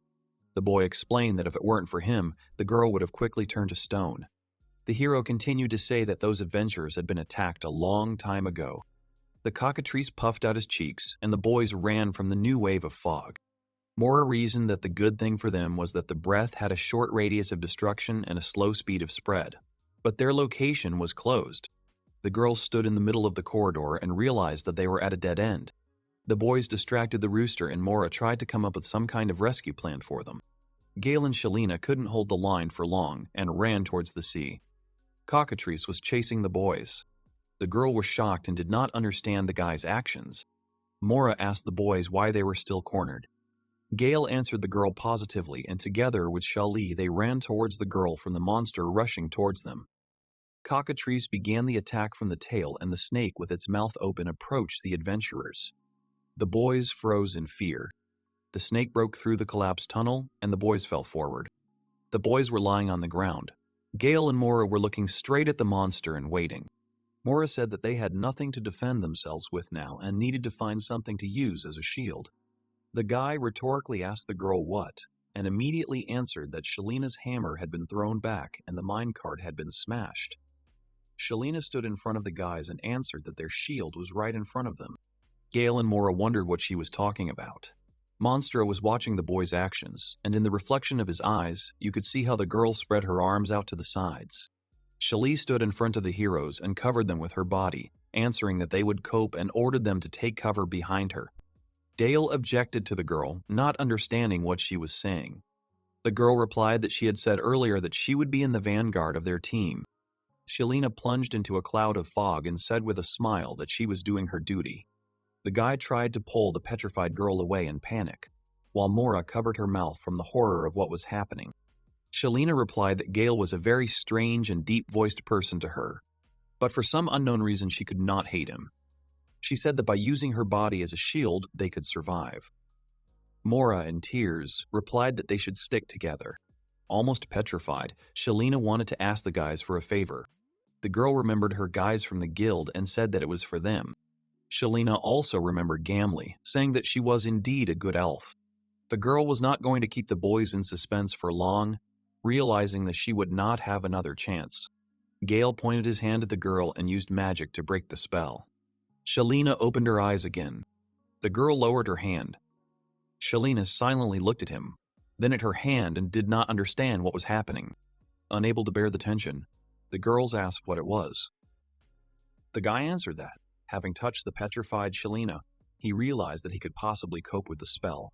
Scratching the back of his head and smiling, Gale answered that he decided to try dispersion. The girls were simply speechless. The boy began to answer that he thought that the cockatrice's magic was a poison similar to the principle of the Gorgon's poison. It was a revelation to the boy that some monsters could use such types of curses, and he thought that it would be strange to call petrification a poison. And a new discovery followed. Shalina interrupted the guy, pointing at the monster and saying that his comb was swinging. The girl explained that such attacks were too exhausting for the monster, and if Gale could understand the principle of the spell, then the monster was no longer scary to the guys. Mora replied that this then changes everything. They should have pounced on the monster until it regained its strength and said that she could use one boost. Making a fist, the girl said that she would increase Shali's physical strength, to which she responded by relying on her. The girl came up with a plan in which Shali would take care of the snake on the cockatrice's tail while Gale would give the final gift to the rooster. Gale and Shalin quickly moved forward towards the monster as it attacked with a snake. The girl jumped straight towards the snake's mouth, attacking with her hands. Lowering her hands, she made a sharp movement and struck the monster in the head in midair, then landed on the ground. Shali began to think that the sudden attack from two flanks was in its own way clever for them, and earlier they could not have thought otherwise about the poison being absolutely deadly. At this time, Gale was going along the snake's body to the rooster. The guy ran forward towards the monster, not looking back at the screen that he shouldn't dare hold back. Gale was already on his back, and the rooster woke up. The guy showered the monster with his cursed artifacts with various weakening spells. He didn't know which curse would be effective against the boss monster. Maybe one would be enough. But the young man, smiling, warned that today the monster curses were on special offer. The tool of multiple attacks with 0 gaps was activated. The rooster monster was mired in a curse. The girls were coming down from the mountain, littered with skulls. The guy was still fighting. Gale was falling from the cockdown. The young man extended his hand in flight and addressed the monster, enticing it to come towards him. The rooster sank deeper and deeper into the turtles, screaming in pain, casting spells and curses. Gale came down the mountain to the girls who were running to meet him. Mora asked the guy if he had used his entire arsenal, to which she agreed. Looking at the mountain of skulls, the guy said that he didn't know exactly which of the curses could work on the boss and therefore used all of them. The girl looked at the guy's back in shock. Dark rays were rushing from the mountain. The girl was yelling at the boy, saying that if all his magic items were activated, the world would end. The boy laughed out loud and said that the girl was exaggerating. The monster crowed from the fallen mountain and glowed with dark rays. Shali noticed that although she herself said the guy not to hold back, but he, as always, overdid it. The boys hid from the bright light of the curses. A second later, there was an explosion. The guys were carried back by the explosion wave. Red rain was falling at the sight of the explosion. Shalina woke up saying that she stunk, then got up and called out to the girl. Mora replied that she was barely alive. The girl was wiping herself off the dirt, saying how disgusted she felt.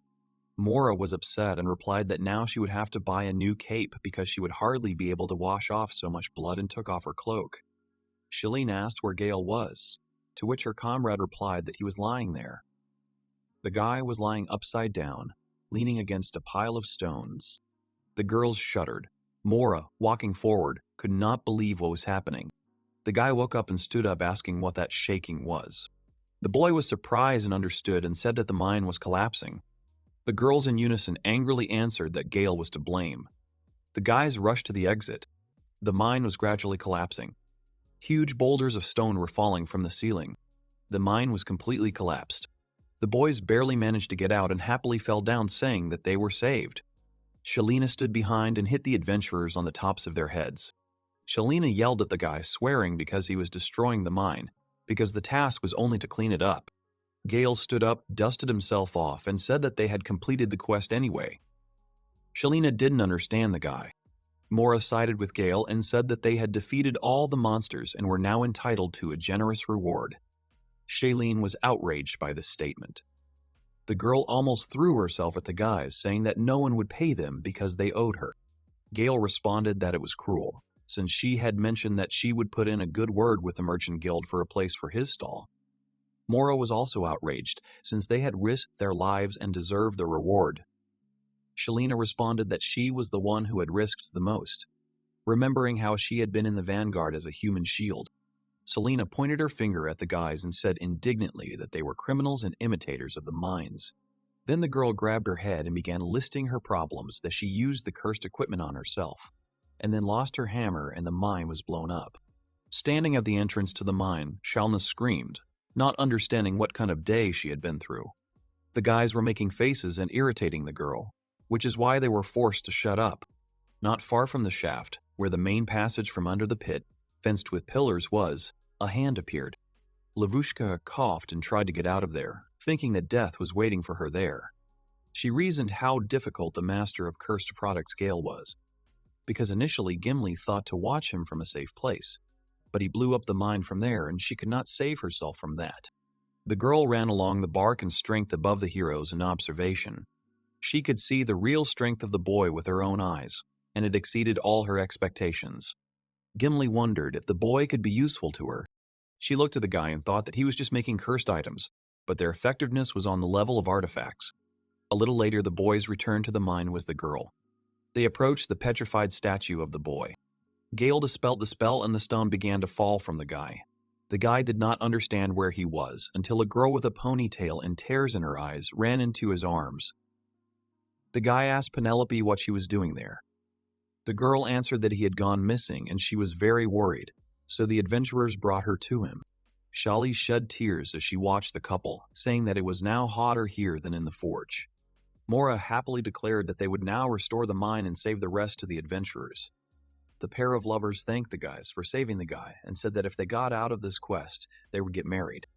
Gale reached into his pocket and offered his cursed instrument as a gift.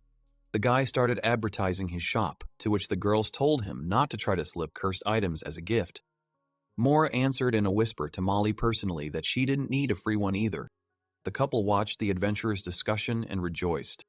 Gimli opened the door, not looking at the visitor, answered words of greeting. Seeing Shali, she already asked sadly what she needed. Shalina already asked aggressively what problems the girl had in her direction. The blacksmith sat down at the bar where Gimli was already standing. The girl noted how empty the tavern was. Gimli laid out and asked with a fake smile if the visitor wanted to sell something or just get punched in the face. Shali happily replied that she would sell something if she could afford the price tag.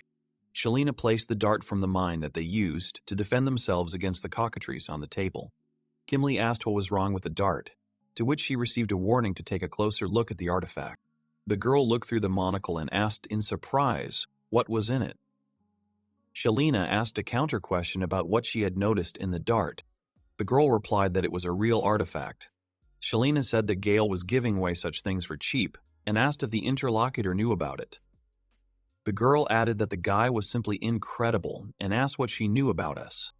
Gimli smiled contentedly and pretended to think, saying that she only knew that the guy came from the capital and had previously been on a sea crank team. Shalina looked at her smiling interlocutor with distrust. The girl resigned herself and asked why a guy like Gale would come to the forgotten outback. Shalina laid her head on her palm and told him that the guy had found adventurers petrified by cockatrice in the mine and had cured them all.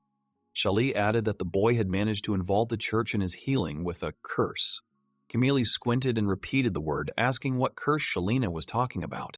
Shalina replied that she, too, had almost turned to stone. Petrified adventurers were found one after another in the depths of that mine, and Gale had cured them all, Shalene explained. The girl said that now only the church manages the only sanatorium in the city, and this could not have happened just like that. Shalina decided that she had definitely been deceived somewhere. Gimli remembered that the girl had told him about the dispersion the boy had used. Shalina paid attention to her interlocutor's words. With a satisfied smile, Shalina clarified whether her interlocutor was interested in the guy, to which she received a vague but consent. The girl reasoned that this was clearly different from the average level of dispersion, and if you consider the petrification of cockatrice, it dissipated immediately. The girl said that the guy did not use any potion and did not seek help from the church. Shalina thought about it and then cursed. Shali didn't understand why he was a wandering adventurer with such abilities. Gimli agreed, saying that a newbie was a newbie, adding that considering the fact that the taint involving salt and saving the adventurers had been completed in one sitting, the girl asked if she wanted to apply for a rank increase on her own. Shalina replied that she doesn't change and asked why she would do that. Gimli asked Shalina what she was going to do, to which she received a thoughtful look. The girl turned around. Shalina replied that she had made the boy a member of her blacksmith's guild to find out whether he really had high abilities and whether he had taste in this business. Gimli replied that she was 100% sure of the boy and added that there was no rule that would force a person to be in two guilds at once. The girls smiled at each other, then fell silent and turned away in different directions. At this time, the couple of Gale and Mora were discussing in the mine. The guy suddenly sneezed. The girl walked away from the guy and responded as untidy, warning him to turn away when he sneezes. The guy apologized, justifying himself with dust underground. The guy noticed that Shalina was rather rude to her people. The girl replied that if she forgave them for what they had done, then perhaps they could benefit from it. The guy thought that his interlocutor was thinking too positively.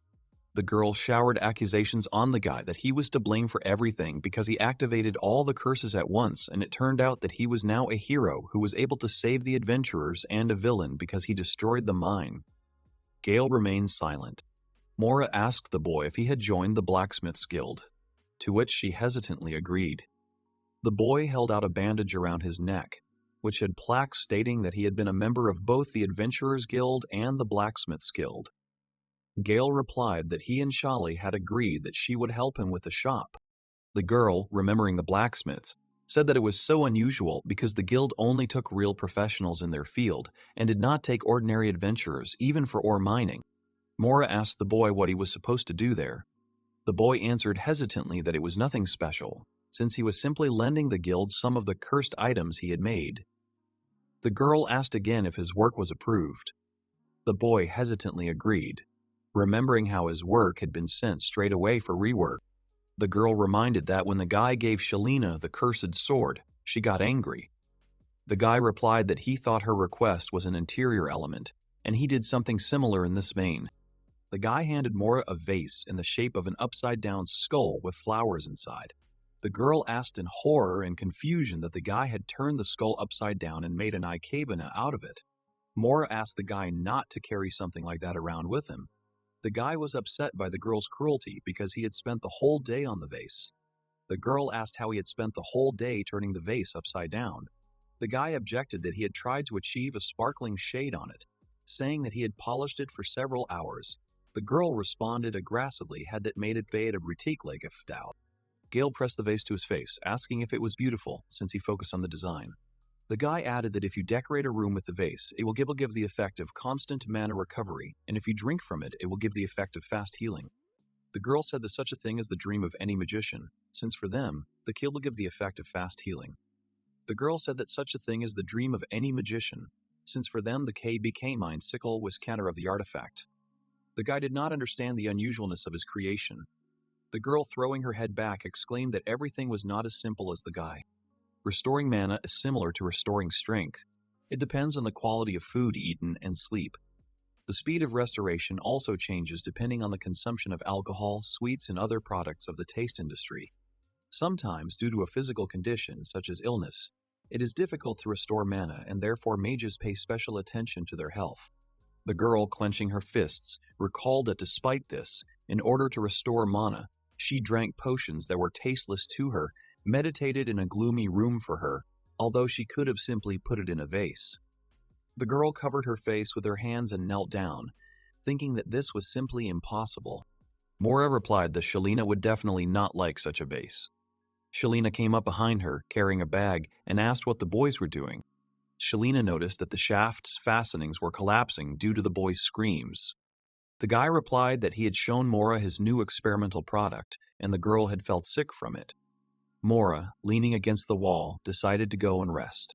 Shalina looked at the vase in the boy's hands. The girl replied that if he tried to sell it in the city, he would be thrown out. The boy replied that he had made something as she had asked, handing his creation to the girl. Shali yelled at the boy, replying that she had asked him to make an object that would be useful to her, and threw the bag at the boy. Gale sat on the ground with the bag between his legs and asked what it was. The girl replied that it contained the head of the cockatrice he had killed. Shali replied that he could have sold Gimli's head and warned that the monster's body was not buried. Gale asked the girl again because she had killed him alone. Shalina replied that she had killed the monster's small cubs and a chicken, asking him not to admire her. The guy reminded the girl that he had not yet received the award from her. The girl was stunned. Shalina grabbed the guy by the collar and menacingly asked him that a simple thank you was no longer enough. The guy replied that he took on the quest because she promised to help with the shop. The girl screamed at the guy, asking that they had messed up and now had to restore the mine. The girl made the guy happy that after the mine was restored, she would help him with the shop. The guy started talking about the future shop when suddenly he was interrupted and asked to look ahead. Shalina turned to the trailer with the covered canvas on the monster. The girl asked intriguingly if the guy guessed what was there and took hold of the edge of the canvas. The guy understood what was there and was surprised. The girl answered that inside was an organ with the help of which cockatrice was able to use the breath of petrification. Shalina explained that it was stone breath, or rather the organ that produced it, reminding the boy that he himself had said that it was a kind of curse. Gale thought about it. The stone breath that the guy felt was identical to the Gorgon's petrification beam, and the guy managed to dispel the curse and save Shalin and the adventurers, and with this they had strong evidence to consider it a curse. The girl made a verdict that then this material can be used, asking the guy if it will suit him and if he can make a magic tool out of it. The guy asked if his interlocutor was sure about using such a tool. Shalina responded that a huge sum could be received for selling such a tool, and that suited her. The guy reached for the object until the girl interrupted his action with words. Shalina had an idea of how to thank the guy for the work he had done. The guy didn't like the idea. The girl promised to teach the guy to understand what supply and demand are. The guy made a displeased face. Surprised by the cursed items made by Gale, people wandered away from Farmer's Corner to various places in the Empire. The center of the Imperial Palace is the underground treasure. The first prince had no doubt that the artifact had thwarted his assassination attempt. The boy grabbed the girl lying on the ground by the chin. The prince told her that excuses were not enough, and he asked the girl why false rumors about him began to spread.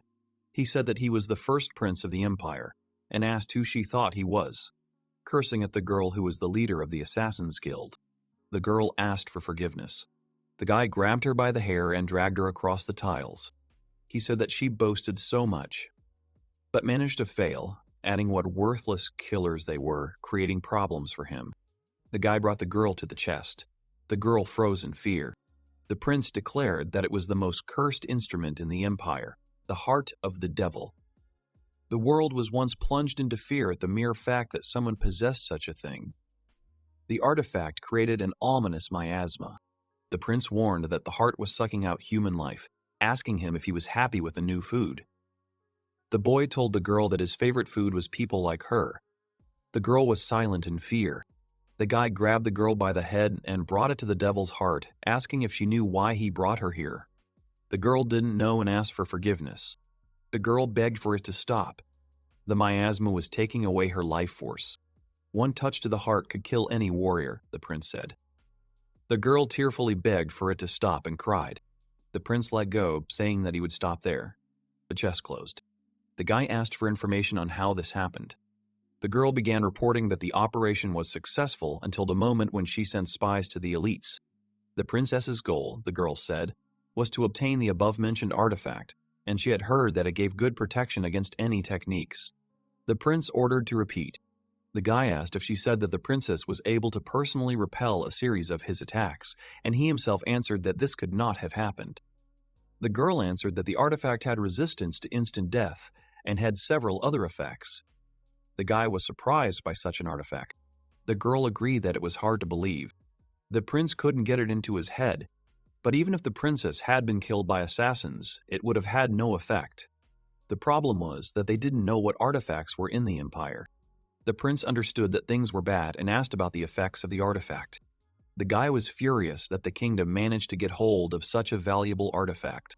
The prince didn't care about Carla. It would be bad for him if his brother married her. The girl wanted to tell more information and asked permission to do so. The girl replied that the artifact was actually purchased from a young merchant. One night, in a remote corner of a tavern where adventurers from the capital gather, a team of S-rank adventurers sat wondering why Gale had to go so far. Melissa noticed that they were talking too loudly. They needed to be quieter. However, the black magician raised his mug and asked, what if someone heard them? They would take away the reward for his capture. Luke suggested the team to return to the conversation. He had information. There are interesting rumors among the cabbies. Cash immediately asked what rumors did Gale not pay. The paladin placed his mug on the table with a clang and rudely called the waitress to come to him.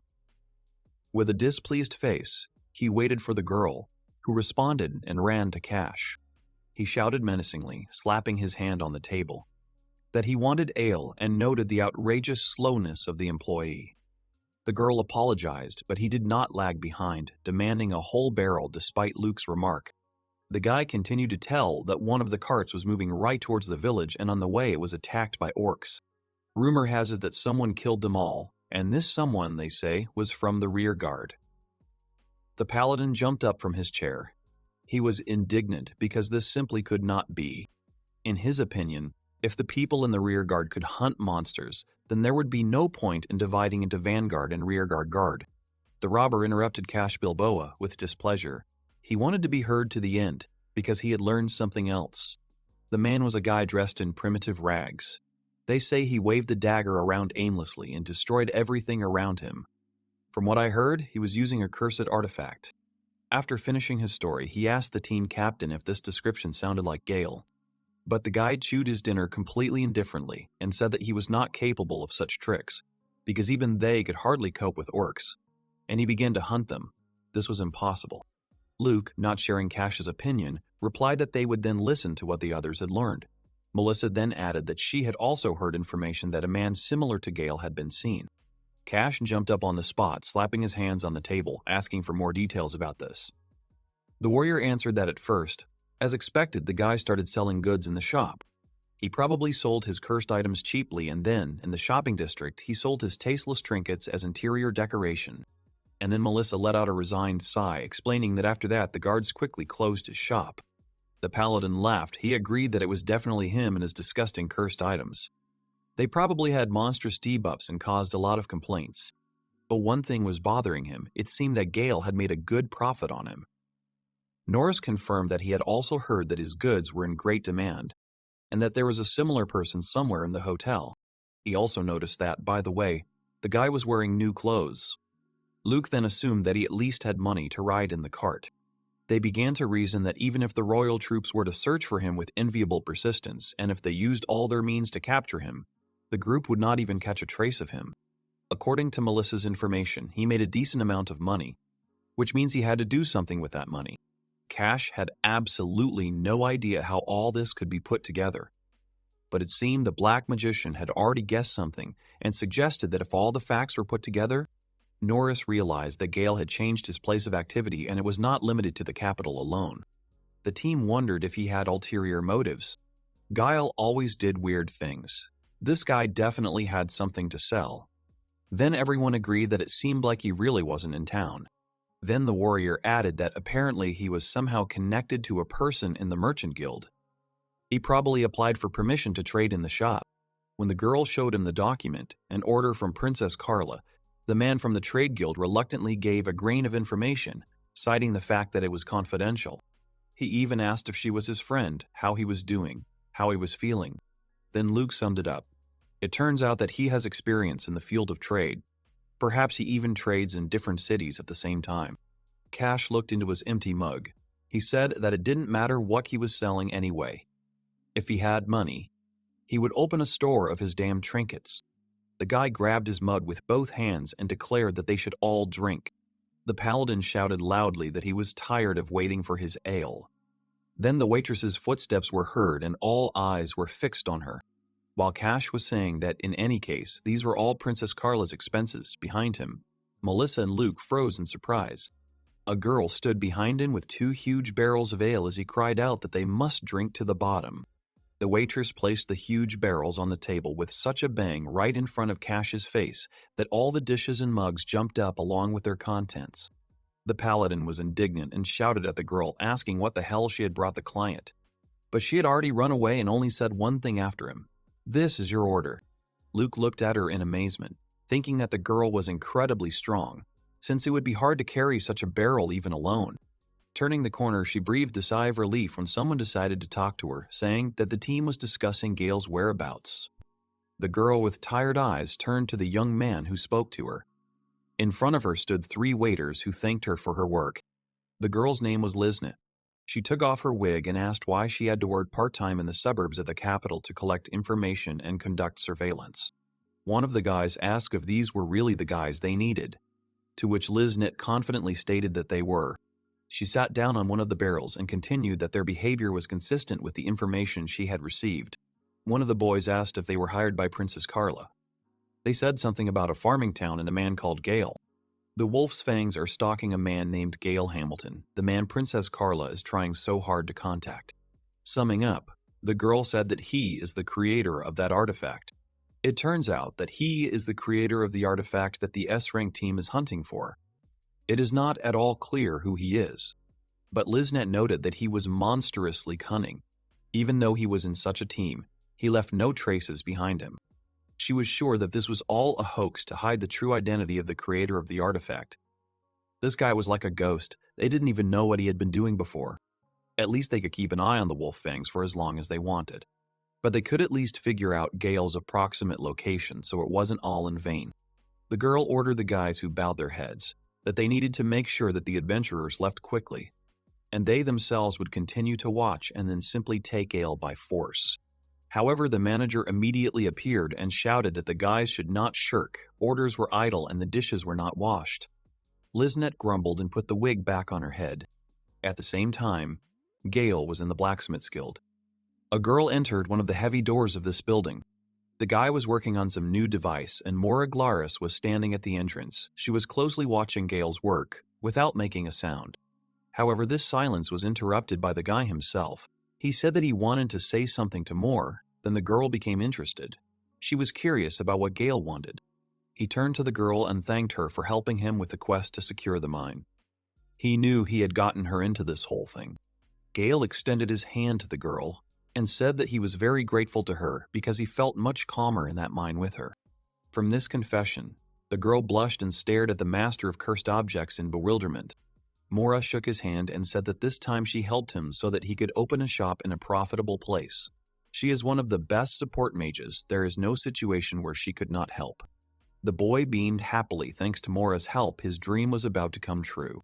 The girl, still embarrassed by everything that had been said to her, added that if the guy insisted so much, she was ready to continue helping him.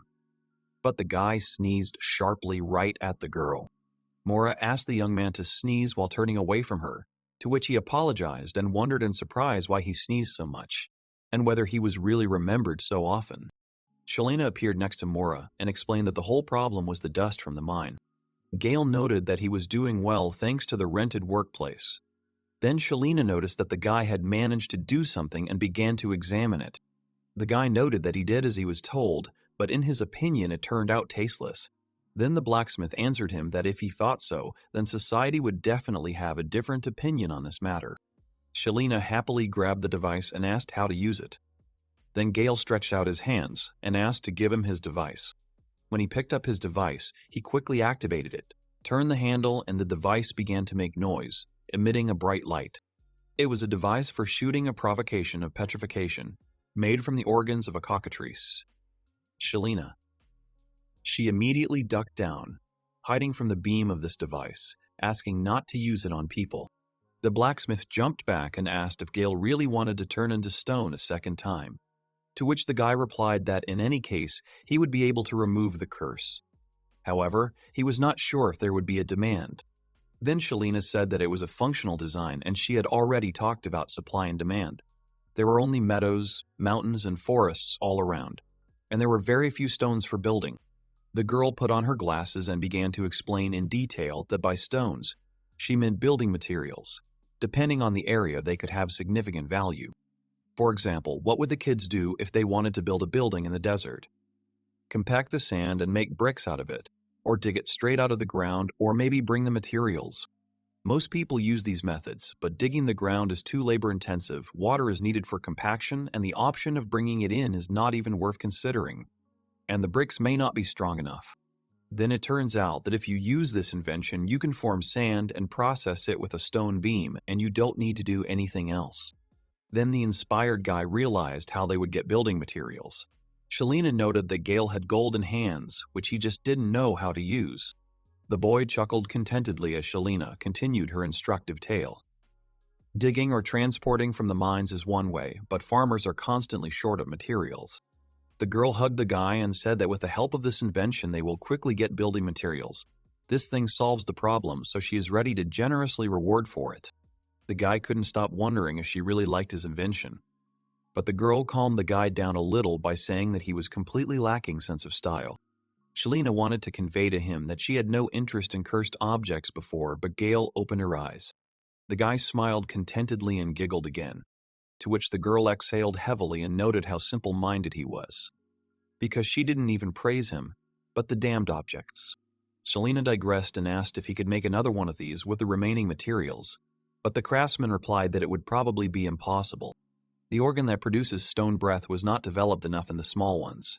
The snake's tail is also poisonous, but this does not apply to the curse.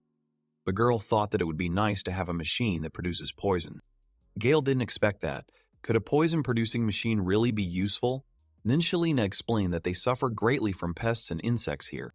The blacksmith slyly asked if he really didn't know the active components of the poison. The guy took the bait and asked if she wanted him to do it. It seemed easy to the young man if he had the materials, because he often made amulets with deadly poison. The girl enthusiastically rushed to him, asking what materials were needed. If it was about the undead, then the poison glands of ghouls or stomachs could be used. In addition, the talisman would be easy to attach to the mummy's bandages. But such materials are not sold. Shalina said that she was overwhelmed with inspiration, and she would definitely tell Gemly to collect materials. The girl is ready to buy everything at a fair price and use what he gives. Then the guy holds out a bottle of rotten aromatic oil made from a ghoul. Mora assumed that the thing had terrifying properties, but she decided not to ask about it. Then Shalina told Gale to just do what she ordered and gave him some papers. The guy, inspired by the moment, ran, saying that he would try to do something right now. The blacksmith said that she would take the instrument to check its convenience. The guy agreed without even turning around. Mora decided to help the girl and take her to her destination. Shalina decided to ask as they walked what Mora was doing there, to which she received an awkward answer that she had dropped in to check on things. Thanks to their temporary team, the number of abandoned orders had decreased. Gimli was glad of this, and if Mora and Gale were comfortable here, then Shalina was very happy with them. A little later, Cash's team stood near a cart that was heading towards an agricultural town. They sat in it and discussed with laughter. The bill for payment at the store from the royal family arrived on time. Cash was able to buy himself a sword, made of mithril, for as much as 500 gold. The warrior bought herself a sword made of wyvern bone, the mage a new grimoire and staff, and the rogue armor made of the skin of a magical beast. Now they thought that Gale, with her curses, was definitely no match for them. However, their captain found it strange that despite such a cool group as they were recruiting people, there had not yet been a single application with a support class. However, the doubts were quickly dispelled, because there were simply few adventurers of the appropriate level. But someone sitting on the floor muttered that no one wanted to join their team. At Cash's request, the girl took off her hood and said that their task was to replace the support in the Wolffangs group as well as carry their things. It was Liznit and her subordinates. Cash said they should be grateful to them for fulfilling their pathetic wish. It was the most convenient way to observe, but Liznit could hardly stand such rudeness. The captain pointed to the bag and ordered it to be brought to him. He offered his crew something to eat and drink until they reached their destination. The boys were enjoying the delicious food and alcohol at Carla's expense, and the beautiful scenery along the way. Liznit noted that they shouldn't drink too much, since they had taken on a quest to protect this caravan. Cash did not appreciate it and ordered the girl to shut up, and then ordered her to cover herself with a cloth along with her clothes, so as not to look at their gloomy faces, because even the wine seemed tasteless from them. Liznit's team did have a lot of expenses, and they didn't always have enough money, but Cash and the team didn't even plan on sharing food. The part-time job at the tavern was clearly better. Suddenly, a whistle sounded. Liznit and her team responded to it. When the monster appeared, mercenaries and adventurers jumped out ready to protect each carriage. However, no one saw the monster. Only sounds from the forest thicket were heard. A huge crowd of various evil spirits rushed towards the column. One of the guards assured that after the recent attack of the orcs, the defense had been strengthened, and therefore there was nothing to be afraid of. However, the monsters scattered horses, adventurers, guards, and even carts in different directions. The man ran up to the guard and reported that they had identified the monster leading the pack. It was a huge hippopotamus. The head of security quickly realized that it was an S-rank monster. It should be on the border between the Empire and the Kingdom. Then Liznit's team discussed how monsters are not their field. They are specialists in humans. There was no denying that in a head-on confrontation the team had little chance of winning. After all, the pack included killer wolves, huge snakes, and red grizzly bears. One of the guys suggested to his boss to run away. In a normal situation, they would have done so, but they have an important task, and the only key to completing it is the Kasha team. Liznit couldn't take it anymore and told her team to prepare for an offensive and take defensive positions. They were surprised because the Empire had issued an extermination mission. There should probably be a quest like this in a kingdom too. However, it is said that the S-rank team that took the quest suddenly gave up on it. The girl quickly realized that these could be their companions. They discussed among themselves what to do and decided that Cash and company would fight the hippopotamus. They would force them. Liznit demonstratively screamed that an enemy was attacking and that it was a hippopotamus. The S-rank adventurer team turned their attention to the cry for help. However, they looked at each other asking what it was and where their companions had disappeared to. But Cash only said that Liznit had a nasty voice. Her entire team was holding the furious girl tightly. When the boys noticed that the cart was standing still and the street was too noisy and the driver was not visible. But when the robber looked out of the cart, the only thing he saw was the mouth of a huge monster. The boys screamed in horror, and Liznit analyzed the situation. The orc attack happened because the orcs were driven out of their homes by the hippopotamus, and then they ended up on the road. The power of this behemoth is so powerful, cruel, and incredibly strong that few can cope with it. Cash lived at the street and did not understand what was in front of him. However, the monster did not give him time to think, and with a roar destroyed the cart with the S-rank team. Liznit's team was more careful and deftly jumped away in time, dodging the monster's attack. They flew right over this terrifying beast. The girls' team landed carefully on the ground, while behind them, like a pile of stones, fell the Cash team. However, the hippopotamus turned around and let out a thunderous roar. He did not intend to retreat. The air seemed to split. Everyone was frozen with horror, not understanding what kind of animal it was that had not only monstrous strength, but also super speed. Liznit sternly assured that it was definitely a hippopotamus and that it was a target for Cash and his team, who only looked at each other in fear. The warriors stood up. They didn't understand how she knew what kind of monster it was, but it wasn't that important. They proudly took a fighting stance and assured that even he was no match for them. The people who were riding in other taverns noticed that they had the S-rank team Wolffangs with them, and therefore they couldn't give up.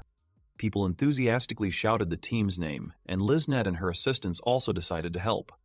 Bakasha and the team decided to attack together, proudly declaring themselves the strongest adventurers. Even Liznet noticed their spirit and was inspired because she saw the true strength of the S-rank team. But with a furious swing of its tail, the hippopotamus swept away the entire cash team. It was when the adventurers scattered in different directions, the onlookers froze in shock, and the girl howled in disappointment that she had not imagined an S-rank team like this at all. People began to run away in panic, and monsters began to crawl out from all sides. Liznet knew they couldn't stay here, but her team was prepared for anything. They couldn't just run away. Having failed to complete her mission, it was stupid to run away. The girl reasoned about how ridiculous it all was. She took out a gun from behind her back and shouted that they were the #1 killer organization. She led her assistants into battle, and everyone rushed towards the monsters. It was important for them to destroy the interfering monsters, cover each other, and at the same time not show their appearance to others. The team fought bravely, and Liznet told the guy to prepare something.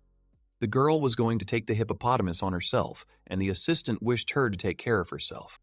The girl hid in the shadows of the forest and, jumping through the trees, was going to stealthily attack the hippopotamus from cover. But nothing worked. He noticed her. Animals, especially those with sensitivity and night vision, cannot be taken by surprise. There are no options except to attack openly with fast-acting poison. The hippopotamus knocked down the dagger thrown at him with his tail. And at that moment, when the opportunity arose, another dagger was supposed to cut his throat, but it failed to pierce. Liznet realized that he had set himself up to do more damage. The girl managed to stick the dagger into her eye. The girl was pleased with the work done and mocked the monster. However, he grabbed her with his tail and released a poisonous mist from his mouth. It turned out that the hippopotamus was immune to poison, which was very bad for the girl in this situation. Then she realized that now was the time to use what Prince Belian had given her, the fragment of the devil's heart. Although she understood that when she used it, she would become his blood and flesh.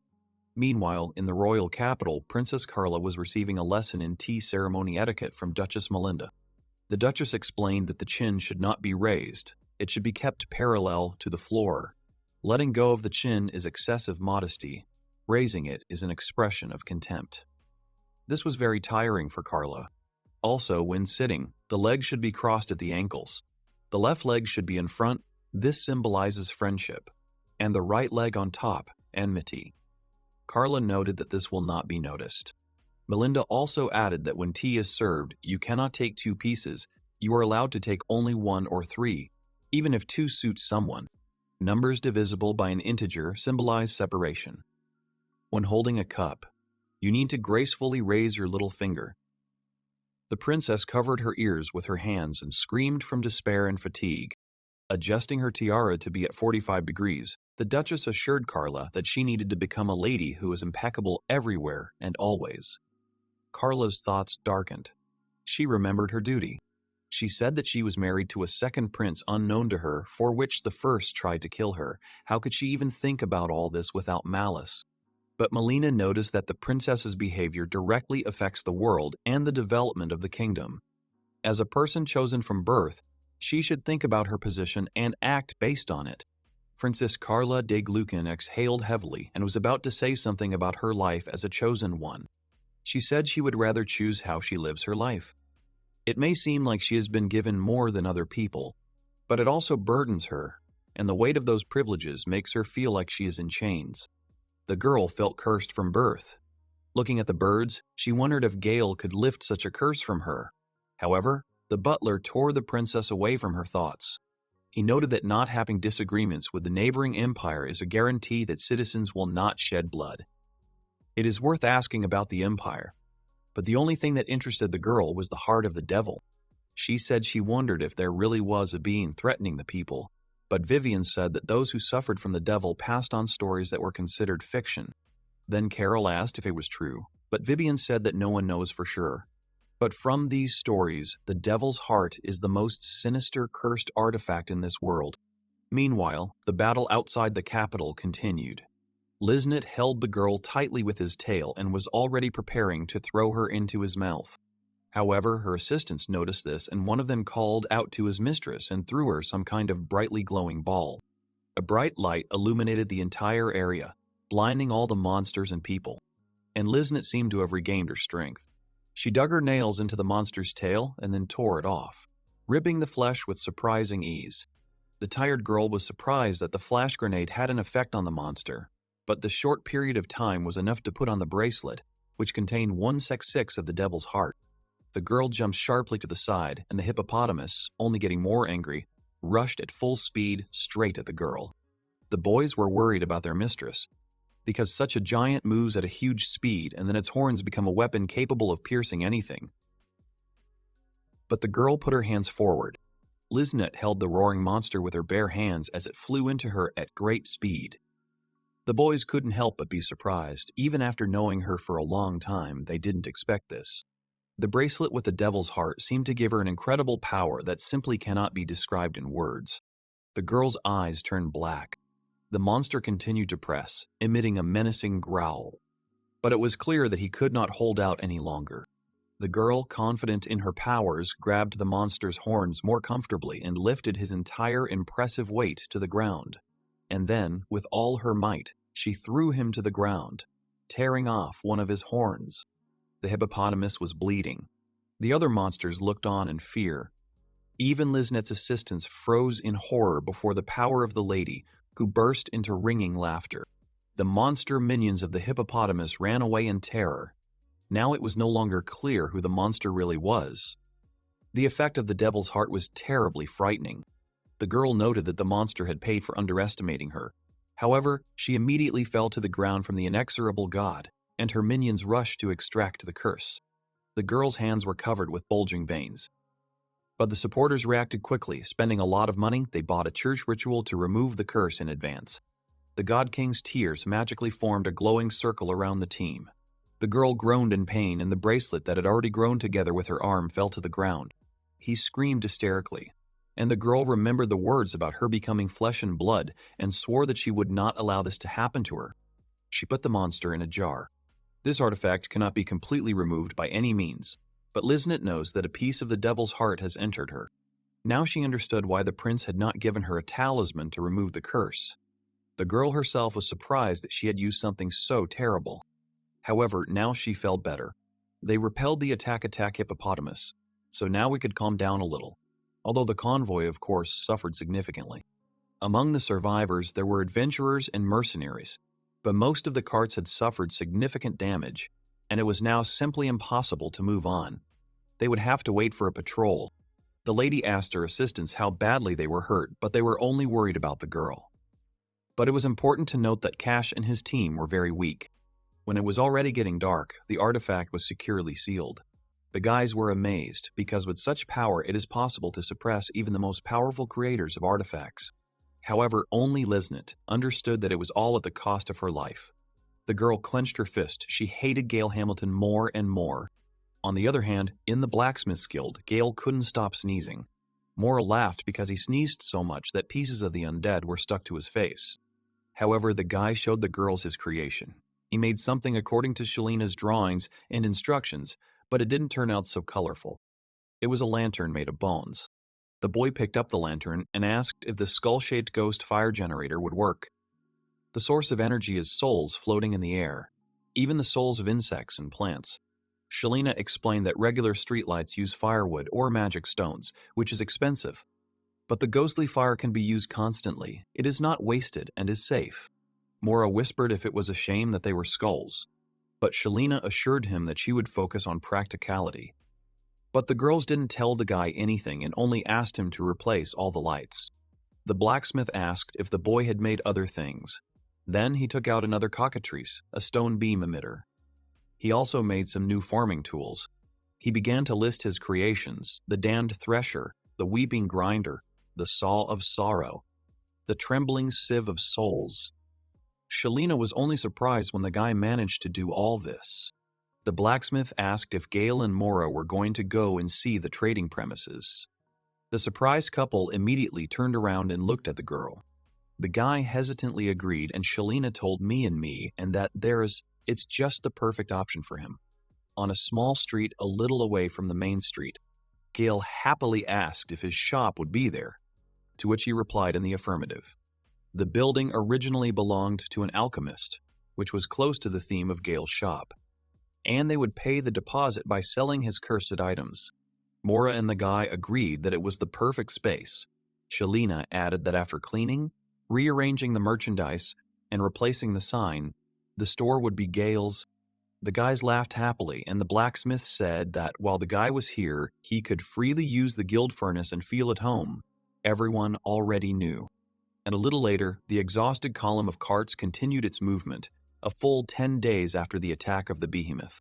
However, almost half of the carts heading to the agricultural town were damaged. The travelers were rescued by a patrol group and again headed towards their destination. But the most remarkable thing is that Kasha and his entire team were now considered heroes who defeated the hippopotamus and other monsters, thereby saving everyone from death. The team laughed happily, enjoying the praise and anticipating mountains of money. And the mage and the rogue confidently declared that they were excellent support for the paladin and the warrior. Melissa noted that they really couldn't have done it without their help, but she really didn't remember it. The guys were outraged. Cash and Melissa didn't remember how they won either, but in any case, they clearly wouldn't have done it without Luke and Norris's help. Cash proudly declared that they had, after all, deprived the hippopotamus of an eye, torn off its tail and even its incredibly strong horns. All this loot was riding with them on one of the carts to the farming town. The team assumed that the eye was cut out by the wyvern dagger, which belongs to Melissa. But the tail and horns were clearly cut off by the sword of Cash, who still remembered these blows. Almost no one remembered what actually happened to the behemoth, as the adventurers and mercenaries were so badly beaten. Liznit noted that there was not even a trace of blood left on the sword. How could this have happened? When the girl finished dealing with the monsters, Cash and his team came to their senses, rising and screaming hysterically in fear. They looked around, not understanding where all the monsters had disappeared to. Suddenly, Melissa found her dagger, which she had supposedly stabbed into the hippopotamus's eye, and Luke found a cracked horn. Cash also found a severed tail. He assumed that they fought while losing their heads, and that is why their memories were so foggy. And after a while, they concluded that they did all this, and, having replaced their memories, rejoiced in the victory. Liznet's team decided to refrain from telling the heroes that their mistress had done all this, since that was not their main goal, and for the killer, attracting attention would only do harm. When Cash's team arrived at the farmer's corner, everyone greeted them with joy. It was a great honor that these guys accompanied them, saved the cargo and the people.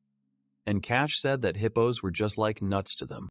Liznit's exhausted team stood aside, sadly realizing that those who talk a lot and do nothing get all the glory, while they simply remain in the shadows to spite their feet. When Cash's team was thinking about what to do next, Melissa suggested looking for an inn, while the mage and the rogue wanted to go to the tavern. Liznit got angry, coughed awkwardly, and asked if they should visit the guild first. Cash reluctantly agreed to go in to exchange the reward, so that the poor people for whom he took the command Liznit did not run away with their loot. The girl's patience was running out, but she held on very diligently. Teen Cash looked around in amazement, not understanding what kind of city this was, where instead of lanterns there were ominous skulls scattered around. The boys were surprised that the residents were completely satisfied with everything. Norris asked if the boys had seen anything like this before, and everyone looked at him with understanding. They realized that this was Gale's damned creation because it was just terrible bad taste, and all he can do, in their opinion, is create damned instruments that look terrible. However, the guys were more surprised by the fact that the whole street was covered in them. The dark mage asked if it wasn't just him who felt unaccustomed here. He felt the atmosphere of a small provincial town. Then Cash noted that it was only to their advantage. Probably Gale's shop was somewhere around here. Cash and his team laughed evilly because they thought the guy was a fool for leaving so much evidence behind. However, it wasn't only them who laughed, but Liznit as well. Meanwhile, the guys decided to start their search from the guild as they were advised. The hooded girl noted that they were on the right track. Then her assistant added that it seemed that Gale was indeed in the city, but Cash's assessment seemed strange to him.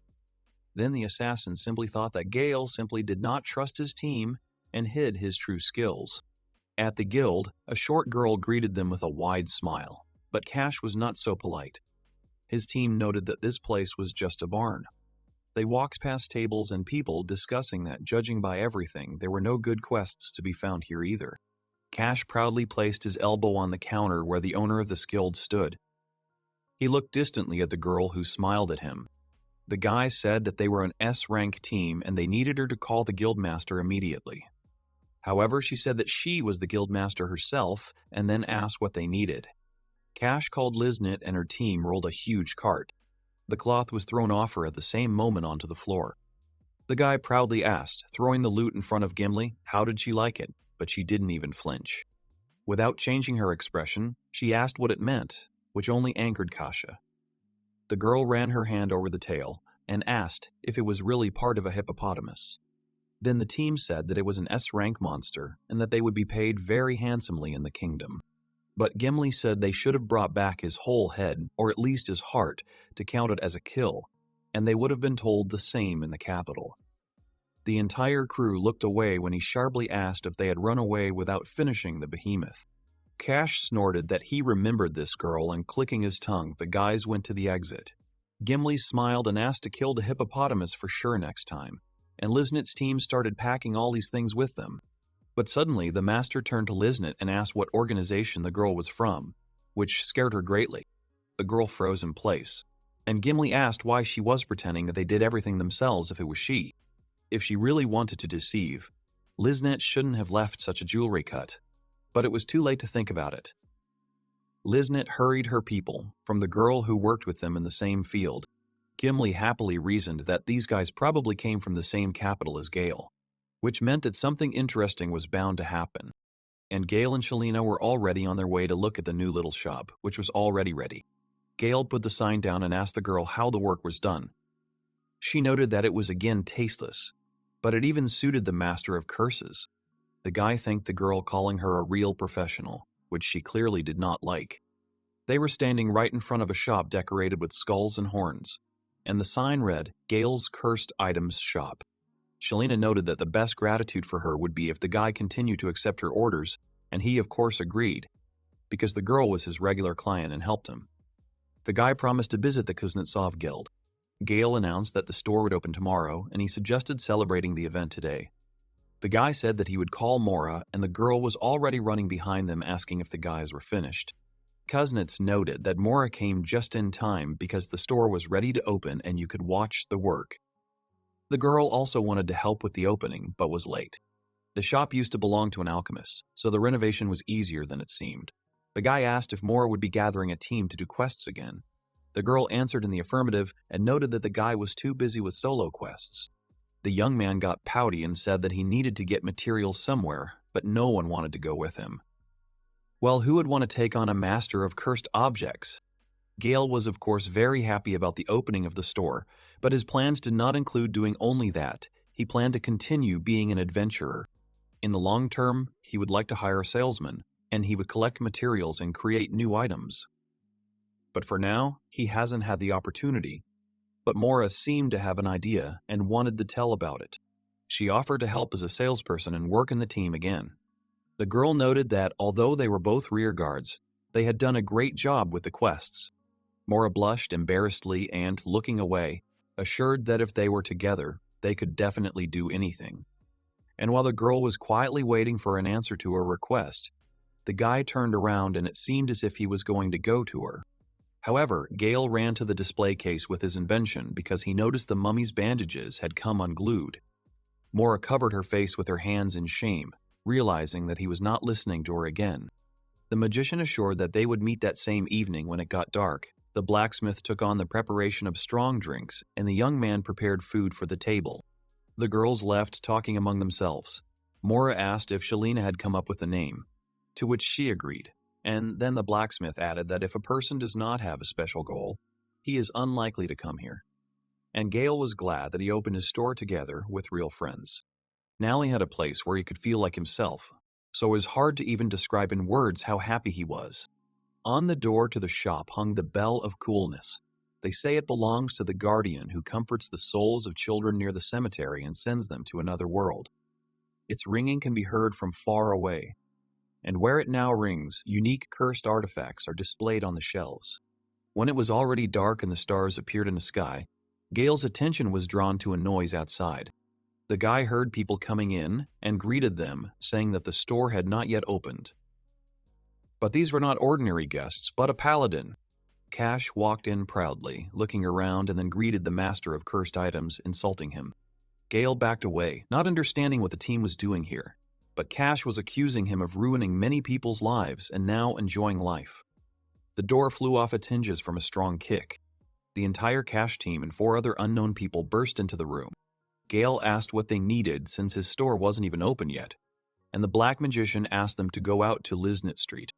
The 4 of them left, and Gale wondered why they needed so many newcomers. His thoughts were interrupted by Norris, who said that they could talk now. The master was taken aback. They themselves kicked him out, saying that he could open his own store. What business did they have with him now? The guy's voice was shaking, and he himself could not even move his legs. Cash explained that they came so that Gale could remove his curse from them, which surprised the guy even more. Meanwhile, outside, one of the assistants asked if the lady was sure that this was Gale Hamilton and why they left him with the Cash team. The girl explained that this way they would be able to see what this guy was capable of. However, she herself still doubted that he was the creator of the artifacts. Gale assumed that Cash was talking about the curse placed on the equipment. The negative effects of the curses should not affect the team. He used the skill of placing a curse on the equipment so that the effects would only affect Gale himself. But he did this out of a desire to help his team, especially since he had lifted this curse long ago.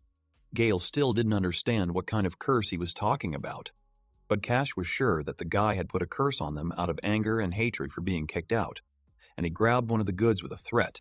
He threw the damn mummy on the floor and crushed it with his foot while Gale shouted that it was his main product. Melissa said that the breakage of such goods was only for the best, and Luke, taking out his knife, added that he would do everything to ensure that no goods were fit for sale. Knives flew at the goods on the shelves, and the dark mage began to use attack magic, not at all worried about the possibility of a fire. The guy rushed to stop the guys, but Cash grabbed him by the collar and demanded that he immediately remove the curse from them, because he was tired of talking. The master said that even if all their stats were returned to their initial state, they would not become higher. Then Cash asked again, "Does that mean they are weak?" He threw the boy against the wall, onto the floor, and slowly pulled out his sword. He no longer cared about the princess's task. He threatened that if Gale did not want to remove the curse, then he could simply kill the caster, to which he received the support of all members of his team.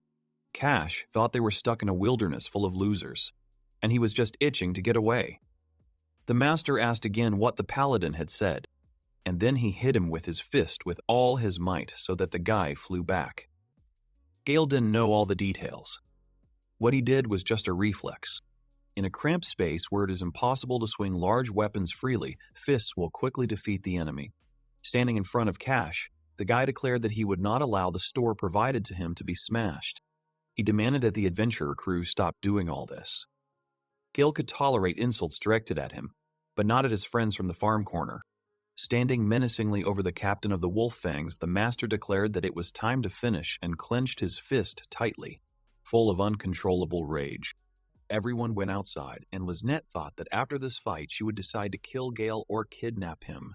In any case, everything went according to her plan. She let the Wolf Fangs finish their last mission by calling them simply grinning dogs. Cash assured that he would not give in, and Norris added that in the event of such impudence, they simply had no other choice. The captain took out a bottle. He had foreseen such a situation, and since things were going well for the team, he bought himself an expensive buff in the capital. The whole crew drank it, and Melissa haughtily replied that it was a pity to waste such an expensive thing. Suddenly, the area was illuminated by a light coming from the fore, which made Gale cover his face with his hands. He squinted and analyzed the situation. It was an item that allowed one to increase the power of all abilities, but the guy was more bothered by its familiar smell. Cash boasted that it was a high-class item from the Adventurers Guild, a very expensive item that increased abilities. He laughed that someone like Gale had never even seen such a thing. The entire team rejoiced, because with the help of this potion they returned to their state before the curse. And although the young man denied that he had cursed them, Everyone quickly rushed into battle. They surrounded the guy from all sides, as if he were one of the monsters. Norris explained that since the guy was always behind, he did not participate in their team tactics. But now he will see it, their main feature, the wolf discharge strategy. Gale, being a former member of the team, knew that while you were looking in one direction, you would immediately be attacked from the other, and if you concentrated on one of them, you would immediately find yourself surrounded. The young man thought that Cash was the main threat and strength of the team, and therefore he should not be lost from sight.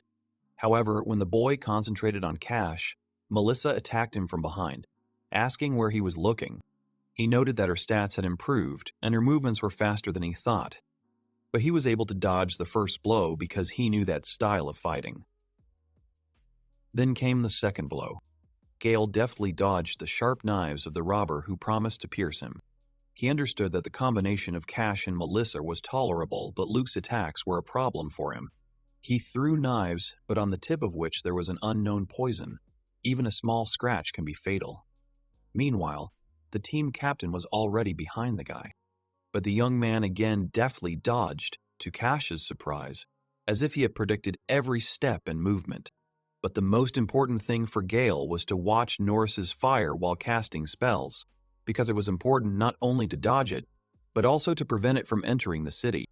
Cash didn't like how brazenly Gale dodged. He used the summer rain slash and ordered the others to surround him to prevent him from escaping. Melissa and Luke rushed towards the quickly running Gale, and then he managed to do what he planned. The entire team was within reach, and he unrolled the cursed scrolls. The young man not only dodged their attacks, but also lured the enemies, and they only froze with anger and fear. If Cash and the others use items of enhancement, it is enough to even slightly reduce the effect of their action. He gave them a taste of the power of the cursed items they hated so much, using debuff against the boost. Gale cast the amulet of an innocent prisoner. A huge grate appeared over the team's heads, and they themselves were grabbed by something dark while they tried to understand something in horror. This amulet is a one-time use item, activates after selecting a target, and has a short range, but it applies a weakening effect to the target, located a few meters away from activation. This interesting artifact is made from the ashes of a prisoner who spent his entire life in prison, where he was unjustly sent long ago in his youth. Even though its area of effect is not very large, all the bitterness, sadness, suffering, and heaviness of the prisoner falls upon the one who gets into the zone. In one of the buildings abandoned due to monsters, Gale found an undead creature walled up in the wall, which interested him and he could not pass by. She was emitting a particularly strong curse, but she was clearly unable to move, and then Gale began to wonder what was causing this phenomenon. He reached out to the skull and asked if he would come over and tell the undead its sad story. And then he used his dispel, and the corpse seemed to dissolve. It was an old man who honestly admitted that this young man was the first one who came to talk to him. Tears flowed down the cheeks from the closed eyes of the elderly man, and he himself told his story. And he merged with the wall when he became undead because he always leaned against it, even though it was cold. Compared to the effect of improving all abilities that both Cash and the rest of the team used, this amulet can provide, although not as strong, the effect of reducing all abilities by 3 times. While Cash and the others were shouting that all this and the curses were just nonsense, Gale was already quickly running away in the other direction. He called them to follow him to continue the fight. The plan was simple. The inhabitants could not be allowed to suffer, and therefore it was necessary to take the fight to another place. Even though he hadn't arrived here for long, he knew the area much better than Cash and his team, and so he thought about where to take them, to the catacombs, an abandoned church, or a hospital. He glanced back and saw 4 silhouettes there. The wolf's fangs really did pursue him. Then he told them to keep up the good work and not fall behind. However, at this time, someone was talking near his shop. It was Cash's team. They couldn't even walk. Their bodies had become unbearably heavy despite the expensive boosters. They had boosted their stats, but something was wrong. The captain wondered angrily why Gale's curse was not working as expected and turned to Liznet to ask for an antidote or something that could help. But she and the others was no longer anywhere. And while Cash was indignant about where their assistants had run off to, they had already been running after Gale through the night forest for a long time, not allowing him to hide. Shortly before Gale's escape began, Liznet, seeing the amulet of an innocent prisoner, was convinced that this was the person they needed. Gale Hamilton, who possessed a huge number of artifacts. The assistant asked what they were going to do next. Liznit replied that they couldn't allow a stir, because even though this is a village, the guards can come at any moment. It was necessary to act quickly and not allow people to gather, since it seemed they were already late because the sounds of the guards' footsteps could already be heard in the distance. Liznit ordered her assistants to take care of the onlookers and was about to move, but she froze as if petrified. Her whole body seemed to be wrapped around a snake, not allowing the girl to take a single step forward. The girl grabbed herself by the shoulders. She felt the presence of the devil's heart, but she couldn't believe it. It seemed like it was all just nonsense. She immediately ordered her people to retreat, and it didn't matter what would happen to the people. The main thing was to save themselves. It seemed that the seal of the devil's heart had been removed, and the girl, having fallen to the ground, was coughing greedily, swallowing air. The assistants who had surrounded her were worried about what was happening to her.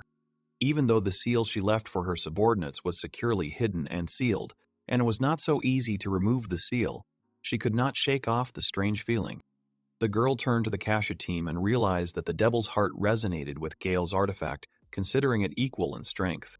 The dark magical substance reached out to the girl again. She demanded even more strictly from her assistants that they run away, because it reached out to them too. Liznit managed to break free and rose to her feet in horror, thinking about what to do next. The guys felt something. It was a debuff, an area attack.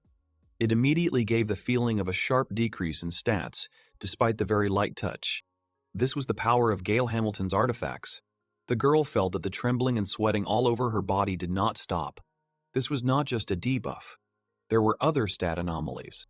Liznit was able to identify several of them, such as slowing down, decreased defense, increased fatigue, fear, and impaired perception. Among experienced assassins like them, trained to be especially sensitive to stat changes. There are hardly any who know this better. But even Liznit has never heard of such a complex debuff. She felt exhausted just by lightly touching that black light. If she had a direct hit, it was unknown how many more of them were hiding there. The girl ordered the boys to disperse and not touch the black light. However, he kept catching up with them, but he clung especially fiercely to their mistress Liznit, who tried with all her might to break free. However, she noticed that the target was lost. Hamilton used the artifact to weaken Cash. But why was he running away? There was little time, and so the four of them rushed into the forest after the young man without any discussion. The guy didn't spare the powerful artifacts he had put aside for the escape. It was definitely that same Gale. And apparently he headed to the outskirts of the city, which means his accomplices won't be there. Liznit was happy. That meant there would be four of them against one Gale. There was no way to retreat. And when asked what they would do with Cash's team, Liznit answered without even thinking that they didn't care about them at all. Gale was heading towards an abandoned hospital on the outskirts of the village. Once upon a time, those who died from an epidemic were buried there. The girl laughed. He, in front of them, living in darkness, rushed into the grave himself. What a fool. The guys seemed to have regained their strength and sped up, expecting an unequal fight. However, after a while, they could not catch their breath. Their pursuit speed was not comparable to usual, but in order not to lose sight of him, they have to make great efforts. The killer suggested that he was using a booster, although it could be that his base stats were simply geared towards speed. In addition, Liznit was very close to him, although she did not receive a direct hit. The girl was still exposed to the influence of his artifact. She knew she had been careless in watching the battle between Gale and Kasham. If she had missed him because of this, it would have been a mistake for life. After all, he is a man capable of upsetting the balance in the state. They could not let him go at any cost, and they had to capture him dead or alive. They were anxiously aware that they were gradually falling behind, but they made every effort to complete their mission. However, in their desire not to lose the pursued, they did not notice that they had neglected the usual precautions and vigilance towards their surroundings, which is not typical of them. They have yet to discover what kind of danger they have attracted to the outskirts of this city. Meanwhile, Cash and his company were slowly trying to reach Gale, when the captain declared that they now looked more like a gathering of turtles. Suddenly a girl appeared and asked if all this noise in what had become Gale's store was their fault. Then Cash angrily asked if this lady had any problems. From the pose and appearance, the Wolf Fangs realized that it was Mora standing in front of them. They stared at her outfit and then asked how dare the one who abandoned them after Gale's expulsion come here. After all that had happened, they really came to the farm corner together. The dark magician, realizing what he thought had happened, hit himself on the forehead and declared that now everything was clear to him. He thought that in such a remote place it would be impossible to find Gale. But Mora was there too. Did the others really believe that this was just a coincidence? It turns out that Mora Glaris was Gale's accomplice from the very beginning. This is the accusation that the magician made against the girl. Luke, Melissa, and even Cash froze in shock and surprise, but Mar just pretended to find it funny. She asked if Norris was a bit dumb, although she had always thought he wasn't very smart, but now he was going too far. But explaining everything was a waste of time. The boys, meanwhile, nodded knowingly, pretending that they thought so. The magician raised his head and said that such deep thoughts were clearly beyond the capabilities of a young lady with a cleavage to the very bottom. He believed that he could read her thoughts like an open book. He asked Mora if he had hit the nail on the head. The furious girl said, they were all terribly wrong. Cash wanted to say something, but the sorceress interrupted him. She said that it was they who kicked out Gale, and she joined their team only at their invitation. How this made her an accomplice. The girl really wanted to know about this, and what exactly she did against them. Cash couldn't utter a single normal word, and the girl kept pressing. She asked if she had put a curse on them and how she had become Gale's accomplice, when the guy fell silent. She stood up, allowing him to breathe a sigh of relief, and when she turned away, she addressed her former leader. He came to such a remote place, destroyed someone else's store, and after all this, he still dares to insult a departed team member. Mora asked sternly if this boy had been taught as a child not to do anything that would hurt others. Then she began casting some kind of spell. She assured, standing in a fighting pose, that this should not be done under any circumstances. Team Cash decided to switch to wolf tactics and defeat the angry Mora. Cash assured that even though they had slowed down in their movements, it was only Mora in front of them, and she was all alone. However, the young man was unable to even hold his sword. The girl asked if this was an attempt to K-impulse May. She then said that thanks to them putting a bunch of debuffs on her, she had increased her strength and agility, and was ready to show them the real pulse of May. Mora began to furiously attack the Cash team, holding their team captain by the collar. She said that she would do to him the same thing they did to Gale's new store. Maybe then they will understand what it's like to be in his place.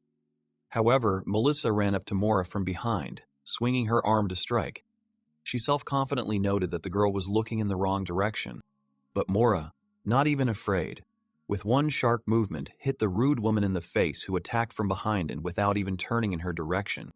Then the sorcerers noticed that Gale had placed serious debuffs on this team, which meant that this fight was no longer 1-on-4. The girl said that they would lose this fight 2-on-4. Luke told Mora not to be arrogant. He also noted that the main thing is not to let her get close because they have long-range weapons. The robber shouted that her pathetic tricks would have no effect on them. Norris and Luke were preparing to attack from different sides of the girl. The robber promised to riddle the girl, but when he wanted to get at least one knife, it turned out that he had already spent everything, and while he was remembering that he had left a lot in Gale's store, Mora had already approached him, swinging for a blow. She punched Luke in the stomach with all her might, making him double over with a painful cry and then flew back several dozen meters. Then the mage prepared one blow that was supposed to kill her, a hellish bullet. However, his magic shone brightly. Then the girl thanked the magician for illuminating himself and threw a bottle of alcoholic drink at his head. It flew right on target, smashing against his head. The bottle made the dark mage fall to his knees. Mora replied that it was very easy to hit him. The entire Kasha team lay like trash on the ground, unable to even open their eyes and look past their enemy. The sorceress stood menacingly nearby. The assembled crowd watched as the girl continued to taunt the team, begging her to stop. But Mora laughed because they weren't done yet. She turned to the bottle she was carrying as a gift and said sadly that she was sorry to have this wine for the opening ceremony. But it was more important to find Gale now. The girl squeezed her way through the crowd of people that had gathered to her friend's shop. When she managed to enter it, she was just wandering around the display cases in surprise when a mummy on the floor caught her attention. She carefully picked up the figure that had fallen to the floor. With no less effort, the girl carefully held it, remembering how Gale had diligently corrected it. The guy said that this product was special, while Mora was occupied with completely different thoughts. The girl carefully placed the mummy on the table, but suddenly a noise was heard from behind and a question was asked about what had happened here. It was the blacksmith Shalina, who had a heavy barrel on her shoulder. The girl had come to celebrate the opening. Mora jerked, realizing that she urgently needed to go and find her friend. Then the blacksmith grabbed her hand before she ran away and demanded an explanation of what had happened here. Gale was missing and needed to be found as soon as possible, although Cash's team clearly couldn't defeat him, but Mora was still worried. She understood that most likely the guy, not wanting to create problems for the residents, was trying to get the enemy out of the city. Then Gimli appeared on the threshold and reported that the boy had gone to the other end of the city to an abandoned cemetery. The girls were pleasantly surprised to see the master and asked how she knew where Gale was, to which she replied that she found out by accident, and then, looking away, awkwardly noted that the Wolffangs were very strange people. The girl herself came to hand over the materials that she had received. These were animal organs that emitted a simply terrible odor. Gimli said that the Master of Curses was being pursued by some group, clearly more experienced than Cash and his team. Frightened Mora thanked the girl and, despite her outfit, resolutely rushed to help her friend. There was no time to change clothes or take a weapon, and everyone understood this. The blacksmith asked to wait. It seemed she was going to go with Mora. The girls took the weapons from Cash and Norris, cheerfully assuming that it would be better than nothing. After which they proudly set off on a special mission to rescue Gale Hamilton. Gimli volunteered to accompany the girls and then asked, "Now is the situation when every second counts. Probably Shalina is not used to this." In addition, the girl noted that she was experiencing an unpleasant feeling. Mora asked if it was about those who were pursuing Gale, but the master explained that she felt the presence of something inhuman. The tail and horns she brought were part of the hippopotamus, she explained to the girls. And then she added that those who are now chasing Gale came here from the royal capital. They failed to kill the behemoth, and it escaped. But beast-type monsters are quite tenacious, and ranked ones are also smart. That's why they can carry out strategic attacks and command the herd. In other words, it's no wonder they followed them so far, relying on their keen sense of smell and waiting for the right opportunity. It turns out that the girls had a chance to run into a hippopotamus, which made the task AA difficulty level. But after the cockatrice, the girls didn't really want to deal with such monsters. Meanwhile, Gale had already reached the abandoned hospital, which was also a cemetery. He was standing on a tree trying to catch his breath after such a run. The guy jumped down and turned around, taking a fighting stance, inviting his opponents to come out and show themselves. Killers slowly emerged from the bushes and asked the guy to wait a bit while they caught their breath. He obeyed them without hesitation.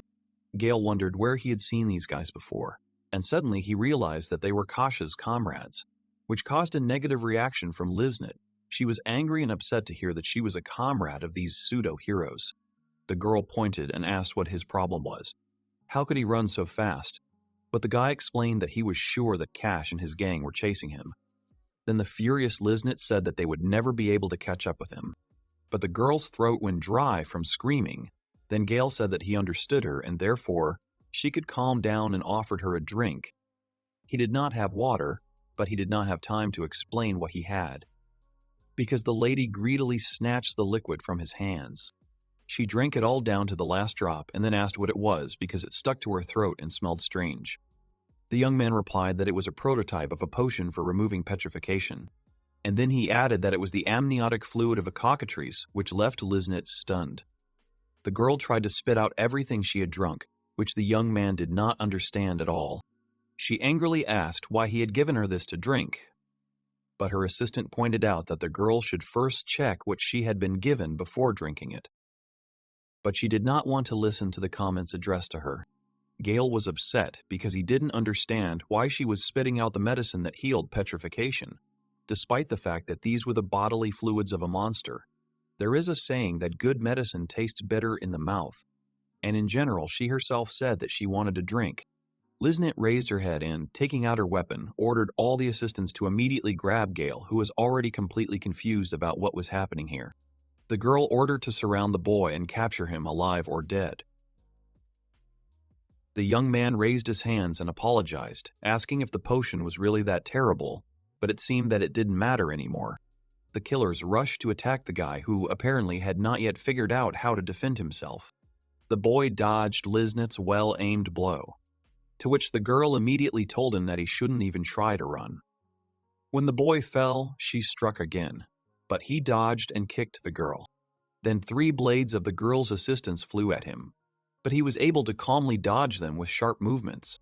The girl noted that he was dodging all their attacks perfectly.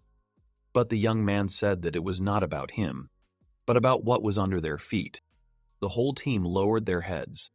The whole ground was strewn with piles of all kinds of bones, and in some places there were also wooden crosses.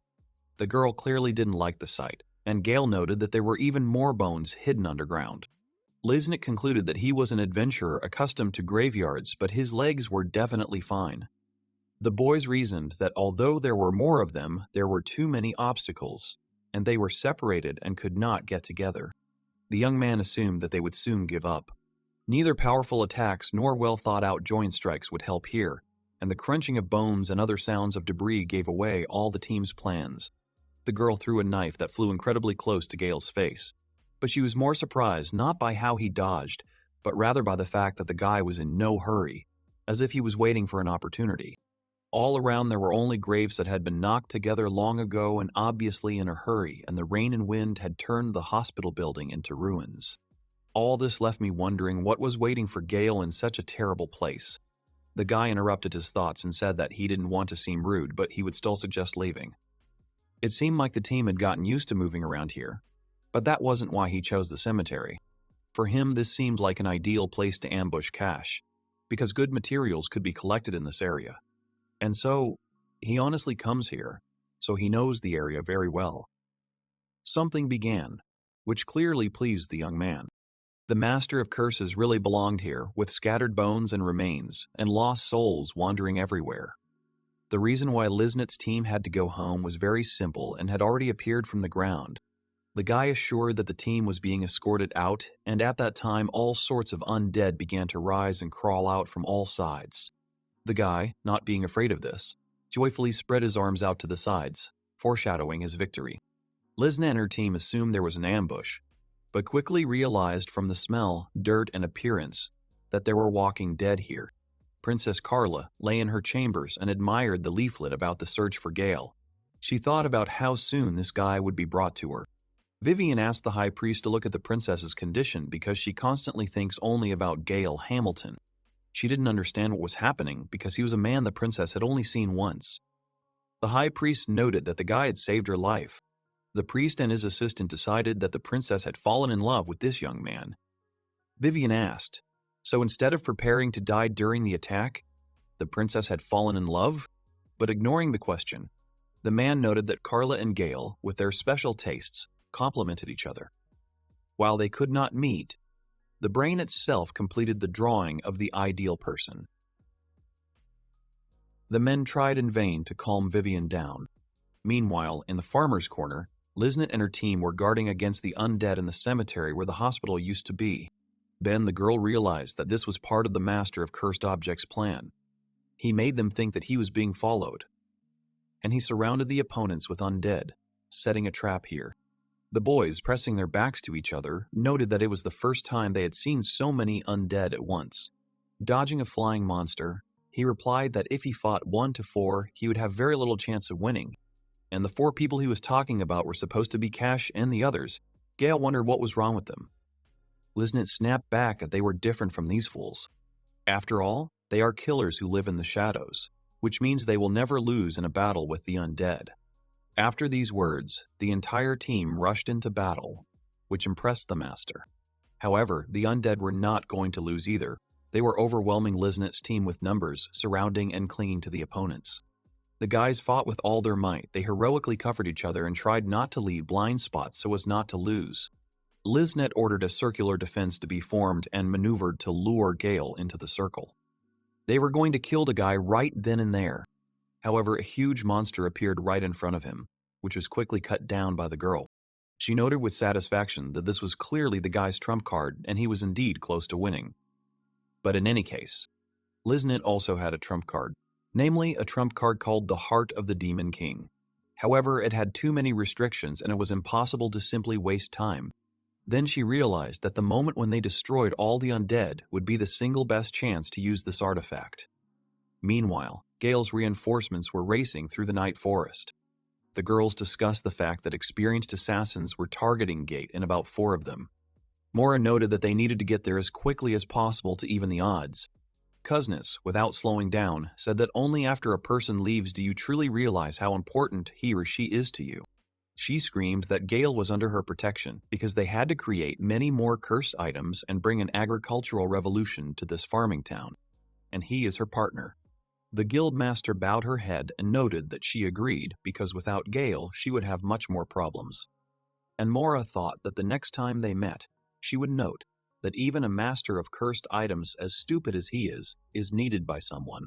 She promised herself that she would tell him everything exactly like that. Shelina, still running as fast as she could, asked what they would do if a wounded hippopotamus appeared. Mora noted that assassins and a hippopotamus would be too much. While Gimli thought about it, she told that the master of cursed items can acquire unique skills that cannot be compared with a normal profession. Mora asked what kind of skill, and the master told about the change of failure. It is a perfect evasion skill called surprise luck. The girls asked in surprise what kind of surprise luck was this. They noted that reversing bad luck was a very powerful skill, and if it allowed them to avoid death, then everyone would obviously want it. But unfortunately, this is an extremely rare skill that cannot even be activated at will, so girls can only hope for the best. Meanwhile, Liznet and her team had already knocked down a huge pile of undead. Still fighting for their mission, the girl noted that they somehow miraculously managed to destroy all the undead, but she did not have the strength to even approach Gale. She raised her hands and admitted that they were giving up because there were so many undead, and Gale was still effortlessly summoning more. Liznet admitted her defeat. The captain of the assassins extended her hand for a handshake, as a sign of acceptance, and Gale, without thinking much, hurried towards her in order to return the outstretched hand. When the boy approached, Liznet said she was just joking and ordered him to throw her the jar. She deftly caught the sealed curse, and then, explaining that this was their trump card, she opened the jar, releasing the creature inside. Taking out this creature, she decided to tell the guy about it, as a gift for his life. She held out the artifact on her palm and explained that it increases physical abilities to the limit by taking away life force in return. It is the most terrible and powerful artifact. However, Gale noticed something behind the girl. She turned around and saw a hippopotamus running straight towards them from the thicket of the forest.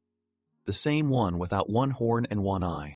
Liznet didn't understand what this monster was doing here, but there was little time to think because it was already flying towards them. And Gale, preparing for the best possible circumstances, decided, save the killer.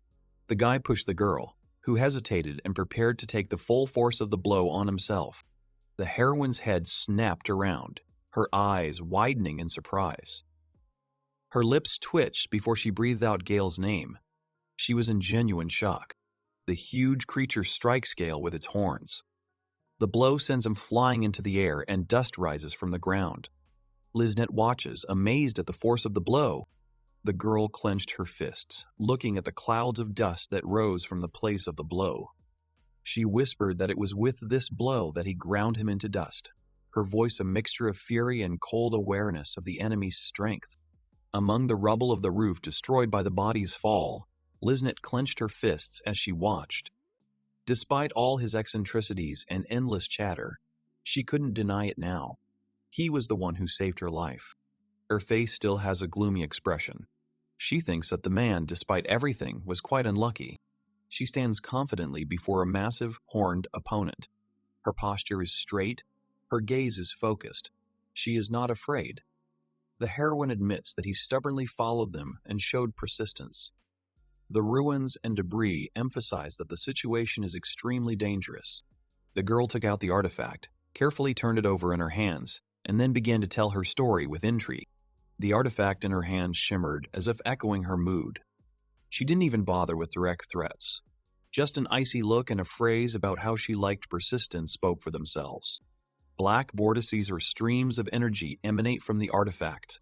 The heroine, with a mad grin, raises her hand. in which the sinister artifact sparkles. With triumph in her voice, she says for it to absorb her and the heart of the Demon King. The artifact quickly begins to absorb the girl's body, enveloping her in dark magic from head to toe. The artifact's power has clearly gotten out of control, filling the space with chaotic, frightening energy. And Liznet can be seen biting her lips hard. The heroine was enveloped by many dark tentacles. At the same time, various abilities were activated, including instant stun resistance, fatigue resistance, and increased strength. All this demonstrated the increasing enhancement of her combat potential. The tentacles continued to cover her body. Additional abilities appeared, an endless supply of magical power and immunity to pain. The power of the artifact reached its peak, turning the girl into an extremely dangerous opponent. The hippopotamus froze, its massive body tensed like a spring. Its yellow eyes followed the girl's every move without blinking, and the phrase that the moment for an attack had been missed hung in the air. Now any move would be too late. The heroine took a fighting stance and declared that it was time for a rematch. She also added that this time Behemoth would not be able to escape. Everything about her appearance spoke of complete confidence in victory. On the battlefield, two opponents approached each other, a girl with an activated artifact and a massive monster resembling a rhinoceros. She rushed forward, preparing to attack, while the beast let out a threatening roar. There was a huge hole in the roof of the building, indicating that Gale had landed there after a huge impact. A dark shadow appeared against the night sky, breaking through the foliage. Someone uttered a short exclamation of surprise. Gale lay on his bed, looking stunned. He admitted that he seriously thought he was going to die. Then he noted with relief that he had been incredibly lucky, landing right on his bed, having fallen through a hole in the roof. Gale was in a room with many beds. He was sitting on one of them, and there was a big hole in the roof above him. Looking around, he noticed that this could be considered a truly happy place. He thought that if he fell to the ground, he would be seriously injured. Sitting in the semi-dark room, he thinks hard about what happened. Thoughts rush through his head. He is almost sure that he did not get a good look at that monster. However, he remembers how the creature in the form of a beast suddenly pounced on them. With a sudden change in his expression, he remembers the zombie animal. The image of a distorted dog comes to mind. But the next second he dismisses the thought, realizing that it was something completely different. He continues to ponder, noting that the creature had one broken horn, one eye was missing, and its tail looked ragged and damaged. He realizes with amazement that he has never seen such a creature before. However, despite this, its appearance perfectly matches the description of a zombie animal. With this thought, he falls onto the bed, lying down and trying to comprehend what he saw. He continues to reflect on what happened, recalling Shalina's words about the villagers being alarmed by a creature attacking the fields. It was probably originally a wild boar that later turned into an undead creature. He stood up abruptly, knowing there was not a moment to lose.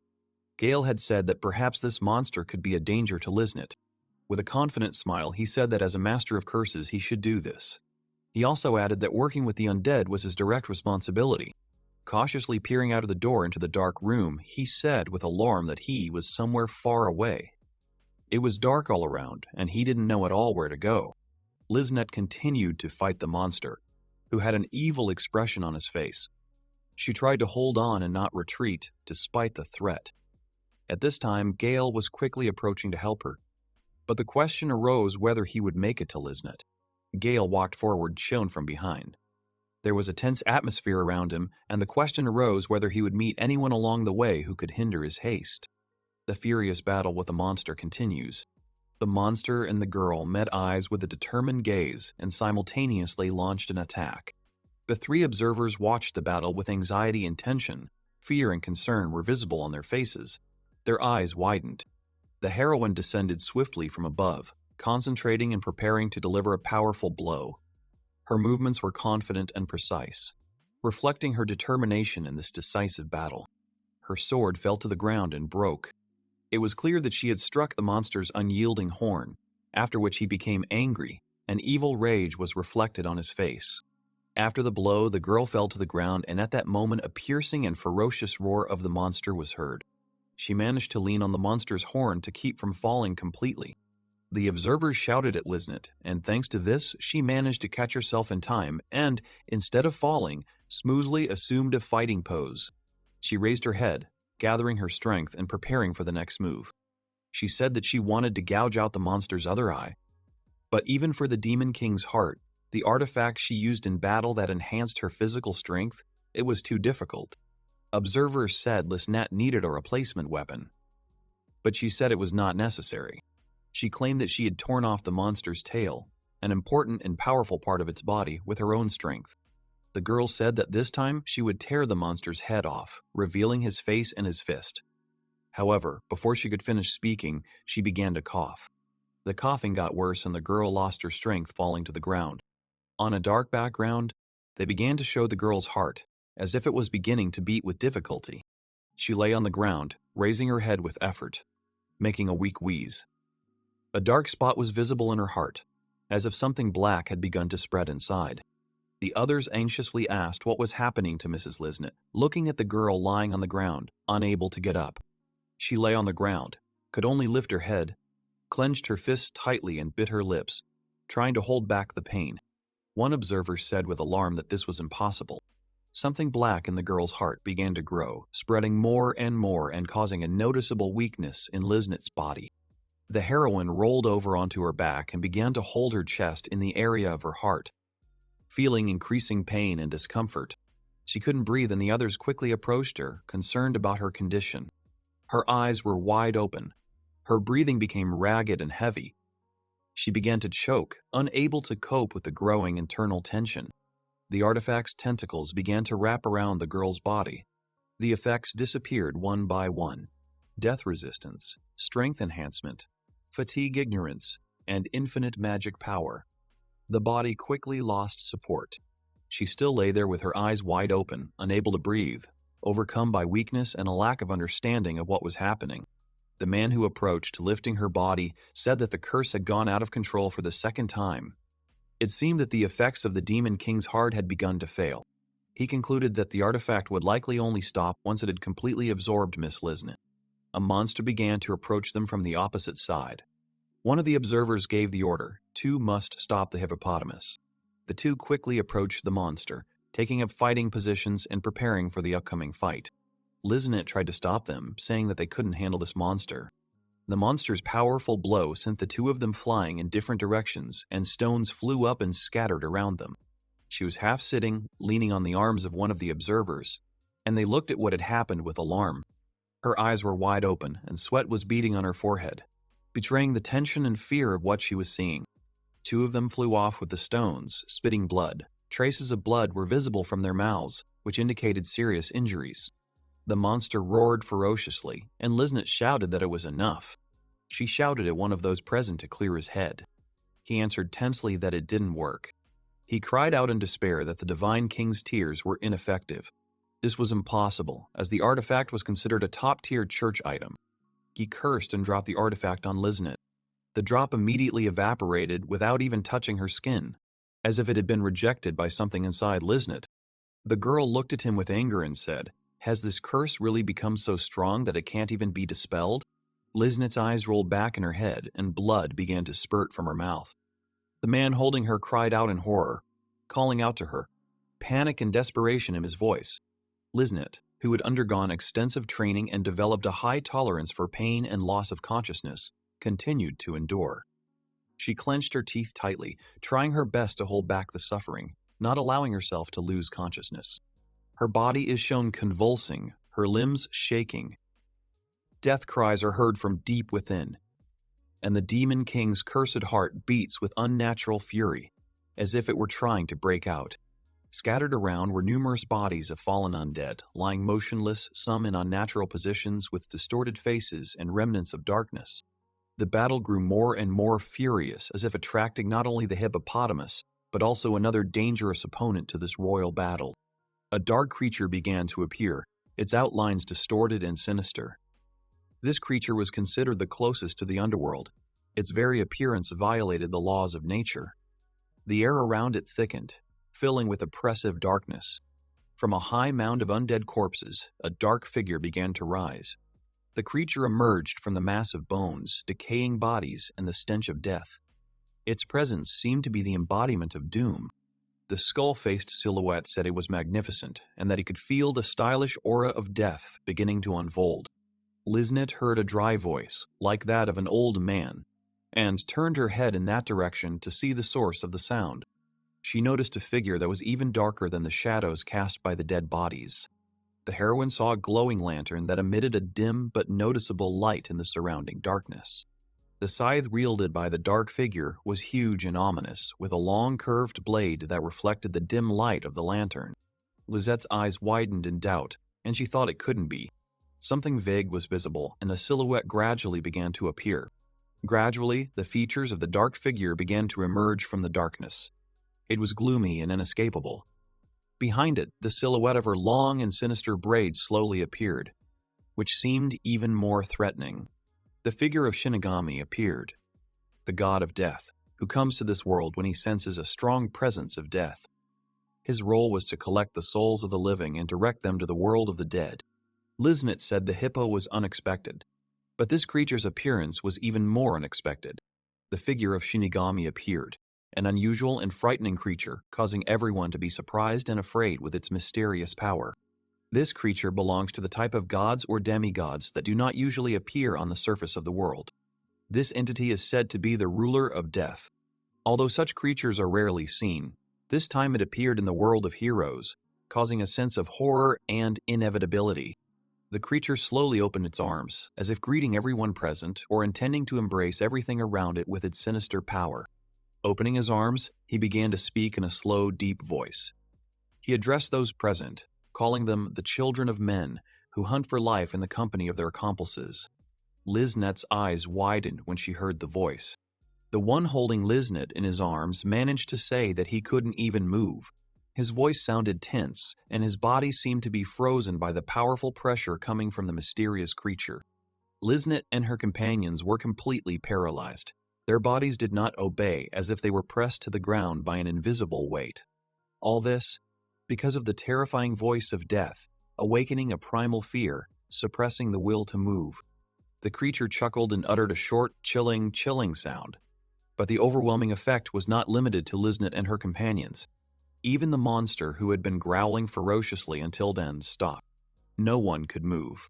Even Behemoth, an exceptionally powerful, indomitable monster, froze as if he was chained to the ground. The creature tilted its head slightly to the side, as if listening to the silence. After a moment's thought, the creature slowly lowered its gaze downwards. Its empty eye sockets, hidden in the shadow of its skull, settled on Liznit. Half-sitting, her body trembling and barely breathing, Liznit raised her head. Her eyes, full of pain and tension, met the empty gaze of the creature. The creature squinted down at Liznit and, as if assessing her will and strength, said with a slight irony and coldness in his voice, as if playing with words, that he was interested in what they had here. The creature let out a low, sinister laugh and, looking at Liznet's chest area, thought of the Demon King's heart, as if hinting at the hidden power or threat emanating from it. Even the Demon King's heart stopped beating, as if it was holding its breath. The Shinigami glanced back and forth between Liznit and the hippopotamus several times, carefully assessing both of them. The Shinigami, raising his eyes to the sky and opening his arms, exclaimed that he could not contain his surprise at such a magnificent spiritual offering, calling it truly wonderful. Liznit held her chest as she thought that her soul would be consumed by that scythe, and even if she managed to dodge its strike, the Demon King's heart would still consume her. She thought that if the Demon King's curse was lifted, the hippopotamus would tear her apart while looking at the monster. She looked down and concluded that lifting the Demon King's curse would result in the behemoth destroying her. She began to understand her situation. Shinigami was hovering over the battlefield, a hippopotamus was nearby, and Liznit was sitting powerless on the ground. Inside herself, she realized that death was near, and she might not get out of here alive. Suddenly, a mirror appeared behind the demigod. He explained that this mirror reflects people's thoughts. He turned to Lizette and said that he was now going to show her two important things. Then he started telling her that it would be a memory from her life. Liznit thought about seeing all her memories before she died. She began to remember her life, born into a poor family, and sent to work as a servant to reduce the number of mouths to feed. She recalled being treated like an animal, very harshly. She served a noble family. She thought that in that house there was a girl about her age whom she saw when she was drawing water from the well. Lizette remembered that a girl about her age was looking at her coldly, and it made her feel a little afraid. She recalled that every time she was reminded of her birthplace, the image of that beautifully dressed girl would appear before her eyes. The feeling that a person's birth determines absolutely everything would resurface in her memory over and over again. Lizette's memories flashed to her of losing her patience and taking a step forward, toward freedom, toward a life she could choose for herself. Her feet step on the ground covered in dark liquid. Ultimately, as the heroine recalled, her path to freedom led to her participation in a murder case. Her own frightened face appeared before her inner gaze. The memory ended and the scene returned to the present. Liznette stood silently in place, her head down. The heroine remembered how she once stood on a mountain of corpses, overcome with pain and loneliness. Then she told herself that no matter where and how she died, she would have no regrets. Lizette, without raising her head, said with grim resignation that her life was meaningless. She thought about how this was karma. She never imagined that her end as an assassin whose job it was to take lives would end with Shinigami himself coming for her. Shinigami, looking at her, said that now the second part has begun, and that's all. Shinigami continued, talking about what kind of life could await her in the future. At this time, Liznette, having gathered her strength, rose to her feet and took a fighting stance. She responded with bewilderment that her life here was being interrupted, not accepting Shinigami's words about the future. Liznette looked at the demigod and thought about what he was talking about. She recalled that after the murder case was closed, the noble families continued to use her, causing pain and humiliation, as shown in the background where the man pulls her hair. She continued that she was sent to Geyal, the first prince of the empire, and that the situation had not changed since then. Liznette remembered running away, always dreaming of freedom and hating all restrictions. She jumped over the fences, remembering those moments and thinking about how she ended up trapped in restrictions again. She wondered, what if the place where she ended up? She looked up, wondering what had happened. The heroine remembered how she arrived at this farm. She stood by a tree and watched the village from afar. Liznette thought that although the farm was not economically rich, its nature was much richer than that of the city. She remembered that people find happiness even in the simple, humble life. Liznette looked towards the door with a slight hope and uncertainty.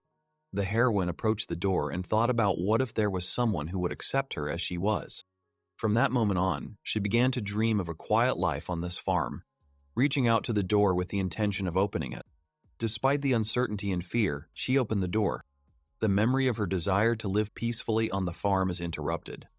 It seems to be shattered before it can be realized. Her memory is interrupted and Shinigami screams at her to forget it. Shinigami said that thinking about the future and the past on the threshold of death is pointless. Liznette looked through the broken mirror. At that moment, the demigod compared the soul to a dish to which the finest spices were added and clutched his scythe tighter. He raised his scythe and said his parting words, looking at Liznette's small body in front of him. Lizette, overcome with tears and rage, said that she was fed up with all this and refused to put up with it. She looked at the raised scythe and her companion, instinctively feeling a threat, wanted to get closer to her, trying to protect her. Just as she raised her hands in an attempt to defend herself, someone suddenly appeared next to her. It was Gale, who stood between Shinigami and Liznette, raising both hands to hold the scythe. He, still holding the scythe in his hands, turned his eyes back and looked at her. Shinigami looked at him with bewilderment, and the heroine was surprised that he was alive. Liznette asked him incredulously and astonished how he could move under such pressure. Gale was surprised and asked what the pressure was. At that moment, the cursed bracelet activated. He smiled and said that the cursed objects were very convenient. Shinigami was very surprised and irritated. The demigod asked why the hero was here. The hero, also irritated, replied that it was him again. His rival was annoyed that Gale appeared wherever there were undead. Shinigami raised his scythe and began an attack against Gale. He looked straight at the demigod and raised his hand. The hero used dispersal magic against Shinigami. There was a strong splash. At that moment, the demigod began to disappear. All three looked at the scattering effect. Liznette looked at all this with surprise. The three of them continued to watch Shinigami disappear. The heroine said that he dispelled the demigod in a second. Gale said goodbye to his enemy with a smile, and at that moment, the bright light in the sky could be seen gradually disappearing. The enemy's body fell to the ground along with the scythe. The three of them watched the place where he had fallen without moving. Liznet looked at the undead body with disdain and was surprised that it was a dead body. She, looking at Shinigamu's body, asked Gale if it was possible to kill a demigod despite his status and noted that he still defeated Shinigami. Gale turned his head towards them and explained that he had simply lifted the spell. He explained that if he killed a demigod, he would not be able to obtain quality materials while still lifting his opponent's scythe. He took the Shinigami scythe with his bare hands, much to Liznet's surprise. As the hero raised his scythe, a skull with a spine began to appear around him, creating an ominous and frightening aura. Looking at one of the skulls, he said that it always appeared so suddenly. Lizette thought to herself in confusion, asking why he was surprised by this. She noticed that even the Demon King's heart was inactive and silent. At that moment, the heroine began to cough. A guy nearby called out to her, worried, and approached her, and Gale looked at them in surprise. She said that she was fine and needed to defeat the hippopotamus. At that moment, she realized that after Shinigami disappeared, the artifact inside her began to move. Gale looks at Liznet with concern. He is clearly concerned about her condition and has noticed something. He senses or notices something, indicating the presence of a dark force within her. Liznet is in the foreground, kneeling, holding her hands to her chest. She straightened up with difficulty and weakly asked how he knew this. The hero sat on the railing, looking at her, and explained that he had not been able to see her curse before. Liznet confirmed with a bitter smile that this curse was indeed unique. She stated that it was the only one of its kind in the entire world. When Gale said that it was the heart of the Demon King, he himself looked shocked by his own words. Repeating the name to himself, he couldn't believe what he learned. He talks excitedly about the curse, calling it alive and powerful, and Liznet is surprised by his fascination. The church potion lying on the ground, even it couldn't deal with the curse. However, she said the Gale could try. The heroine, with a serious look, warned Gale, if he touched the creature, it could possess him. The hero answered confidently. He was ready to take the risk, but at the same time he made it clear that he was taking the artifact for himself. At that moment, Liznet was suddenly seized by a fit of coughing and she could barely stay on her feet. She fell on him. Realizing that time was running out, Gale got straight to the point. He concentrated and began to dispel the artifact attached to Liznet's chest. A dark, smoky substance began to emerge from Liznet's chest. Gale didn't stop, continuing the dispersal until the end. Liznet looked at her chest in surprise and confusion as the dark, swirling energy of the curse slowly emerged from there. Her eyes widened as if she couldn't quite believe that this was actually happening. The curse left the body completely and rose above them. The dark curse coming out of Liznet's chest, compressed into a dense ball and smoothly moved into Gale's hands. The curse on Gale's hands began to rage, and he smiled, amazed at its agility. This dark gift showed its energy.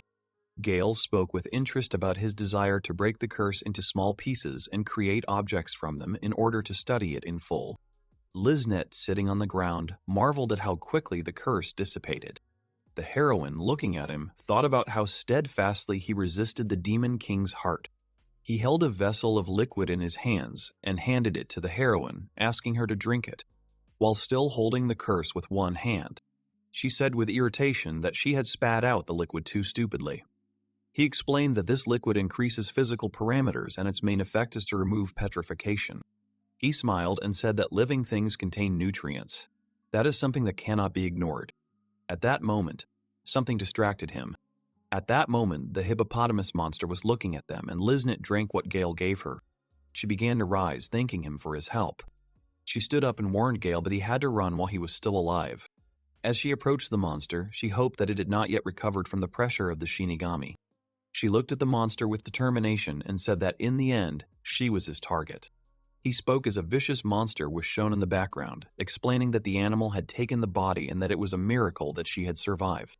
Gale enthusiastically called the monster a zombie animal, and Lizette responded with boredom and confusion. She asked him why he thought that, looking over her shoulder, annoyed. Gale responded enthusiastically that those were the main characteristics of an animal. He was missing body parts, so he was a zombie. She wondered to herself if he was out of his mind. Seeing him suddenly start to get up, she loudly warned Gale to run away. Seeing him gradually rise, she decided that the hippopotamus was already beginning to recover from the pressure of the Shinigami. Holding Shinigami's scythe, Gale said he would handle it himself. The villagers had been complaining about the beasts, and he didn't want any harm to happen to any of them. Taking a fighting stance and raising his scythe, he declared that he would destroy him here and now. He began his attack. While the monster rose to its feet, preparing for battle, Liznet tried to stop him, cautiously, saying that she shouldn't touch the thing with her bare hands because it might curse her. But Gale calmly replied that it was all right and began to talk. After all, with some pride, he declared that he was the master of damned clients, and Liznet looked at him with wide eyes in surprise.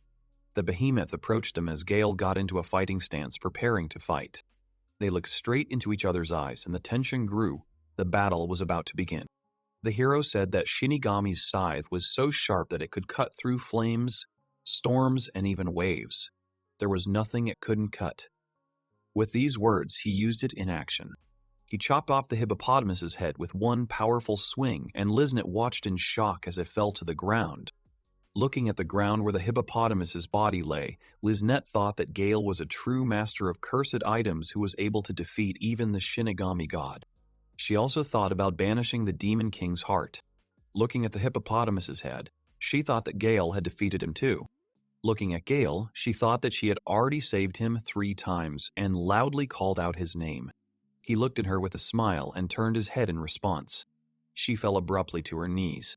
She thought with admiration at how wonderful he was as she looked at him. He approached her with a worried look. The severed head of a monster lay on the ground. At that moment, the head suddenly opened its eyes. He walked up to her and called her. When he called her, she looked at him sharply.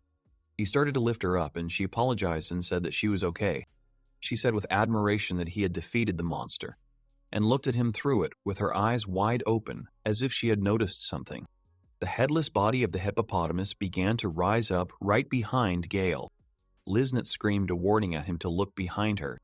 With a scream, Gale used the scythe again and smashed the hippopotamus's body. The body split into 2 parts. Standing next to the body, he thanked Liznet, saying that the monster had almost caught him off guard. She looked at him in surprise. Liznet, looking at the monster's body, thought to herself about its unwavering strength and determination.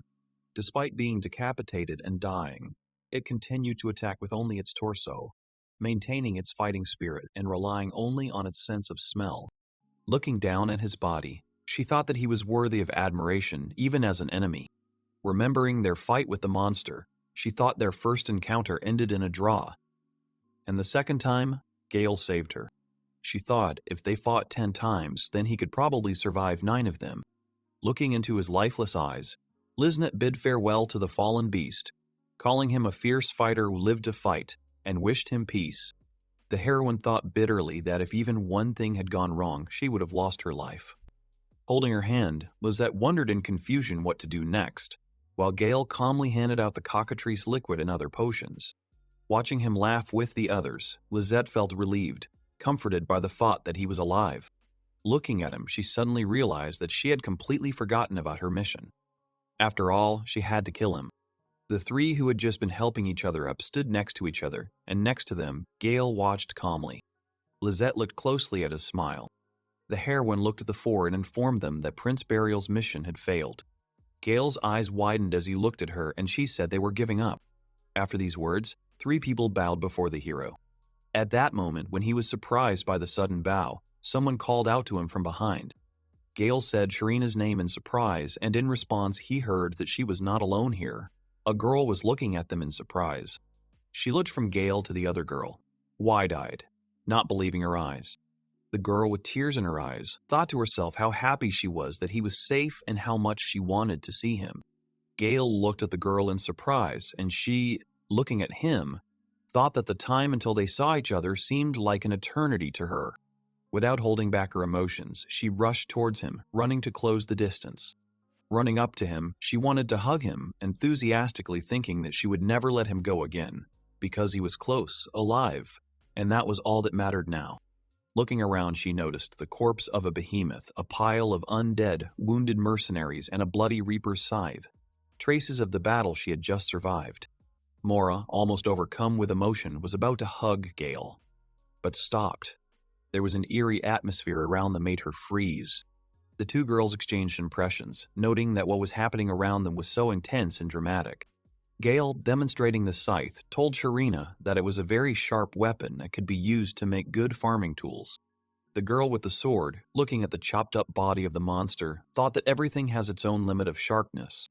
Gale continued to explain to Sharina, adding new details to his story. He started talking about Sharina's store and she listened to him attentively. Gale revealed that his former teammates destroyed the girl's shop. Although he managed to prevent further damage to the area, he was unable to avoid the consequences completely. He said he was sorry. The girl replied with a smile that she would just take something from her workshop. The hero calmed down after hearing the girl's answer, and she smiled in response, confirming her words. Sharina and the girl with the sword congratulated Gale, noting that he was able to bring back the creepy style, and were surprised at how quickly he dealt with such a scary look, while encouraging him with pats on the back. The craftswoman watched Gale, who couldn't tell whether he was being criticized or praised. Then the two girls explained that it was actually both criticism and praise at the same time.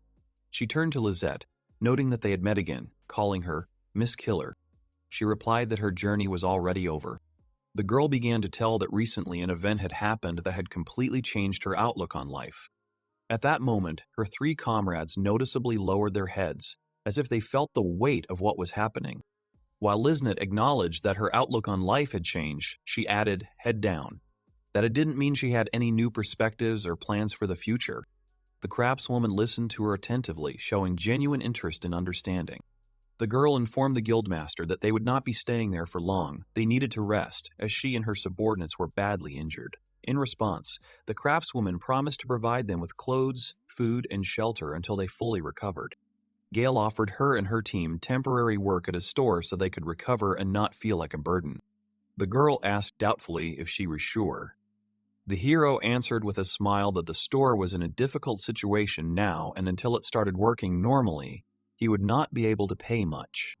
Gale explained with a smile that Lisnet would heal over time, and that working as a salesman would not harm her wounds. She looked at him in surprise and with some hope. She thought, if there was someone in this town who would accept her as she was, then she would like to spend peaceful days with him. And now she couldn't help but wonder if her wish had come true. Looking at the ground, Lisnet couldn't hold back her emotions. Tears came to her eyes. She bit her lip to keep from crying out loud. Seeing her tears, he instinctively took a step forward, looking at the girl anxiously. His hand rose slightly, as if he wanted to support her, but he froze, not knowing. He hesitated a little and began to walk in circles around her, carefully asking what happened and if she was in any pain. She wiped the tears from her face and watched as he fussed, explaining that he was out of cockatrice fluid. She smiled at his kindness. Despite her tears, she laughed and said he was so stupid. Sharina watched their interaction, smiling quietly. She thought to herself that she had always known Gale to be kind and smiled. She recalled that he was one of those who listened attentively even to the stories of the undead. But it's a little strange to me, she began, frowning. It was obvious that she was a little offended by something. She decided that she would tell him everything sometime later. Next to her, the girl with the sword laughed at her. She smiled and turned to the craftswoman, noting that all's well that ends well. The craftswoman nodded in agreement. Gale walked up to the three of them and tried to show them something. Seeing this, the craftswoman's eyes widened in surprise. The craftswoman began to question Gale and Lisnet if this was indeed the heart of the Demon King. She confirmed it. Lisnet explained that the Demon King's heart was divided into 6 pieces belonging to different empires, and that piece was hers.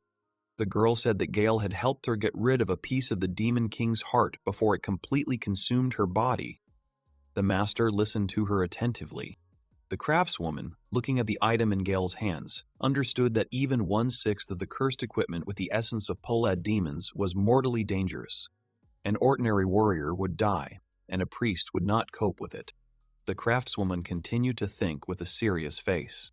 She thought that Gale was a true master of curses, capable of removing even such a dangerous power, looking at his surprised face while he still held the artifact in his hands. Night had already fallen, and the craftswoman was thoughtfully reflecting on everything that was happening. With the first rays of the sun, an indignant cry was heard over the village. Someone loudly, almost irritably, shouted that they were an S-rank team. 4 guilty men are sitting in a small cell. They are very indignant and express their feelings with great indignation. One of the prisoners is clearly angry and asks with emotion what kind of unbearable and unacceptable treatment is happening to them at this moment. Meanwhile, the girls, calmly seated at the table, are having a leisurely conversation. Mora sighs deeply and tiredly, expressing her opinion that today this place is very noisy. But she hopes and believes that this unpleasant moment will soon come. Her interlocutor, resting, leaning her elbows on the table, quietly agrees with the girl.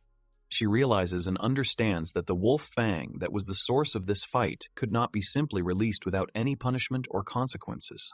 The girl is sure of this and feels the seriousness of the situation. She also knows and understands that it was for this very reason that an important meeting was organized in the city where the trial was planned. But suddenly an unexpected intervention occurred, coming directly from the royal capital, which significantly changed the course of events. She reflects on how, due to the various debts that have accumulated, there have been requests to postpone the punishment of Cash and his entire group in this city. She agrees with the decision that has been made, but still deeply understands that they were under no obligation to carry out this order without question. The girl came to the conclusion that this was an amazing, completely urgent, and unexpected message from the royal capital, which is why they, albeit reluctantly, obeyed. The girl understands that they had the opportunity to refuse to carry out the order, given the official statement that all damages would be compensated. She fondly remembers that Sharina, who is the representative of the farm, temporarily suppressed her anger and calmed down. Gimme asks the girl if she thinks Gale is currently in his workshop doing something important. She says he was talking about having a moment of inspiration and he's in a hurry to use it. The girl, noticing that her interlocutor seemed not to be listening, called out her name. Gimme, lightly poking Mora on the nose, jokingly asks what is with her serious expression.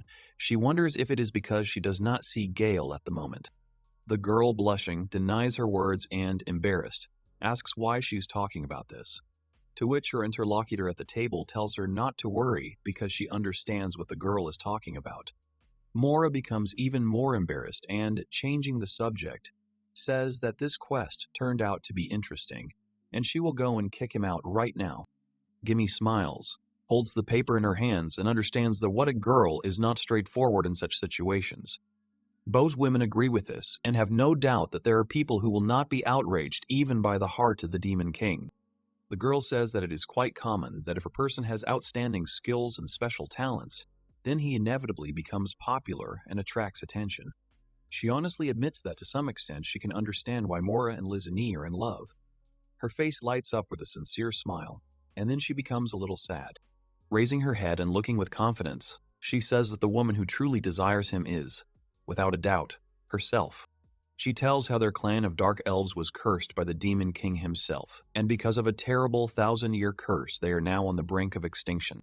The girl realizes that it is time to be strong and not let their clan disappear. She remembers the fragment of the Demon King's heart that they so desperately wanted to obtain, and which, fortunately, fell into their hands. The woman reasons that there is also a person who can remove this terrible curse. Gale, doing intense work, says that he did not sleep or rest, but continued to work without any breaks. The guy is happy that the time for completing his work is near. The man proudly shared that he had improved the Demon King's heart, and it was truly a unique and rare artifact. He realized that the material that had fallen out had the property of suppressing the Demon King's heart and naturally used quite a large amount of it. The guy says that thanks to the opposite factors, he was able to completely suppress all the shortcomings of the Demon King's heart without affecting its outstanding advantages. He realized that he could only weaken the negative aspects, but in addition, in order to restrain the wild tentacles when equipping, he cast many small spells. The man explains that he successfully suppressed the appetite that caused the artifact to absorb the owner's life energy. The guy then takes out the finished artifact and says that this is the heart of the Demon King, an improved version from Gale. Standing by the stove and smiling broadly, the boy is genuinely happy with his achievement.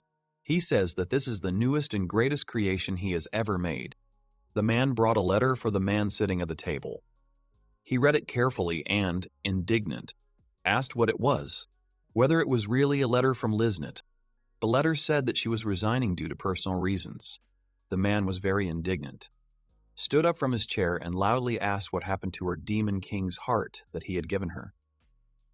Suddenly, he looked at the letter again, noticing something. The letter said that she took 1/6 of the demon king's heart as severance pay. The man fell to the floor in shock, wondering what kind of severance pay.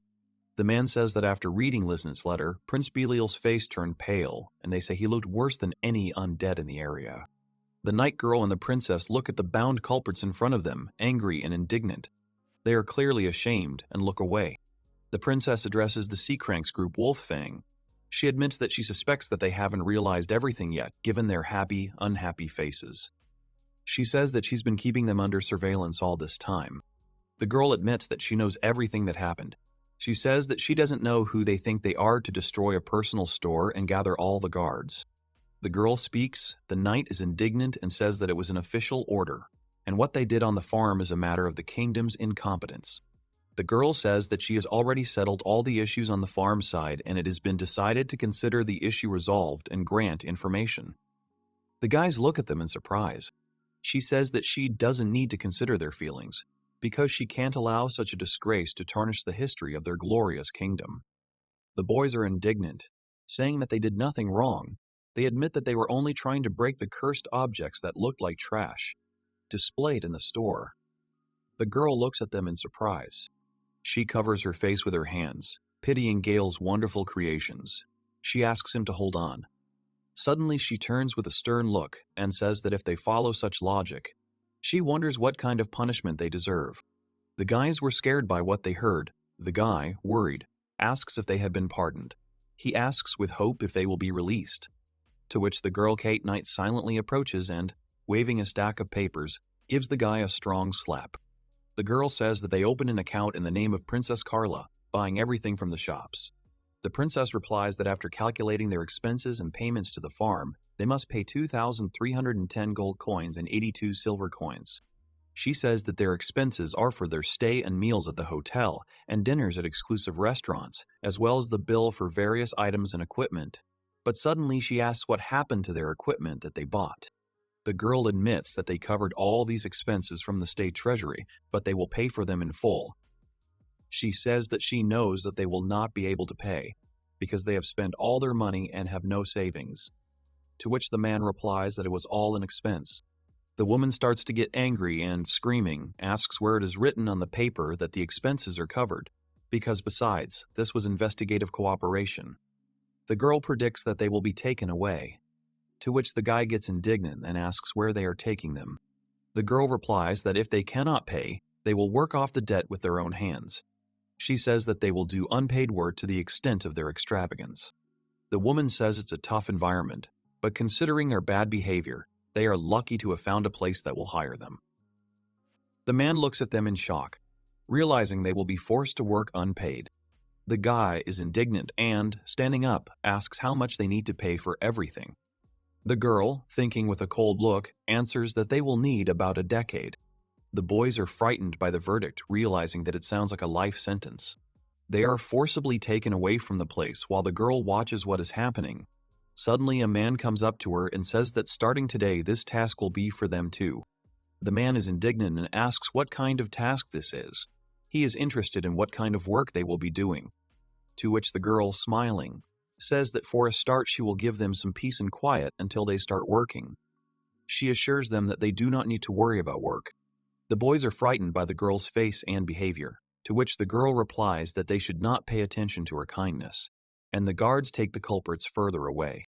At this point, the princess peeks out from behind the door asking the girl if they have left, to which the knight agrees. Then the princess turns her head and sighs in displeasure. She sits down by the window and I turn to the girl, saying that these guys did terrible things. The princess closes her eyes and, smiling, admits that they were useful after all, so she spared their lives. The girl opens her eyes, looking out the window. Looking ahead, the girl raises her palm up, she agrees, thinking that Gale Hamilton is in the farm corner. The girl insists that she has finally found him. She clenches her fist, a sign that the guy is now in her arms.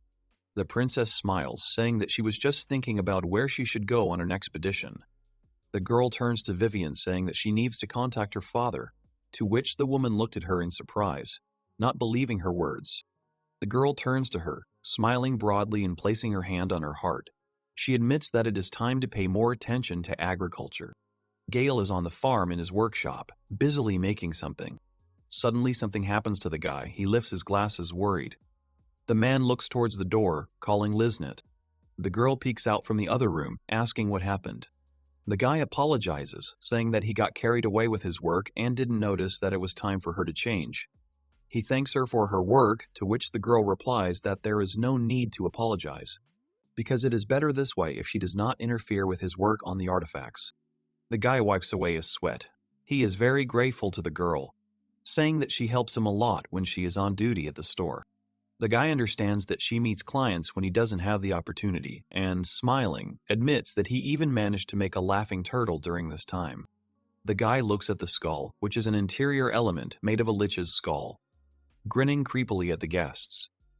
The man turns to the girl, asking if there is anything wrong with this. The guy looks at his beautiful new girlfriend in uniform and admits that it's still better when guests are greeted by a person. The girl is embarrassed and, worried, admits that this uniform is from the bar where she once worked part-time. She says that when it was deducted from her salary, she was angry because the salary was already small, and then there was the uniform, which would never be needed again. In the end, she had to buy a uniform. The girl admits that she was very angry then because of the violation of labor laws. But who thought that she would still need the uniform? The girl smiles widely, looking at the guy, saying that then she will take the offer and go first. Liznit says goodbye to her friend, saying that they will see each other tomorrow. Gale stands up, breathing a sigh of relief. He raises his hands, exclaiming that the artifact is finally complete, and it's amazing. He says that now he improves all abilities without debuffs because, in addition, the tentacles that previously caused harm to the human body are now aimed at improved stimulation of points. The man cuddles up to his work, admiring it. The man admits that the most important thing about it is the cool design because the idea with the tentacles is brilliant. He looks closely at the artifact, saying that of course it is cursed, because unlike normal curses, this one is accompanied by a musical solo, and sometimes he speaks to the owner in a quiet voice. The guy dances like a skeleton, admits that being alone he will never get bored from loneliness. The man is surprised that this ability is only 1/6 of it. The guy understands that the world is so big and there are probably many more interesting things in it. He looks out the window and smiles widely, realizing that there are still many amazing artifacts unknown to him. The man decided for himself that now he will look for new materials and create more and more artifacts. The guy looks at the monster's head, realizing that since the improvement is finished, he needs to create something new from this thing. The young man, lost in his thoughts, carefully examines all of his ingredients, carefully sorting them out and wondering what he should use to refine the mysterious and alluring Demon King's heart. This question makes him think about what he is going to do with it next, because he should get other materials as well. The boy realizes that if someone wants to buy it, he should think about selling it, but for now he will put it on display. The boy wonders if the Demon King decided to improve something like this, since ordinary dangerous things like this are either destroyed or sealed. The boy asks himself why he thinks so, since this is his hobby. Suddenly, the man, completely absorbed in his thoughts, notices something behind him. He turns around abruptly and is surprised to see a girl in front of him, who is clearly thinking of something. This moment of surprise and anticipation creates a tense atmosphere. They look into each other's eyes for a while, taking in the situation, not daring to take any action, as if time had stopped, leaving them alone with their own thoughts and emotions. The man, having come to his senses, is suddenly frightened by the sudden and unexpected appearance of the girl, to which the girl, with a sly smile, looks at him and, as if in greeting, happily greets him. The guy, frightened, quickly leaned back and asked the girl why she had appeared here so suddenly and unexpectedly, to which the girl replied that it would have been better if he had asked, since when exactly she had managed to appear here, next to him. She began to list all the words he had said earlier and heard. Well, the guy, embarrassed, covered his face with his hands, surprised to say that she had really listened to everything he had said. The girl, with a slight smile, admits that she actually heard his conversation and decided that there was someone else here. And then, seeing what was happening, she hesitated a little before speaking, waiting for the right moment. The man becomes even more embarrassed, admitting that her words seemed terrible to him. Suddenly, the guy came to his senses and, getting up, asked the girl how she got here at all because all the doors were securely locked and he wondered if Liznit had forgotten to close the door. But deep down, the guy understood that this, of course, could not be. The girl, laughing and with a slight hint of playfulness, hands the artifact back to the guy, admitting that she came here without asking and even decided to steal the heart of the Demon King himself. To which the man, embarrassed and smiling, takes the artifact back and says that he understood everything without further ado. To which the elf girl closes her beautiful eyes, smiling slyly, and the guy, in turn, replies that she shouldn't grin so widely, because he understands that in reality, everything that is happening is an illegal entry into someone else's property. Gale, slightly perplexed, asks Gimli why she came here, and wonders if she would probably like to buy his artifacts, since she couldn't come during the day because of her work as a guildmaster. He looks at the slyly smiling girl and asks what exactly she is interested in. The girl, embarrassed and a little shy, admits that she doesn't need the artifacts at all. After all, she only needs him, Gale himself. The guy, surprised, turns in her direction and asks what she means, and suddenly notices how the girl bowed before him. The man looks at the girl's actions in bewilderment and confusion, not understanding what exactly she means. But the girl, in response, only remains silent and looks down at the ground, as if trying to find the right words. Gimli, formally addressing the boy, says that he greatly appreciates his skill as the greatest creator of artifacts, and therefore she boldly asks him to listen to her. The boy looks at the girl's actions in surprise, not fully understanding what exactly she wants from him now. The girl begs him to hear the plea of her people, the Dark Elves. She slowly, as if gathering courage, approaches the guy, asking if he will refuse her this important request. The man, perplexed, reflects on how she, without her usual arrogance, with a sincere expression on her face, uttered such touching words that touched him to the quick. The girls, leaving the bar cheerful and drunk, one of them, staggering, turns to Gale, to which her friend, holding her by the shoulder, says that his shop is still very far away. The girl, with a slight smile, replies that she met Mora by chance in a tavern, and they never celebrated the opening of his shop. The girl, humming to herself, says that then they simply must have a drink with Mora in his wonderful artifact shop. She confidently says that Mora's modest heart will not allow her to show herself to Liznit, as she believes that this stupid creator of artifacts is to blame for everything, to which her friend quickly and firmly agrees with her, saying that with the help of alcohol she is not afraid of anything and is ready to take any risky steps. The girls approach the door of Gale's shop, knocking and asking for the door to be opened for them. Suddenly, one of the girls pushes the door slightly and they realize that the door is not locked at all. The friends, embarrassed by their actions, begin to giggle stupidly, not believing their luck. Mora, still laughing, confidently declares that she is definitely going inside then, and with all her heart, she loudly exclaims, asking if he is home. She happily asks if they can have a drink and chat about life, to which her friend in the background happily and proudly supports her. Frozen by the girl's actions, Gale appears before them, standing and hugging Gimli, who are warmly and tenderly pressed against each other. The guy, still not understanding what is happening, asks in bewilderment what is really going on, to which Gimli slyly looks at the girls who entered the room, and Mora, in turn, is dumbfounded by surprise and embarrassment, not knowing how to react to such behavior. Beginning a form, Mora, with obvious surprise and not understanding the whole complex situation that is now happening around, with some anxiety, turns to the guy to clarify what is really going on here, to which the man, clearly worried and slightly nervous, replies that he himself would like to know. The boys, having gathered together, sat down at the table to have dinner and discuss all the really important and exciting things that were happening. The boy, looking around, noticed that the room where they were was very heavy, literally tense. Gimli, having collected his thoughts, begins to speak, addressing the boys. She says that they, the Dark Elves, are under a 1,000-year curse from the Demon King. And then the girl interrupts, saying that the wine they bought for the celebration might become tasteless because of this conversation, but not daring to delay, she tells her to continue her story. The girl continues her story. She says that the creature that was defeated by brave heroes 1,000 years ago was almost immortal and unbearably strong. The girl, collecting her thoughts, says that in the last battle they were unable to completely destroy him. So the ancient heroes divided his body and turned it into artifacts scattered throughout the world. And now no one knows where exactly they are.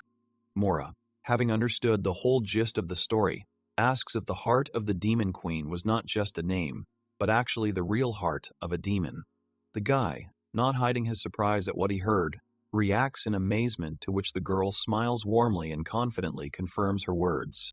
She tells that the demon king wants to be reborn, gradually restoring his powers to his former form. But to do this, he needs to collect the scattered fragments of his body, parts of the demon king, over the course of long and difficult years, which have now become artifacts. The girl, collecting her thoughts, admits that for this dangerous mission he used them, the Dark Elves, who were once close to the demon race and did not have much choice. She tells them that although they are sealed, they still have enormous magical power which they received from the demon king, so he forced them to choose, cooperate with him, or be destroyed. The guys sitting at the table are surprised by the girl's words. Gimli, hanging his head and admitting his inner turmoil, says that this is why they could not refuse this fateful choice. Because when the parts of the demon king are collected, there is a chance that he will be reborn again, as in ancient times. The boy admits that this is indeed a serious problem. He asks if it would not be better to turn to those who call themselves heroes, as they did 1,000 years ago. The girl denies, saying that a significant part of the artifacts has already been collected in the village of the Dark Elves. But because of this, the village is subject to a strong curse emanating from these parts. She looks at the man, believing that this is why, in addition to searching for the parts, they were also looking for someone who could remove this powerful curse to save them.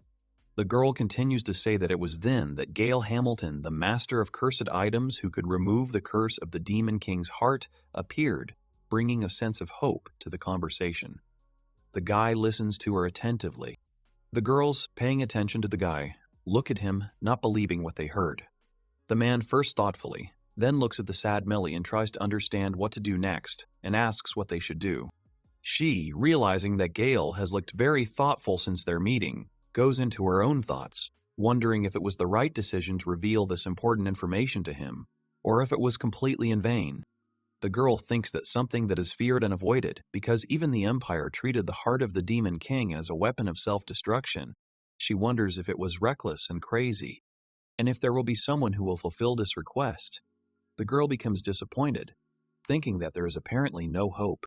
Suddenly, the guy, unable to contain his emotions, shouts out and loudly asks Gimli that in the village of the Dark Elves there are artifacts that, according to rumors, are not inferior to the heart of the Demon King in strength and power. The girl confirms the guy's words. She says that all the artifacts from the Demon King's parts collected in their village are comparable to the heart in their immense power. The man, enthusiastically getting up from the table, happily declares that he must definitely try to use them. The guy clenches his fists and says he has a feeling that with these artifacts he can create something great. Suddenly the guy takes off, declaring that he feels a real surge of inspiration. The girls, opening the door, note that this is amazing for him. The power of these artifacts exceeds even the horror of the Demon King. Gale says that for the hero this may not be just a typical excursion. The girl notes that they, the Dark Elves, did not swear allegiance to the greatness of the demons because it is rather a feeling that they once joined humans and demons in a war against it. She says that for them it was just one of the interracial conflicts in the past. But now, after the defeat, they live without much hatred. The girl says that since humans are short-lived, they quickly forget, so almost none of them have negative feelings towards Dark Elves anymore, because many have even forgotten that they come from a demonic race. What kind of rock does Gale come to girls?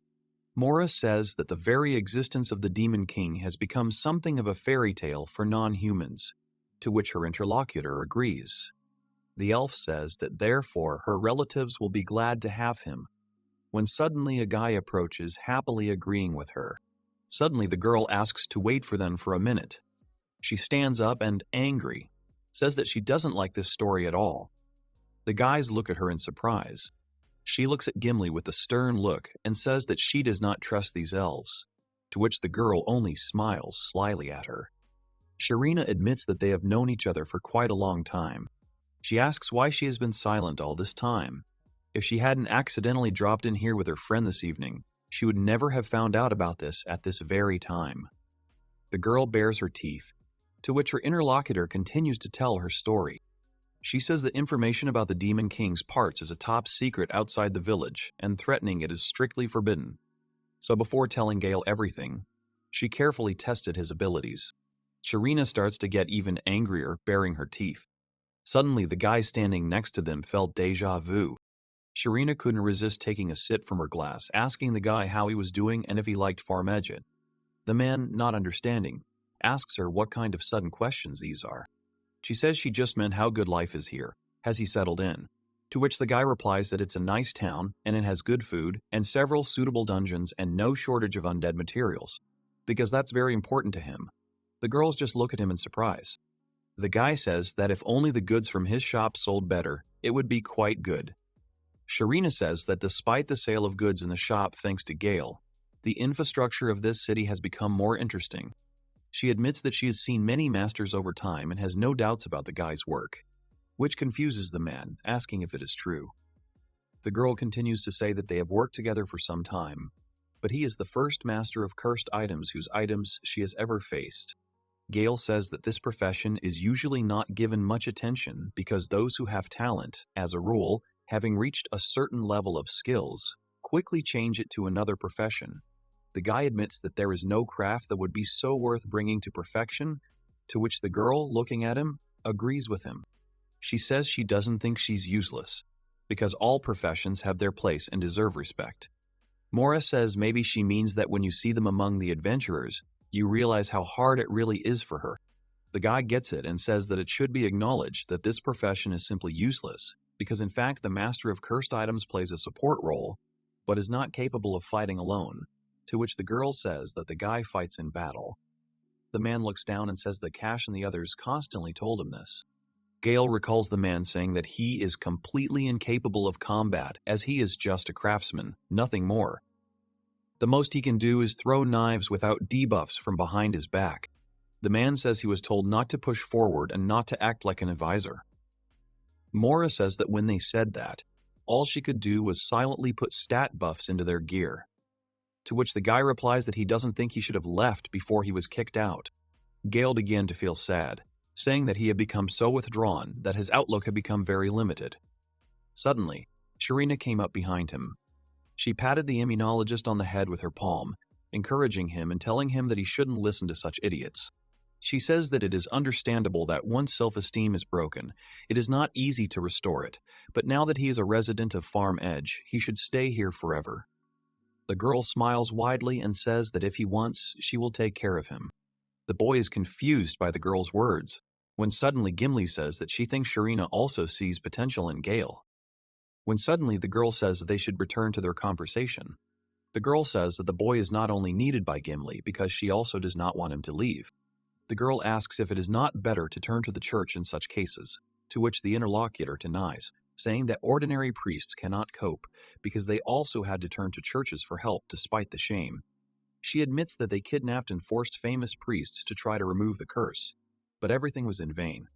Mora asks if this is not a violation of the law, and the guy asks if they really let this man in alive. The girl asks why it is absolutely necessary to take Gale to the village of the Dark Elves, to which Gimli replies that there is no other way. Sharina notes that the guy is a very valuable specialist, so he should not be exposed to danger. She asks Mora that therefore there will be conditions, to which the girl agrees with her. The girls stand behind the guy. Mora says that she will also join the mission as support. Sharina, picking up on the situation, confidently declares that she will be a vanguard fighter. The boy is surprised by the girl's words and, turning around, asks what this means, to which Gimli quietly chuckles and asks if they really want to create a squad of 4 to lift the Demon King's curse. The man sighs and closes his eyes, saying that it makes him happy anyway. Then Sharina, gathering her courage, asks to be allowed to reintroduce their new group. The girl lists the names of the group members: Sharina, Gimli, Mora, and Gale. Sharina raises her glass in a toast, saying that she wants to wish them success in their new endeavor. The newly formed group clinks glasses, rejoicing at new beginnings and future events. The guys smile broadly, knowing that they are now very dear to each other. The guys spend the whole evening having a good time at the table, eating and drinking various drinks. The guy, looking at the happy girls, notes that when he was in the squad with Kashi and the others, he was rarely invited to drink like this, simply and calmly. And suddenly Mora comes up to him from behind and, with a dazzled look, asks the guy if he's had too much to drink. She worries about him and asks how he's feeling, to which the guy sighs slightly, saying that she's fine. The man realized that it felt like an eternity ago, even though it hadn't been that long. Maybe the guy should turn to the girls, saying that some things need to be taken on the trip, and some left in Raqqa. But in any case, they need to make new cursed items, to which Mora declares that she is counting on him. Gimli returns home late at night. She climbs the stairs, heading to her room, and lies down on her bed, wanting to rest from a hard day. Suddenly, it seems to her that someone is talking to her. To this, the girl apologizes and says that she is very tired and asks to take it with her. The neighbor turns around looking at the chest, thinking that there is a huge amount of money in it, but it radiates an ominous aura and seems to curse everyone who touches this wealth. The girl looks at the lady lying on the bed and asks if she is sure. Gimli admits that she heard that she made great efforts to carry it out of the village, to which Gimli replies that all her efforts were in vain. The girl says that the master of cursed items, Gale, is a really strange guy. She says that if the girl wants to take these treasures, then in any case, everything went well. She orders her to go ahead and prepare everything for the meeting. The girl says that she sent her regular reports to the desk and hands her a stack of papers. Gimli picks up the sheets, and after reading them, she realizes that the monsters have become active and thinks that she seems to have something to do with everything that is happening. As soon as the girl finished reading the letter, she was overcome by a blue memory. Gimli said that she remembered the contents, so everything will be fine, because suddenly the attacks of the cockatrices were activated. The behemoth went mad and even death itself intervened, and is waiting for part of the Demon King. The girl recalls all the early events that happened and realized that it was all somehow connected. She says that this was to be expected, because the king could not behave quietly for 1,000 years, and there is no doubt that there is something behind all this. Gimli realizes that she needs to find the best solution using the information from the Guild Network and the Dark Elf Intelligence Network, because Gale is a master of cursed items and his abilities are at the highest level. But he is too unpredictable. The girl writes that his fighting skills are about 0, but his curses can destroy even extremely dangerous creatures, because he is both weak and incredibly strong. Having written this, Gimli breaks his pen out of anger. The girl, cowering in anger, says that this is a contradiction. She understands that it would be an impossible task for her alone to safely escort Gale himself, so she understands that it is good that she was able to include Sharina and Mora in the group. She understands that their entire journey lies mainly along roads, then down the river, and then they will need to cross the inland seas by ship, and then they will need to overcome a dense dark forest, real horror and danger. The girl understands that if they go there without preparation, they will die on the road before the 1,000-year curse, and there will be nothing strange about it. Gimli turns to his mistress Minerva, promising that he will definitely deliver Gale to her. Gale approaches Lisette, telling her that it's time for him to go, to which she replies that if her wound had healed, she would have definitely gone with him. He tells her that it will take some time for the Demon King's curse to completely leave her body, so she should focus on her recovery, to which she sincerely thanks him. The guy looks at his artifact, saying that he made an improved version of the Demon King's heart from the artifact that Liz once wore. But now it won't randomly attack its owner. But the man admits that he still hasn't fully studied it. The guy says that an ordinary person only needs to touch him for the curse to destroy his soul and body. Gale realizes that this is a truly terrible curse. Gale addresses Lisette, saying that the store is his soul and is as important to him as his life. He says that he will be at peace knowing that Liz will be there, but admits that his only concern is that all the goods may run out before he returns. The man turns to the girl, saying that in that case she should just take pre-orders from customers and promise to make additional batches later. The girl agrees, but thinks to herself that since she started working here, sales have dropped sharply, so such a situation is unlikely to happen.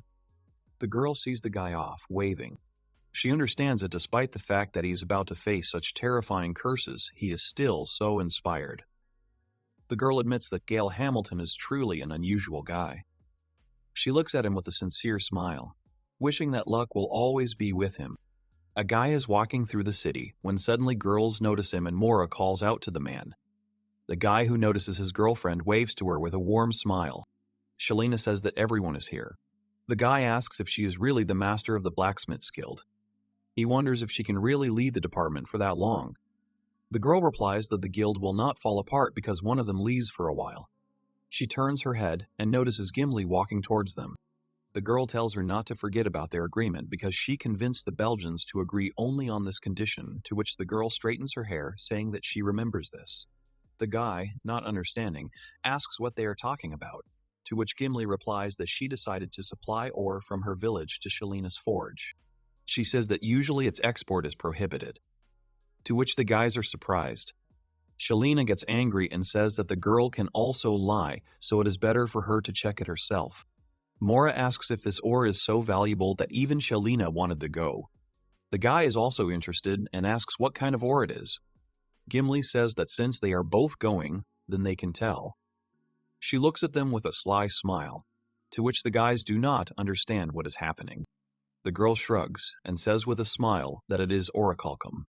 Gale asks again what kind of orichalcum it is. Mora thinks for a few seconds, and then asks menacingly if it is really orichalcum.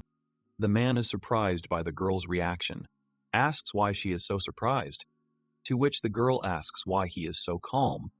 She understands that Gale knows nothing at all about rare materials that cannot be used to make magical items. Mora looks at the man with fascination, about to explain what orichalcum is.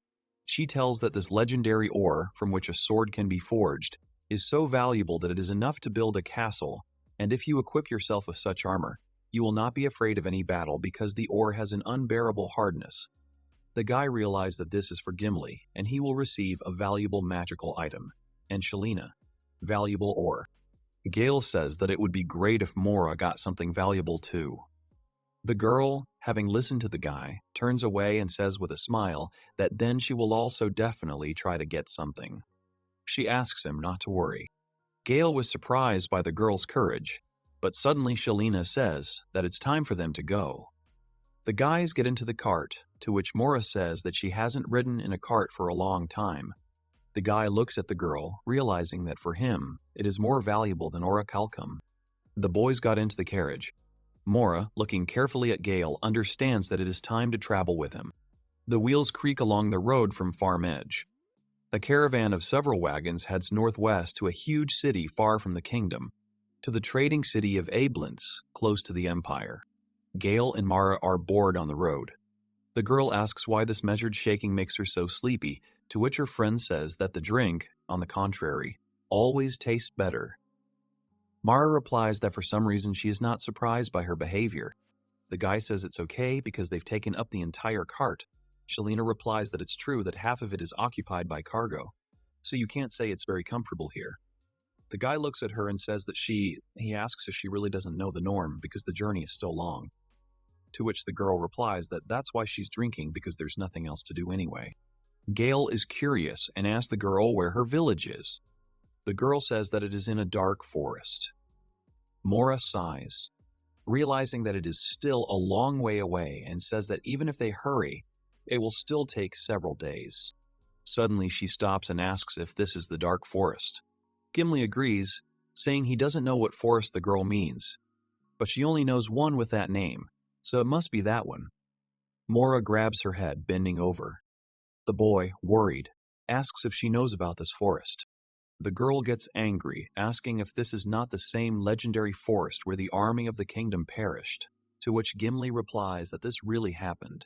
She says that this is not a legend, but a historical fact. After that, the girl asks if this is still the same forest where the ancient dragons slumber.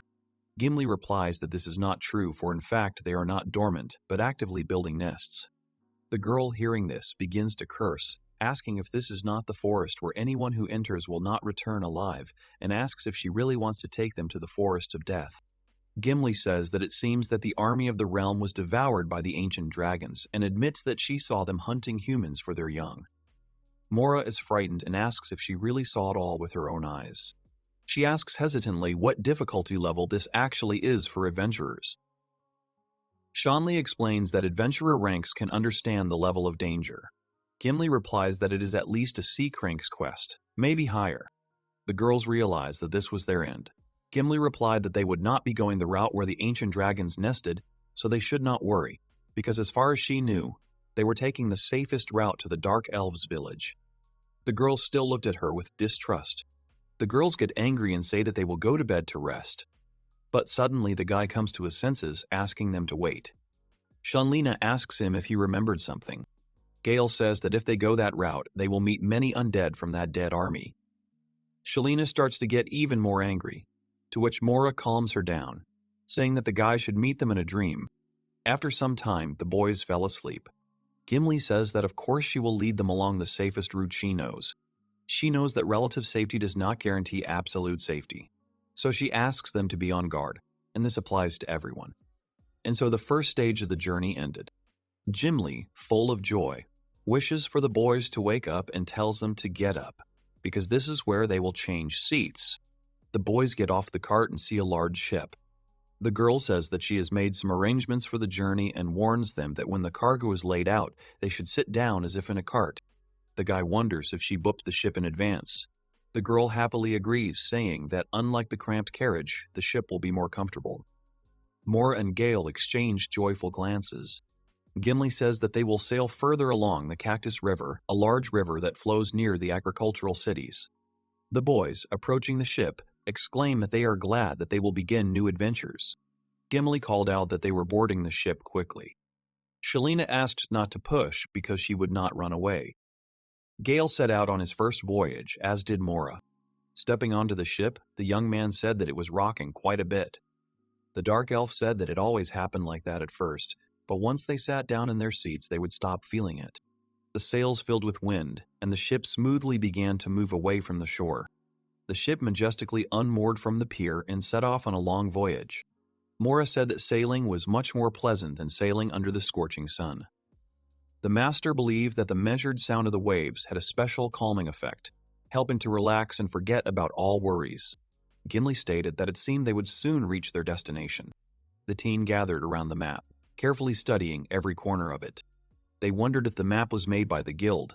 The girl replied that it was not actually supposed to be shown at all, but an exception was made for them. The mage mused that acquiring such information from the guild must be quite expensive. Gale noticed that there were various markings on the map. Gimli explained that these markings were made by hand. The guy was genuinely amazed to find detailed information about underground passages and valuable artifacts on the map. His guesses were immediately confirmed. He was surprised that such valuable information was being shown to others. He was told that such information was strictly classified and was provided only for a separate fee. The magician expressed her admiration for the opportunity to become familiar with such unique knowledge. She solemnly announced that this map contained almost all the information the guild had on the surrounding regions and even more. Shalina noticed that the map was old and included territories that she herself had never visited. Her companion next to her raised her eyebrows in surprise upon hearing such a confession, because it turned out that even such an experienced researcher did not have all the information. Gimli began to explain, repeating what she had said earlier in the wagon. There were several routes to the Dark Elf village. She emphasized that the party should take the relatively safe route, despite the fact that it would take considerably longer. Shalina asked the girl what route she would choose if she were to go alone. She unexpectedly replied that she would go straight ahead, causing genuine surprise among those around her. The girl added that she intended to pass unnoticed past the border fortresses. It immediately became clear to the team that such a stunt was far beyond their abilities. Mora pointed on the map with her finger, saying that they would sail down the river to its mouth, then transfer to another ship, cross the bay, and disembark at the port. After that, they would go into the dark forest. Shalina added that there are difficult places there, so they will have to go around. They will get into the village of Dark Elves through the back door. For the mage, the chosen path turned out to be a truly difficult test. Gimli calmly noted that this is exactly how it will turn out. Mora continued to explain that after entering the dark forest, the boys would have to dismount, since the main transport carts and ships would be left behind. In fact, they would have to walk only a short distance, since most of the route ran along water and roads. The girl also mentioned that they were now comfortably moving along the route calculated in advance by the dark elf. She confirmed the correctness of the chosen course, noting that thanks to this, the journey was easy and pleasant. Gimli came to the conclusion that this expedition represented a unique chance to lift an ancient curse that had weighed on generations. Her companions supported her opinion, recognizing the historical significance of the mission. The girl looked at Gale and thought that he was the one who would have to remove the ancient curse, so he definitely had to get to the place in the best physical shape. The boys began to take an interest in the castle symbol depicted near her village, and noticed that something unusual was in the middle of the forest. The dark elf replied that it was the Demon King's castle, and a heavy silence fell on the ship. Everyone began to look at each other anxiously, realizing the seriousness of the situation. Gimli hastened to calm those present, saying that the castle was now destroyed and only ruins remained. According to her, the builders used the building's materials to erect new buildings. The boys were surprised and called this an incredibly brave act. Mora noted that the Dark Elf village was located at the foot of the Demon King's old castle, and given the close relationship between the Demon King and the Dark Elves, this circumstance should not be surprising. Gale noted that looking at the map, it becomes clear that the sea is truly huge. The magician agreed, emphasizing that this is a long-known truth, understandable to every child. After all, the sea is so big that no one can dispute this fact. They noticed the center of the map where a giant squid was depicted. Shalina was amazed to learn that squid lived in those waters. She suggested squid fishing, adding that the shellfish could be cooked and enjoyed with a good drink. The young man wisely assumed that a sharp knife could be useful in everyday affairs, so he prudently took it with him, relying on his ingenuity.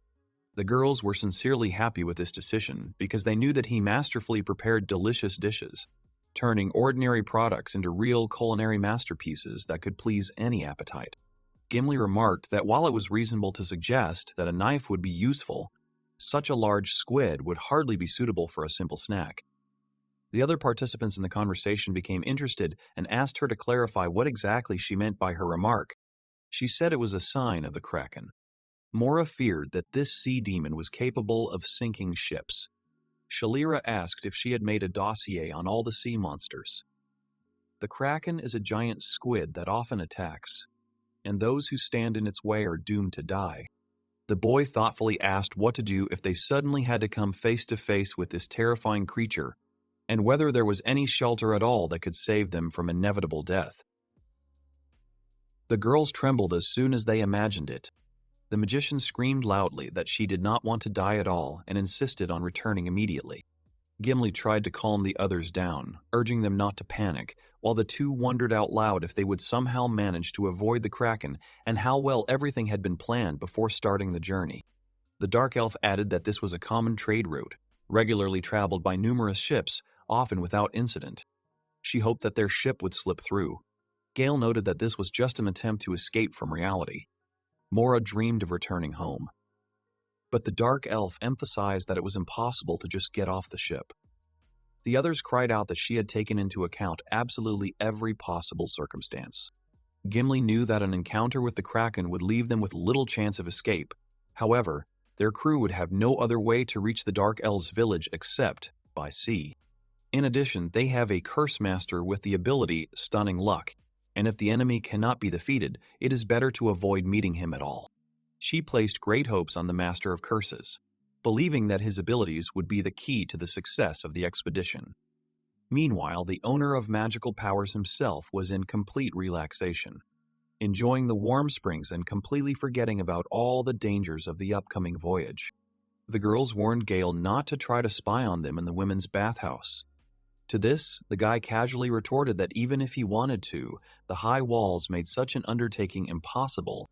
He called it pure bliss and did not expect to find a hotel with hot springs on his way. The men noted that it was obvious that the young man liked it here and added that here you can enjoy alcohol and bathing at the same time. They continued to say that where people gather, money and resources are concentrated. This is where boatmen mainly stop, transporting goods along the river. There are many inns along the Cactus River. He was asked his name and where he was from. Gale replied that he was from the agricultural town of Farmedge. The men explained that they were traveling merchants, traveling around cities and selling various goods. The young man responded by saying that he had recently opened his own store under his own name, noting that trading was not easy. His shop displays rare items that are hard to find in other stores. However, things are not going well so far. Sales leave much to be desired. One of the interlocutors noted that worthy goods do not always find their buyer. He also emphasized that simply having good products and the ability to produce them is not enough. The main secret of successful trade is the ability to correctly announce your product and attract buyers. Gale found the advice valuable and promised to take it into account in his work. He then clarified that the store was currently being looked after by a girl with health problems. On the one hand, it's good that the girl isn't so busy with work. They said that the guy left his wife for trade, hinting at the difficulties of family relationships. The guy explained that he went for goods, but the woman is not his wife. He thanked them for their helpful advice and asked their names. The men replied that they were just ordinary people and that he did not need this information. The young man confidently declared that they were free to do as they saw fit. The others, hearing this, began to whisper animatedly among themselves, discussing the goods and admiring this wonderful place. They headed off resolutely to look at the stock in the young salesman's shop on Farm Edge. Gale did not yet understand that at that moment he had met brothers robbers who traveled to different places under the guise of merchants and engaged in robberies. The men decided to make the shop that Liznet was looking after their next target. Shalina admitted she has serious doubts about Gale and Mora's relationship, also causing her companions indignation. She added that discussing romantic stories late at night in a hotel room is a real classic of women's conversation. Even back then, when the girl first saw them together, she thought that in front of her was a couple in love who had secretly escaped from the capital. But she was told that all this was just a coincidence of circumstances. Mara proceeded to explain that Gale had simply transferred to a new team because the old one was so bad that he had decided to leave in search of a better life. They had, quite by chance, ended up in the same carriage and had arrived at Farm Edge by chance. A friend called such events too many suspicious coincidences, and she added that it seemed like they really did run away together. But Mag stubbornly denied this assumption, claiming that the guy turned out to be a decent person and repeatedly came to her aid. Gimli stated that they had survived mortal danger together, and a genuine affection had inevitably arisen between them. However, Mora was extremely indignant at such assumptions, insisting that her friend was talking nonsense. She continued to insist that if the nature of their relationship had to be explained in detail, it meant that they were just loyal comrades. The magician jumped out of the water and loudly exclaimed that they were just comrades. However, her friends looked at her strangely and felt a change in mood. Gimli noted that, therefore, the other girls also had a certain chance of winning the heart of the young man. And Shalina expressed the opinion that Gale was very talented and could probably become a worthy successor to their guild. Mora was shocked by such a statement and was well aware of what it meant to become the successor of the Blacksmiths Guild. It was tantamount to adoption. Understanding the full significance of the situation, she turned to the last participant in the conversation and asked if she wanted to become this guy's mother. Shalina cried out that no one here was a mother at all. The mage explained that elves and dwarves lived longer than ordinary people, and she was worried about the significant difference in years. Then the first rudely ordered her to shut up, and then turned to Gimli with bewilderment, asking the reason for her joy. The girl continued, saying that this young man was attractive even to the eldest of them, especially recalling the night when they visited the young man's shop, and reminding that it was then that the latter was going to take some steps. Gimli said that she found Gale an attractive young man, but if the other girls openly expressed their firm intentions regarding him, she would not object. After all, she had long been accustomed to patiently waiting for her happiness. Is this comparable to the weight of a 1,000-year curse? Mora insisted that she and Gale were just friends. Then the girl suggested taking advantage of the moments spent in the hot springs and enjoying alcoholic beverages, although drinking while bathing should be done only in moderation. The mage sat with a glass of sake, thinking about her own words spoken earlier, about how she and the young man were just comrades, and she thought that until he himself showed interest in her, they would remain friends. While the young man was on a long journey, not a single customer crossed the threshold of the shop left in the care of Liznet. The girl was inexpressibly bored. There was emptiness all around, the store was wide open, but the customers seemed to have evaporated. There was a sudden loud noise, and Liznet was instantly overcome with a wave of panic. The skull, bursting into laughter, suddenly broke loose and fell rapidly downwards. For the girl, what was happening looked extremely unusual. It was unclear why the figurine fell on its own and, on top of everything else, was damaged. Her heart told her that the situation was going badly and that unpleasant events were coming. She was worried about whether something bad would happen either to Gale himself or to herself. Or perhaps disaster will befall them both. The crew on board the ship was actively engaged in fishing. Shalina complained that after 3 whole days of sailing, the young man was unable to catch a single fish. Then he added that the misfortune had affected everyone. No one had been bitten more than 0 times. Gimli reassured them, saying that there was nothing to worry about in such a situation. The main thing was that they had avoided meeting the Kraken, which meant that fate was clearly in their favor. Mora added that there was sufficient food supply. The dark elf asked Shalin if she was not hungry at all. She proudly replied that catching a fish yourself, cutting it up, cooking it, and eating it with your own hands was a very special pleasure that you couldn't miss out on.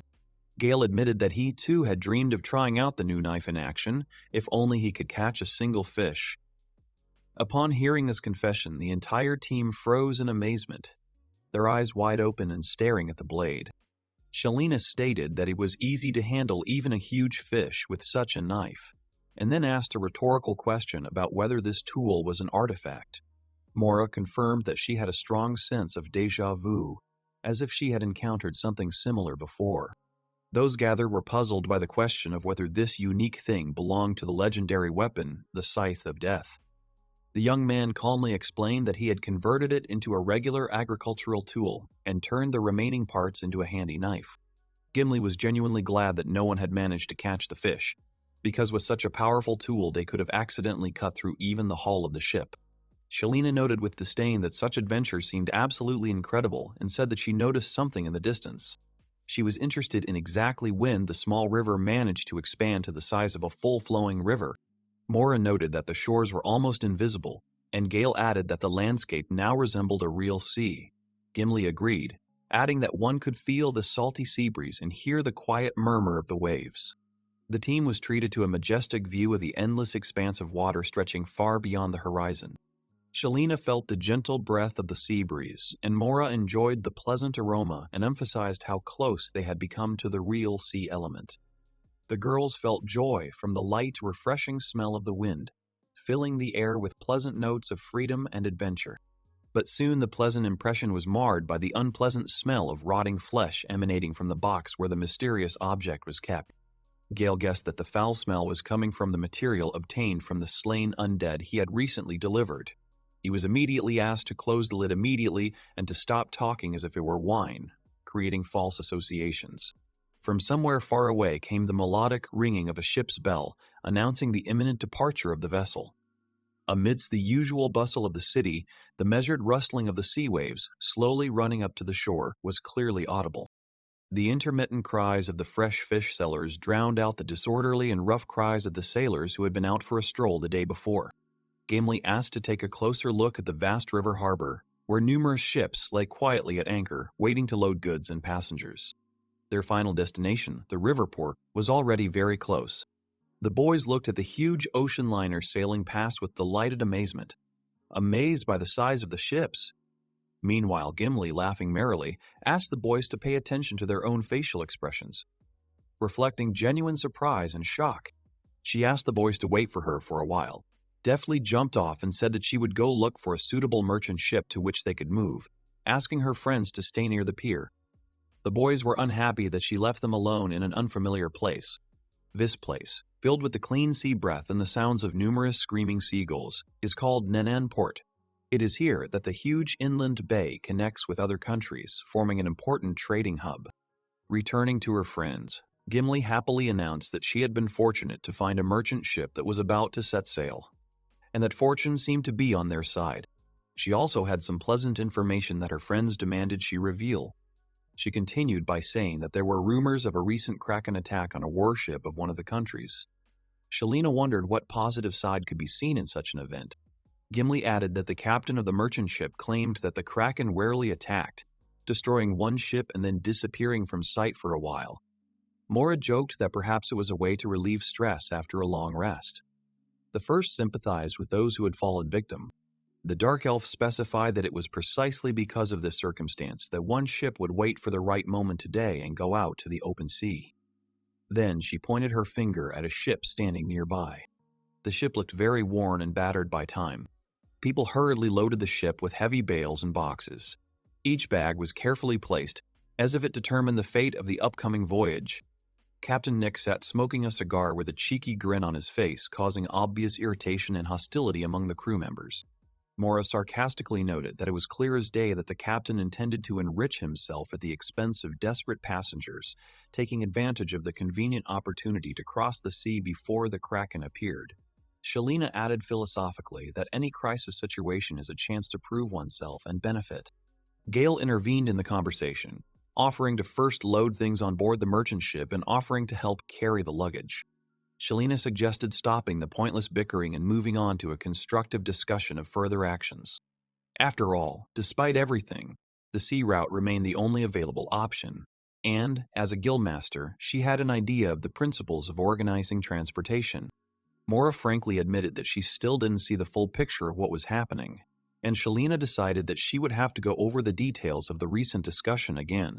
She explained that no one in their right mind would have crossed the border if not for Gimli's persuasion. Even if they had officially applied for permission to cross the border, it was unlikely that it would be approved, especially considering that the final destination was listed as the Dark Forest. The kingdom's army has noticeably increased recently. There are rumors that the soldiers' behavior has become unusual as they are preparing for major military operations.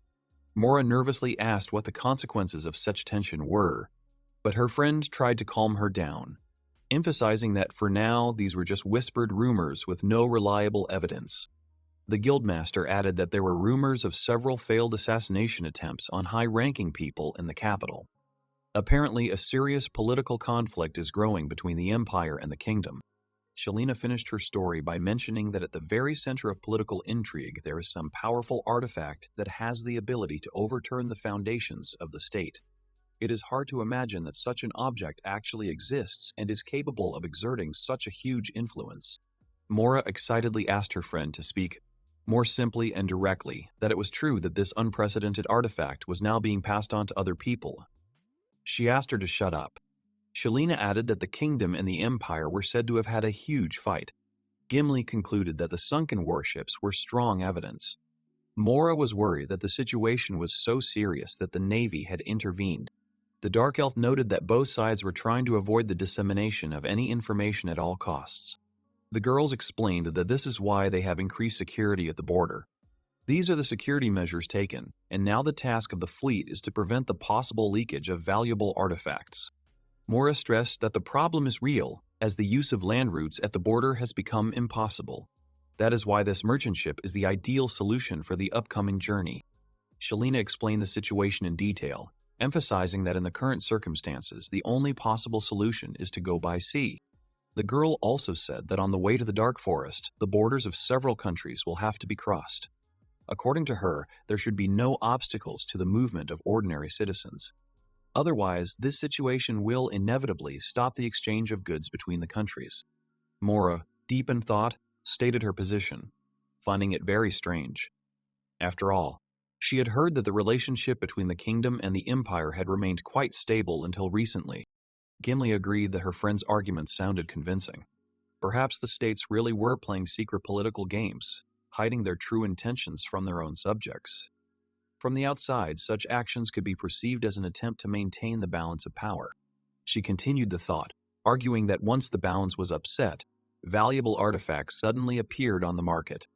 Even the military potential of both powers, previously equal, is now capable of tilting in either direction, which dramatically changes the strategic situation.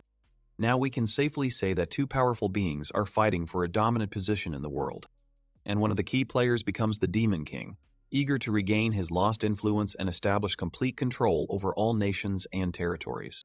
Another key player is a mysterious being who is actively distributing artifacts among the peoples of the world. Selena was at a loss as to the identity of the unknown player and his motives. Mora categorically refused to be drawn into a conflict between states. And Gimli confidently stated that all three were interested in only one character, the formidable Demon King. Even these three, who had personally experienced the power of Gale's magical items, could not believe that such a person could seize power. They could not possibly compare a global threat with a magic caster known for his utter worthlessness and failure. It turns out that the hero of the discussion mentioned by the girls turned out to be Gale. Gimli realized it was time to pack his things. Shalina said it was wrong to make the boy run back and forth. Moria added that they had to load all their belongings before the ship sailed, and asked them to wait a little. They stood in complete amazement, looking at the young man loaded with an incredible number of huge bags. The two companions were puzzled as to how the guy managed to carry the luggage of 4 people at once and generally withstand such a weight. Moore explained that the young man was wearing a homemade bracelet artifact designed specifically to make it easier to carry the load. She continued, noting that Gale had gradually become less of a human transport and more of a literal mobile storage unit. Each new flight brought with it more and more luggage, and the process was constantly expanding. Shalina noticed that the journey lasted continuously, from early morning until late evening, and jokes about the young man were beginning to tire her. The boy was indignant, seeing how his friends laughed at him. Then Gimli noticed how impressive even the most ordinary artifacts were. She knew that the guy who seemed like a funny weirdo to those around him might be the one who would be able to turn the whole world upside down with his cursed objects. Gale asked worriedly what had happened. The girl was deeply confused, not believing her own thoughts. She jumped to the conclusion that her imagination was running wild, and tried to get rid of these disturbing thoughts as quickly as possible. Gimli quickly apologized, admitting that she had been lost in thought and assured him that she was already on her way after him. The soldiers complained that they had gone too far the day before, and standing at the post under the scorching sun turned out to be a real test. The warriors asked the crew to carefully inspect the baggage again before the ship departed. Gimli complained irritably that she would have to go through another inspection, although this was the last thing she wanted to do. Shalina suggested that the soldiers begin their inspection with her. The warrior appreciated her profession as a blacksmith and sincerely expressed gratitude for her understanding. The young man was checked next. Gale surprised them with a warehouse of corpses. The soldiers wondered whether Gale was a master of creating terrifying curses or a dangerous serial killer. But soon the anxiety subsided, because the young man's unusual artifacts were safely placed on board the ship. From now on, the well-being of the entire team depended solely on the power of those very mysterious and dangerous artifacts created by Gale's hands. The rest of the crew expressed dissatisfaction, asking to remove the dangerous objects, but the guy himself perceived such a demand as rudeness and was offended. Gimli greeted her politely and noted that they had not had a chance to communicate before. The stranger identified himself as the boatswain of this very vessel. The boatswain explained that the merchant vessel had been in service for a long time, but it was a real veteran, having managed to travel many sea routes. Although the sails are noticeably worn and have seen a lot, they still cope well with the task of catching a tailwind. Moreover, by skillfully adjusting the tension, the team successfully copes with crosswinds. In addition, there is plenty of space for transporting goods, and the very presence of cargo helps to significantly increase the stability of the vessel even in stormy weather. The young man showed the girl an impressive crossbow, expressing the hope that they would not have to use the weapon on their journey. He was urgently called and he excused himself and left. And Gimli came to the conclusion that the ship looked much better than it had seemed at first. Mora and Shalina began to feel seasick. The girls complained that the sea waves rocked them much more than the usual river waves, and they frankly missed the calm of their native riverboat. The girlfriend worriedly asked the young man if he felt okay in the middle of the sea. Gale explained that he was wearing a special choker that had a magical effect of preventing seasickness.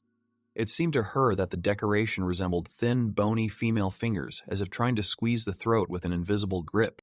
The guy said that the accessory was made from the bones of the hands of the wife of a sailor who became a legendary hero. According to legend, the wife stood on the shore of the Cape every day, despite the bad weather, and fervently prayed for the safety of her husband. Mora instantly realized that the decoration was made from the remains of the worshipper. He added that his girlfriend had been right from the start, and the story had a sequel. This sailor had been gambling away his earnings in every port, accumulating huge debts. The girl assumed that he had set sail only for the opportunity to gamble again. Gale continued the story, adding that the sailor, among other things, had a passion for starting romances in every port he visited. Rumors claimed that he had several official wives. Shalina chuckled. noting that this fellow loved to drink, gamble, and have fun at the same time. Even when mistresses began flocking to their home and creditors demanded payment of debts, the woman finally learned the whole truth. When her husband returned home again, his wife squeezed his neck with all her might. Mora quickly asked him not to tell her any further details. Shalina clarified that this is not a simple accessory, but a choker imbued with the feelings of anger and despair of a grief-stricken woman. Gimli also added that regardless of the intensity of the deceased's emotions, the stabilization effect during sea rolling really works stably.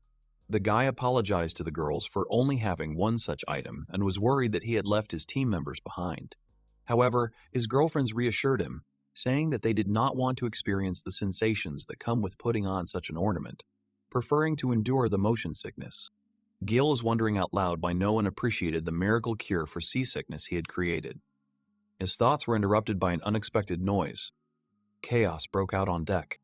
The sailors rushed about the deck in panicked disarray, shouting incomprehensible orders at each other and trying to figure out what was happening. Shalina asked if they had arrived yet. Gimli replied that it was impossible, as there were at least 3 more days of sailing to the designated point. Meanwhile, the first quietly remarked that she saw something suspicious.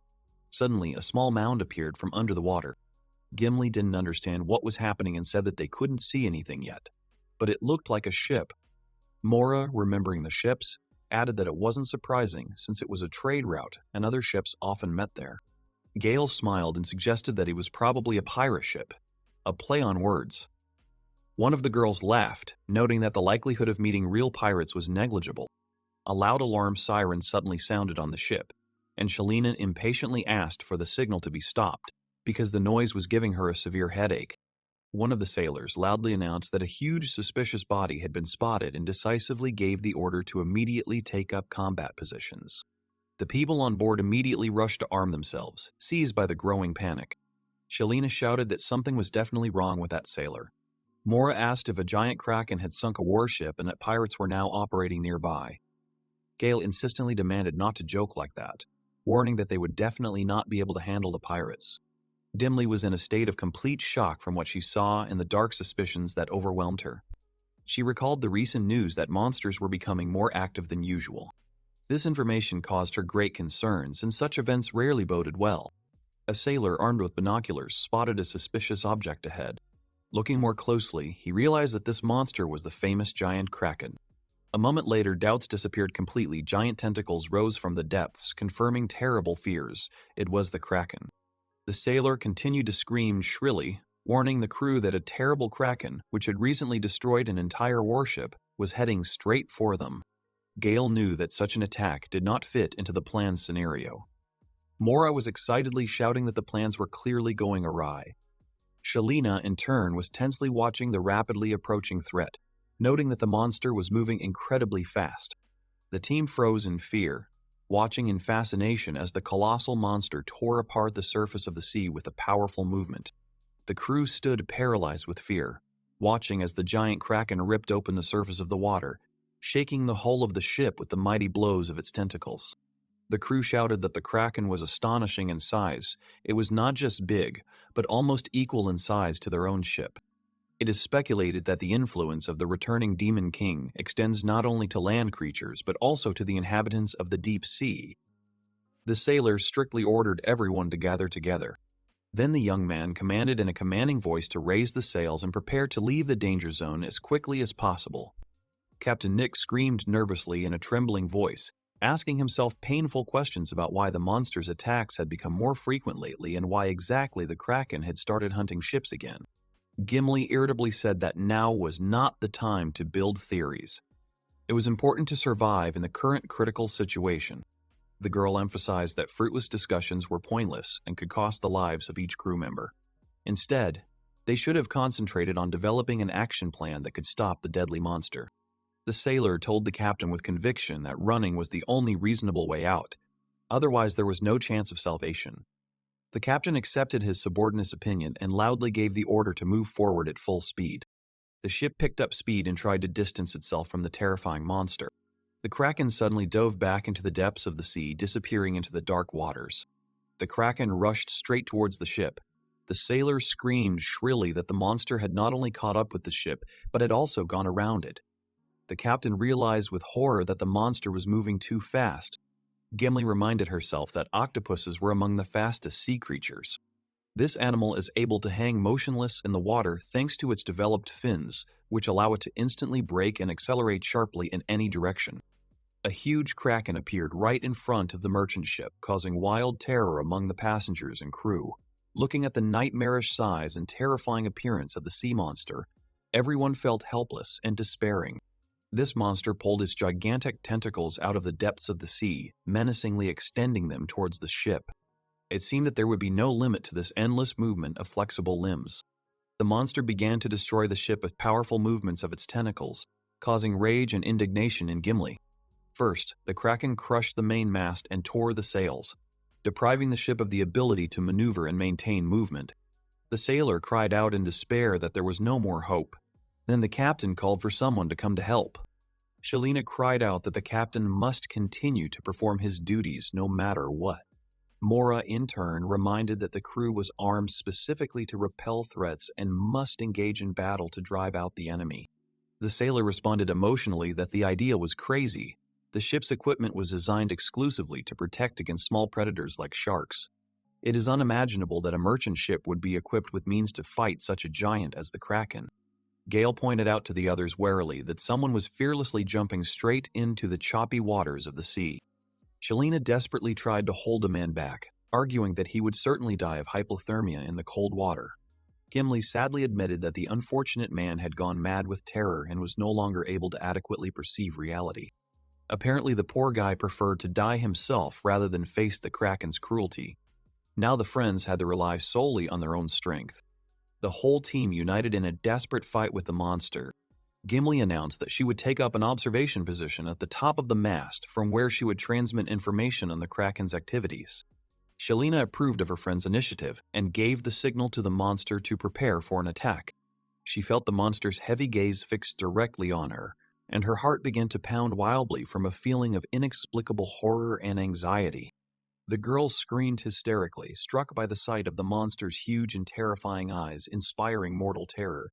Gimli quickly informed her friend that the monster was ready to strike from the flank. Moria immediately activated a special strengthening skill, transferring energy to her companion. The guildmaster used a rare double activation skill, causing the rest of the party to express genuine admiration and surprise. Moria realized that she had used a new ability granted to her by special quest, the evolutionary enhancement magic. Its effect doubled, giving her friend enormous power, but at the same time, her energy consumption increased. Believing in the success of the operation, the girl put her whole soul into supporting her friend. Shalina turned to her friend, inspiring her to remember the glorious feat of defeating the cockatrice. Trusting her experience, she activated the enhancing effects of her weapon and used the combat skill Scorching Heat. The girl militantly proclaimed that together they would burn the hated octopus out of the ocean by bringing down the fire of her burning hammer on it. She shouted triumphantly that the Kraken was making a mistake in underestimating their strength. Initially, Shalina set a goal to deal with the annoying tentacles that were hindering her progress. However, the attempt failed, encountering the extraordinary strength of the skin, leaving the girl in extreme disappointment and bewilderment. The rest of the battle participants froze in amazement, seeing that the powerful blow was unable to cause any harm to the enemy. Gimli realized that the slimy covering of the monster's body effectively cushioned the blows. She was shocked to think that any attacks would be useless against such an opponent. Shalina vented her irritation at the monster, loudly uttering angry speeches. However, the reaction was immediate. The Kraken instantly wrapped a tentacle around the girl's hammer, lifting her high into the air. Gimli called out to her friend with concern, urging her to release the weapon. Otherwise, the next tentacle would easily capture the owner of the hammer herself. She added that the Kraken's attacks are not limited to physical grabs and blows. According to rumors, it is capable of swallowing its prey whole. Shalina cheerfully encouraged herself by stating that she was too muscular and tasteless, so she asked the Kraken to refrain from trying to eat her. Realizing the inevitability, the girl made up her mind and released the handle of the hammer, allowing herself to fly down freely. She realized that she was in a very difficult situation, and her comrades screamed with tension as they watched her rapidly descend. Shalina was intercepted in time by a sailor and a captain who kept her from falling. The girl realized that she had been saved by an old, long-damaged safety rope. The young man sighed with relief, glad that even such a trifle could provide real help. Gimli admitted that although she had heard stories of such behavior by sea monsters, this was the first time she had seen such a confrontation with her own eyes. The dark elf realized that the main danger lay in the kraken's long, flexible limbs with which it deftly captures its victim, subjecting it to destruction and death. The monster's tentacles act with lightning speed, instantly crushing its victim. The victim then turns into fine dust, dispersing into the air and becoming part of the sea foam. The girl understood that falling into the embrace of the monster meant an inevitable end and passionately urged her companions to stay away and avoid contact with its tentacles. Mora's leg shook with a slight tremor, barely holding up under the weight of her body, gripped by panic fear. She was clearly aware that the enemy in front of her was much larger and more dangerous than the giant cockatrice they had defeated earlier. Shalina's hammer, which defeated the adult cockatrice, could not overcome. The monster possessed enormous attack power, capable of turning any opponent into a cloud of dust. Moreover, they are in the open sea, where the monster feels complete freedom of movement, possessing an absolute advantage, and defeating it seems almost impossible. The kraken stared with its massive, saucer-like eyes at the girl, frozen in horror, her figure petrified with fear. Gimli knew that in addition to their many unique physical abilities, squids were highly intelligent and had a unique ability to learn new things. She also understood that the destruction of the mast and sails was not an accident, but the result of a deliberate strategy based on the high level of intelligence of the monster. Moreover, judging by the fact that he met them for the first time, Kraken had already figured out that Mora played a key role in the group of guys.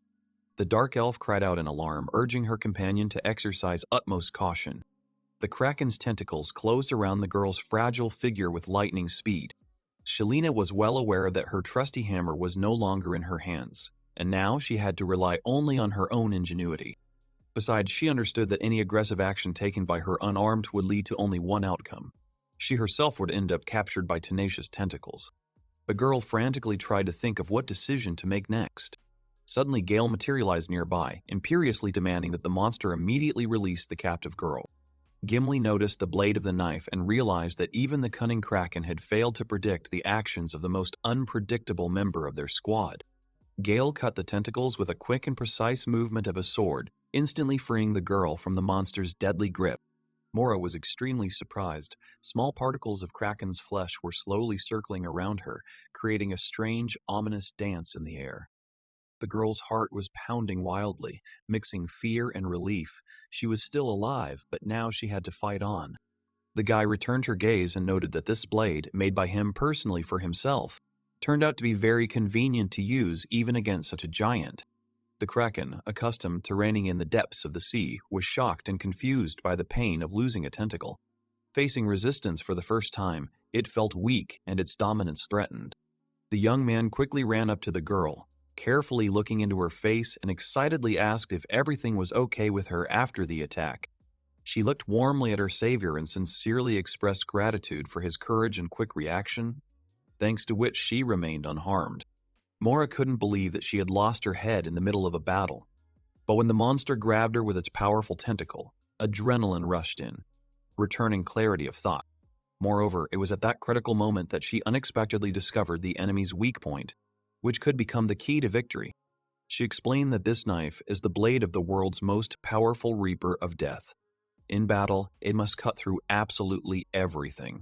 And even the massive tentacle of the Kraken, invulnerable to all previous attacks, was easily and quickly cut off with a single graceful blow of the magic blade, demonstrating the true power of the legendary weapon.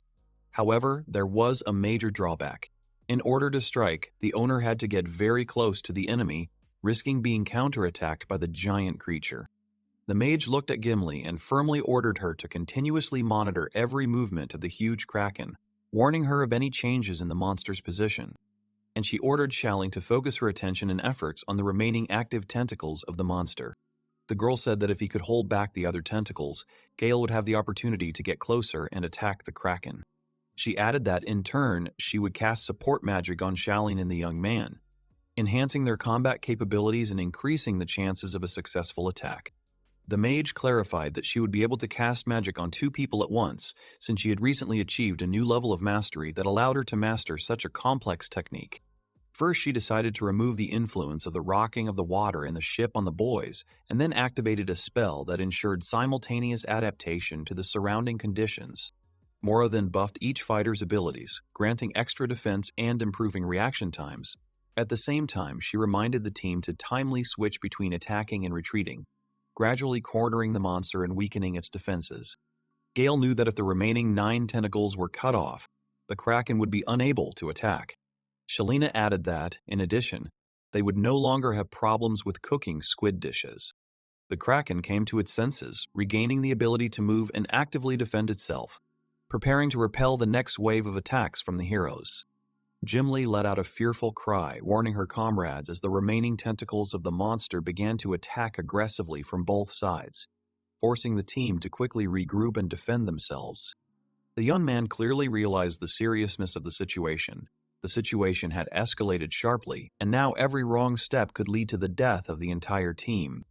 Shalina made the obvious conclusion that the loss of the tentacle only enraged the Kraken even more, turning its attack into a real storm of fury and destruction. Now it sought to destroy its opponents at any cost, becoming much faster and more aggressive, making the situation more difficult for the guys. The guildmaster activated the blacksmith's kick technique. Gimli was surprised to see how her friend skillfully deflected the Kraken's flexible, whip-like tentacle. Mora was clearly aware that casting multiple spells at once would result in a significant drain on magical energy. The main question that troubled her was what would be exhausted first. Would the heroes gain the upper hand over the monster, or would she be the first to collapse, losing strength from the excessive expenditure of her own magical energy? Shalina smiled slyly and called out loudly to the Kraken, mockingly declaring that it was nothing to worry about. He had only lost 1 tentacle, gesturing invitingly with his hand, inviting the beast to try to regain the lost advantage. But as soon as the monster tried to get closer, the girl began to attack, taking advantage of the slow movements of the wounded enemy. As the young man panted, catching his breath, Gimli suddenly noticed that the magical enhancement was still in effect, maintaining his physical form and allowing him to endure the intense battle. She understood that Shalina was successfully distracting the monster's attention to herself, and her partner, who had only recently recovered from fatigue, was again rushing to the offensive, ready to use his accumulated strength for a decisive blow. In her opinion, the young man was desperately trying to come to Mora's aid, but hesitation was visible even in his actions. Gimli concluded that if the enemy was not one of the undead, which the boy specialized against, then such a development was inevitable. Initially, putting a rearguard fighter in the vanguard position was extremely unwise. Then the Dark Elf decided to join the support of her fighting allies, unleashing a powerful charge of fire on the monster. An expression of hatred was visible on her face as she looked at the terrible bulging eyes of the Kraken, causing a feeling of disgust and a desire to end this nightmare as soon as possible. However, the large, bulging eyes proved to be an easy target, and Gimli took advantage of this, attempting to disable the enemy's vision, making them less dangerous and effective in battle. Despite the failure, the girl knew in advance that such a method would hardly cause significant damage to the monster, because his body turned out to be much stronger than it initially seemed. In addition, she had the foresight to activate a special smoke grenade, which created a thick cloud of smoke upon impact, providing temporary cover and the ability to maneuver. Gale rushed to the attack. Gimli's loud call, confident that now was the right moment to strike the decisive blow. The guy used a special skill. He activated the grinding mode, which allowed him to deliver powerful cutting blows that could literally saw the monster's flesh into pieces. The Dark Elf realized that for the young man to be successful in his attack, it was necessary to completely deprive the enemy of his sight with a thick smokescreen. Otherwise, an accurate strike would be impossible due to the Kraken's quick reaction. Moreover, Gale was a paradoxical combination of weakness and strength at the same time.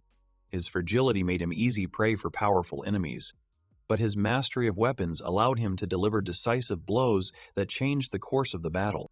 Huge chunks of shredded tentacle flesh rained down from above, filling the space with the foul smell of blood and entrails, creating a terrifying picture of chaos and destruction. Shalina exclaimed happily, proud of the successful series of strikes that Gale had delivered. Mora, who was watching, noted that such talents were reminiscent of the skill of an experienced chef, masterfully wielding a knife. Gimli counted the remaining number of tentacles and noted with satisfaction that the monster was deprived of half of its limbs. Only 5 dangerous appendages remained, which significantly simplified the detachment's further actions. The cloud of smoke began to clear, and the Kraken gradually regained visual contact with the guys, once again becoming a threat to the entire team. The Dark Elf ordered the young man to immediately retreat to a safe distance from the reach of the tentacles, preventing possible surprise attacks from the monster. The guy quickly started running, constantly looking back, assessing the situation and choosing the safest path to retreat. However, a huge Kraken rushed right after the running hero, whose size and proximity caused genuine shock and panic in Gale, knocking out the last of his confidence and self-control. Gimli, overcome with anxiety, shouted the boy's name loudly, hoping to attract his attention and warn him of the danger. The Kraken released a huge burst of black ink. The ink released by the monster formed a powerful wave that crashed onto the deck of the ship, sweeping away everything in its path and plunging the ship into pitch darkness. The wave was so strong that the sword slipped from the boy's hands, spinning helplessly in the flow of liquid and landing on the deck. The girls screamed as they realized that Gale had fallen right under the destructive wave. The guy coughed convulsively, trying in vain to get rid of the viscous remnants of ink that had clogged his throat and lungs. Feeling very dizzy and short of breath, the boy realized that the ink had penetrated deep into his eyes, burning the mucous membrane and temporarily depriving him of vision, making the situation even more dangerous and unpredictable. Gimli remembered that the Kraken, like a common squid, had the ability to release jets of ink, using them as a means of defense and to disorient the enemy. The boy's vision was now completely blocked, leaving him in a state of total blindness and dependence on the help of others until the irritating liquid ceased to affect his senses. The sailor stared at the blade thrown back by a powerful wave of ink. Deciding to take advantage of the moment, he intended to pick up the mysterious blade and use it against the Kraken. However, his partner abruptly stopped his friend, warning that the object emitted an unhealthy dark aura, possibly being the subject of an ancient curse. Gimli stated that although the owner had modernized the blade, it was originally the same terrible scythe of death. Therefore, it is impossible to predict the consequences if someone else takes up this knife. She continued that this blade could cut everyone here without distinguishing between friends and foes, or even cut off its own head. The boatswain assessed the situation with a sober look, coming to the conclusion that this artifact was simultaneously the most powerful and most dangerous weapon of all the objects known to him, capable of bringing both great benefit and irreparable harm. Shelina tried to draw her friend's attention to what was happening, insisting that unusual changes were clearly beginning to occur with the Kraken, requiring an immediate response. His huge body began to vibrate slightly, as if experiencing internal spasms that foreshadowed a new phase of the battle, or an attempt to do something extraordinary. To the hero's surprise, the monster managed to regenerate its lost limbs, regaining a full set of deadly tentacles and significantly complicating further confrontation. All participants in the battle froze in complete bewilderment and alarm. They realized that their progress in fighting the monster had been nullified. Gimli pointed out that although the Kraken had indeed regenerated its tentacles, the monster's overall energy and vitality had noticeably decreased. The team managed to properly organize the battle tactics, luring the Kraken to a strategically advantageous place, where he was limited in movement and forced to confront several attackers at the same time. Shelina worriedly said that Gale was in a dire situation, completely blinded by the ink, and no one else was able to handle the blade properly. Mora agreed, adding that the team had lost their only effective way to weaken the monster. The Kraken's wrath reached its climax, focusing on the young hero whose stubborn spirit and talent had brought the monster so much pain and humiliation. The young man continued to rub his eyes vigorously, gradually noticing the return of his vision, although it remained cloudy and blurry, which slightly increased his chances of surviving the battle. Having felt some restoration of vision, the guy carefully opened his eyes and asked with concern what had happened during his temporary blindness and what role he could play in the further development of events. Before he could finish speaking, one of the Kraken's long tentacles instantly wrapped itself around the young man's body, squeezing him tightly, leaving no chance for him to free himself on his own. The Curse Master hung high in the sky, held in the tentacle's tight grip, desperately trying to free himself from the sea monster's clutches, using every ounce of effort and magic he could muster.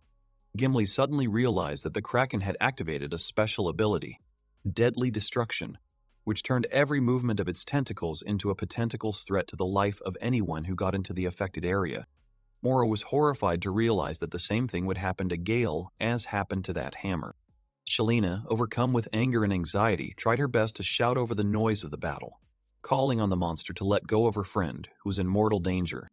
However, the Kraken rudely cut off her indignation by throwing a free tentacle in the direction of the girl, throwing her aside with great force, causing Mora to experience excruciating anxiety for the fate of her friend.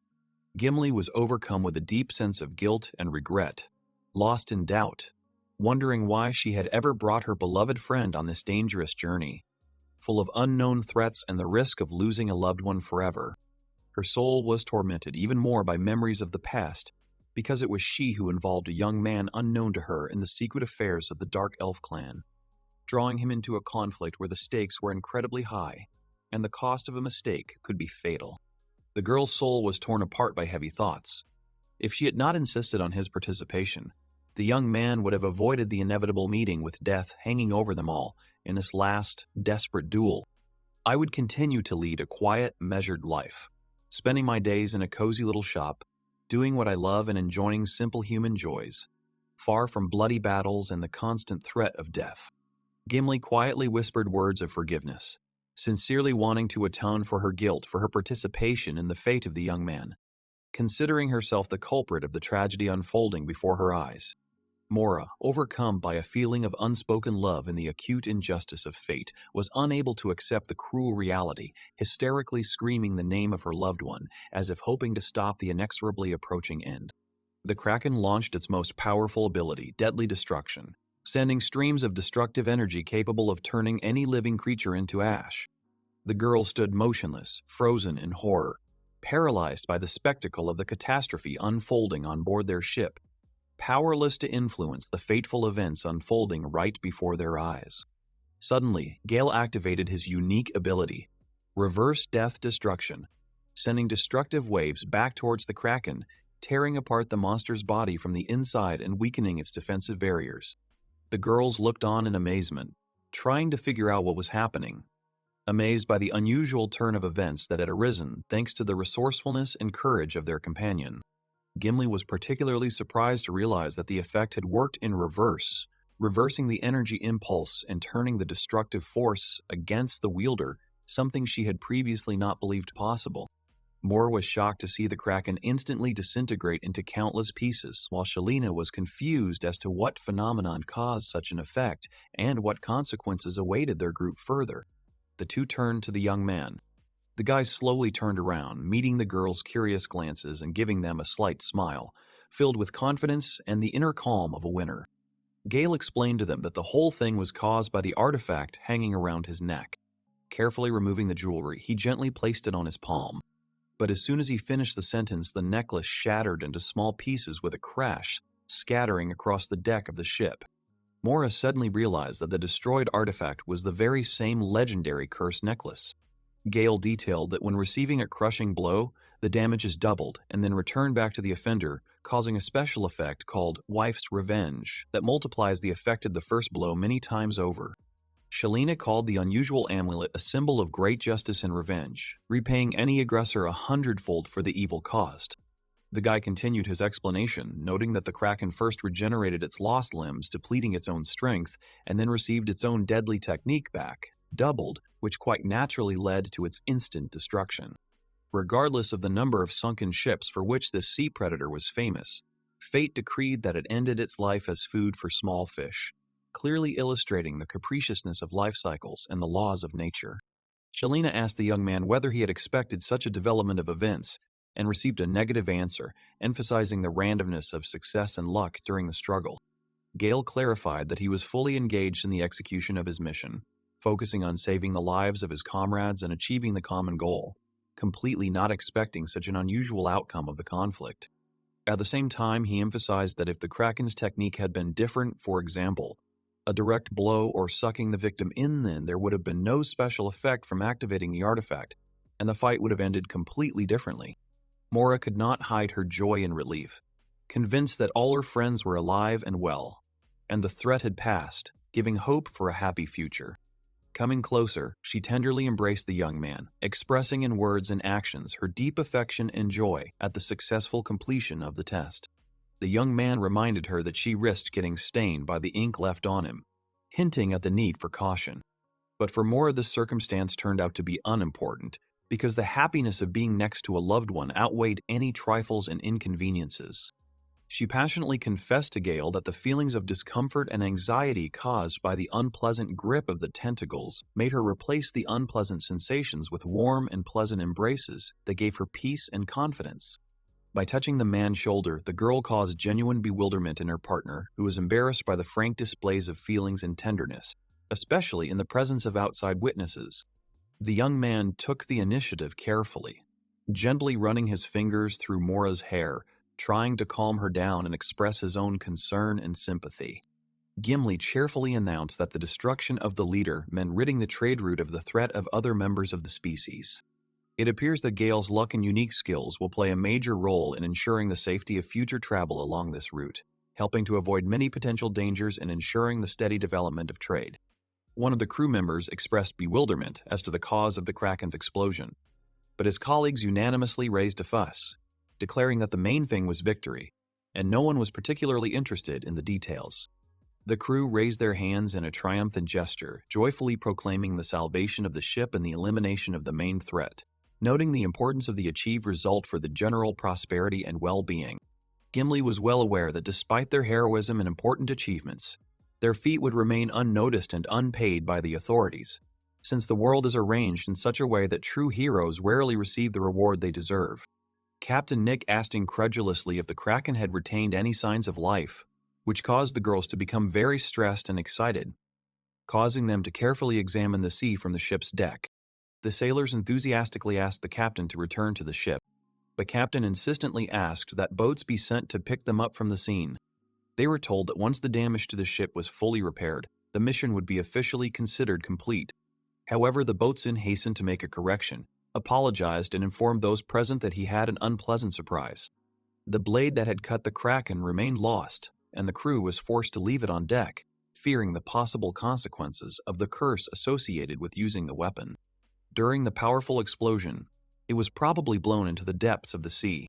The disappointed sailor added to the story by mentioning that even the huge mast, broken by the monster, disappeared without a trace, as if it had dissolved into the ocean, emphasizing the scale of the disaster and the depth of the losses. However, the man admitted that the loss of property was incommensurate with the lives saved, and he resigned himself to the loss, believing that the main thing was to stay alive and healthy. The guy agreed with this. Gale reassured the boatswain, convincing him that no apology was necessary, since the materials for making a similar blade were easy to obtain, and soon, upon returning home, he would create a new weapon that was in no way inferior to the previous example. In addition, most of the negative effects of the material, about 99%, were eliminated, making the item safe to use without the risk of negative consequences. The boy was too busy concentrating on clearing the sticky ink stains from his eyes to pay attention to the discussion, remaining deaf to the important details of the conversation. The girls were in utter amazement when they heard the guy's statement about the availability of rare components for creating a new blade and almost complete neutralization of the curse associated with these materials, not believing their own ears, and suspecting a prank. Shalina pulled the guy to her, asking him to stop joking because his nerves were already on edge. The young man said that he was not trying to joke at all, but was telling the truth. Meanwhile, Gimli came to the conclusion that this man really was capable of surprising her with the most incredible possibilities and discoveries. She leaned tiredly on the ship's railing, immersed in deep thoughts about the events of the past day and her impressions from meeting the young master who managed to win her heart. The girl was about to return home soon, anticipating the moment of introducing this man to Madame Minerva. This is how Gimli imagined Gale Hamilton's unique talent and ingenuity, proud to introduce him to her loved ones and show the world his outstanding abilities. The woman sat down to rest on a large gray stone located nearby, exposing her face to the rays of the warm sun and enjoying the silence of the forest. It was Minerva, the wise and majestic ruler of the Dark Elf clan, who foresaw the coming events. Besides, as the folk wisdom says, troubles rarely come alone, and even such an experienced and insightful person as Gimli could not imagine what trials awaited her and the team ahead. This was a new maritime threat. This new danger was rapidly approaching the ship on which the heroes were traveling, promising to come face to face with the crew in the near future and force the young warriors to show courage and fortitude. Laying out the remains of the broken object in front of him, Gale sadly recalled the once beautiful artifact that served him as a reliable companion and source of inspiration, and was now forever lost and useless. The girls encouraged the young man, reminding him that the main goal, defeating the Kraken, had been achieved, and the artifact had fulfilled its mission, saving the lives of the team. The guy politely agreed with their arguments, but immediately clarified that for a craftsman and collector like him, the loss of unique pieces is a special sadness, comparable only to the personal loss of a dear friend. What upset Gale most was the lack of recognition for the genius of the design that went into creating the artifacts, and the disappointment that no one appreciated the originality of the concept and the beauty of the product. Suddenly, his face lit up, realizing a simple and elegant solution that could correct the situation and restore justice. It often happens that the artist's creative vision remains incomprehensible to the general public, and recognition comes years later, sometimes after the author's death. The only one who truly appreciated the young man's exquisite taste in choosing cursed artifacts was one girl who shared the guy's passion for studying forbidden sciences. So Gale felt a pleasant excitement when thinking about his future meeting with the girl, looking forward to hearing news of her adventures and personal experiences. Vivian approached Princess Carla and stated that she intended to accompany her on her inspection of Pharma Edge. The princess asked if it was possible to resolve the matter without the girl's participation, to which she responded with a categorical refusal. Brightly colored birds gracefully soared high in the sky, gliding freely over the surface of the sea and illuminating the surroundings with bright flashes of their wings. Shalina was focused on repairing the ship, and periodically she heard apologies from the sailor, who was trying to ease the tension after previous disagreements. Although he told her that she was a passenger, but helping them with a repair. But she replied that although she did not have professional ship repair skills, the girl resolutely stated that as an experienced blacksmith, she would make every effort to help the team complete the work on time and efficiently.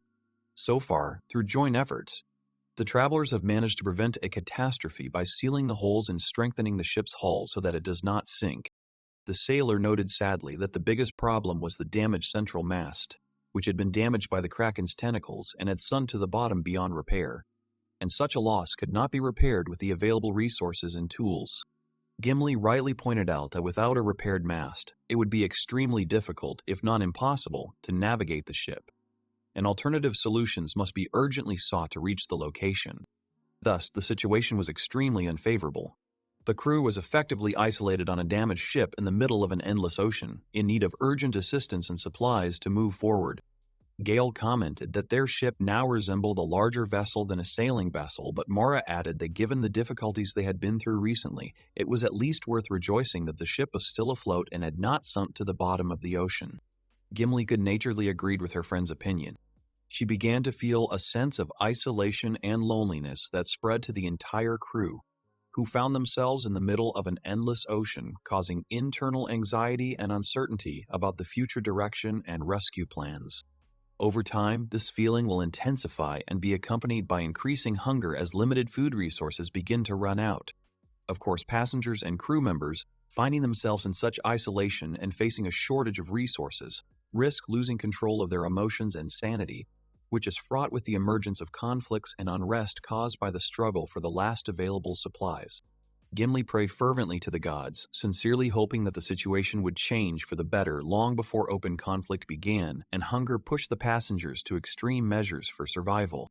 Captain Nick appeared with an optimistic speech, reporting that, judging by preliminary assessments, the sinking of the ship was unlikely thanks to the successful efforts of the crew and the absence of major leaks.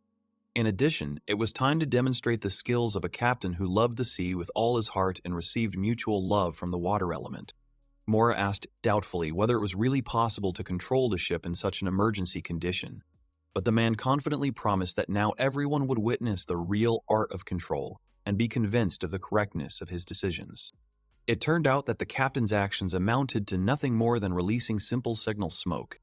The man explained that they would be rescued by some randomly passing ship, and that everything depended on luck. Mora suggested not to make a show of lighting signal fires. Shalina wondered what the probability was that right now, in the middle of the vast sea, a suitable vessel would appear. Gimli added that the only consolation was that the sea was relatively calm at the moment, but since the sails were badly damaged and normal setting was impossible, if a storm came the crew would have to endure the ordeal with fortitude and hope for a favorable outcome. Shalina added that repairing the hull is only a temporary measure and does not guarantee the integrity of the structure. In the event of a strong storm, the damage may worsen and it is impossible to predict where the water will start coming from, creating a real threat of the ship sinking. Mora looked warily at the horizon, noting the sharp change in cloud color and wind direction, which indicated an imminent change in weather conditions and a possible deterioration in the situation. Gale noticed a strange phenomenon nearby. It soon became clear that the object of observation was a ship. The observer confirmed that the ship was heading straight for the accident site, which left Mora delighted and relieved. Shalina, with a grin, reminded the captain that the ship had appeared surprisingly quickly, confirming his reputation as a favorite of the sea elements. The heroes loudly and unanimously called for help, attracting the attention of the crew of the approaching ship and expressing their willingness to share the details of the misfortune that had occurred. Mora suddenly lost her color, staring into the distance and saying that the approaching ship looked strange and abandoned. Shalina confirmed her friend's fears, noting that the ship's appearance aroused strong suspicions. It looked even worse than their own vessel. Gimli was terrified to realize that the driving force with which the old ship was moving towards them seemed supernatural and defied the laws of physics, suggesting the intervention of otherworldly forces. She said with horror that it was a ghost ship. There is an old superstition that an encounter with a mysterious ship that continues to sail despite significant damage to its hull is considered a bad sign, foreshadowing great trouble and possible misfortune. Gale's words sent a chill of fear through the girls. Their hearts began to beat faster, and the young man, carried away by the discussion of details, did not catch the growing atmosphere of horror and tension that was hovering around him. Feeling acutely alarmed, the boatswain began to frantically ring the ship's bell. Panic spread among the crew, with the voices of men and women merging into a common chorus, mourning that following their victory over the Kraken, they were being pursued by a terrible ghost ship, concealing an invisible threat and promising new suffering and hardship. Gimli suddenly saw the familiar symbol of the Empire emblazoned on the ship's mast, recognizing the official standard of the Imperial Army, which evoked conflicting emotions and associations. Recalling previous conversations, she realized that the warship sunk by the Kraken belonged to the Imperial Army flotilla, which meant that we were talking about a real ghost ship that came to life after the death of the crew and continued to exist as a phantom. Captain Nick, watching the events closely, pointed out that the mysterious ship had turned its front part towards them, expressing hopes that the mooring ropes would allow the meeting to be carried out without risks to the crew and the ship. The boatswain explained that a ramming attack is a maneuver in which a ship at full speed hits an enemy vessel with its horn-like stem. Shooting, firing from ballistas and catapults, and boarding are well-known tactics of naval combat. Captain Nick added that if they were rammed, a huge hole would inevitably form in the ship's hull. Gimli realized that now the ghost ship wanted to ram their merchant ship, and remembered the saying about being hit from all sides without being hit from all sides without being given a breather. She noted that it was impossible to escape pursuit on their damaged ship. There were no forces left for defense after the battle with the Kraken, and the only way out would be to try to negotiate with the attackers so that they would stop the attack. The Dark Elf suggested that the ghost ship contained the souls of those who had been sunk by the Kraken. Therefore, they had already taken revenge, and there was no reason for a new attack. The captain asked her not to talk nonsense, as it was impossible to communicate with ghosts. He suggested that she take a closer look at the figures on the deck of the ghostly ship, arguing that it was necessary to verify the reality of what was happening and to understand the nature of their supposed opponents. The captain explained that the consciousness of these people had completely disappeared as a result of the horror they had experienced. These creatures are satisfied only by bringing grief, sorrow, and failure to other people. They are not living people, but the incarnate form of death. Disembodied spirits of drowned people who retain only the desire to sow destruction and chaos. The man could not even imagine that one day he would meet the undead in the middle of the sea. The boatswain declared that the time before the collision was the last minute granted by God, and decided to write a letter to his wife and daughter who remained in the port, put it in a bottle and throw it into the sea, praying that the message would reach its addressees safely. Overwhelmed with fear and stress, the man could barely hold his pen, writing uneven lines that were almost illegible. Seeing his despair, Shalina dryly noted that since there was no way out, they had to have one last drink. Gimli mentally addressed Lady Minerva, complaining about the hopelessness of the situation, and Mora, agreeing with her, understood that the drowned were driven only by envy of the living and the desire to punish them for their existence. Suddenly, an epiphany came to her. The girl said that they had someone who could talk to the undead. Gale expressed surprise, saying that no one expected to meet the undead in the middle of the sea. The dark elf sighed theatrically, emphasizing that everyone was repeating the same phrases. But only one person looked at the problem differently. Shalina, surprised, turned to the young man with a question whether it was true that he was able to enter into a dialogue even with representatives of the world of the dead. It was raining heavily.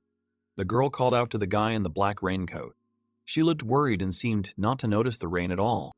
The girl suggested that the boy talk to the crew members on the ghost ship and lift the curse if everyone there is undead.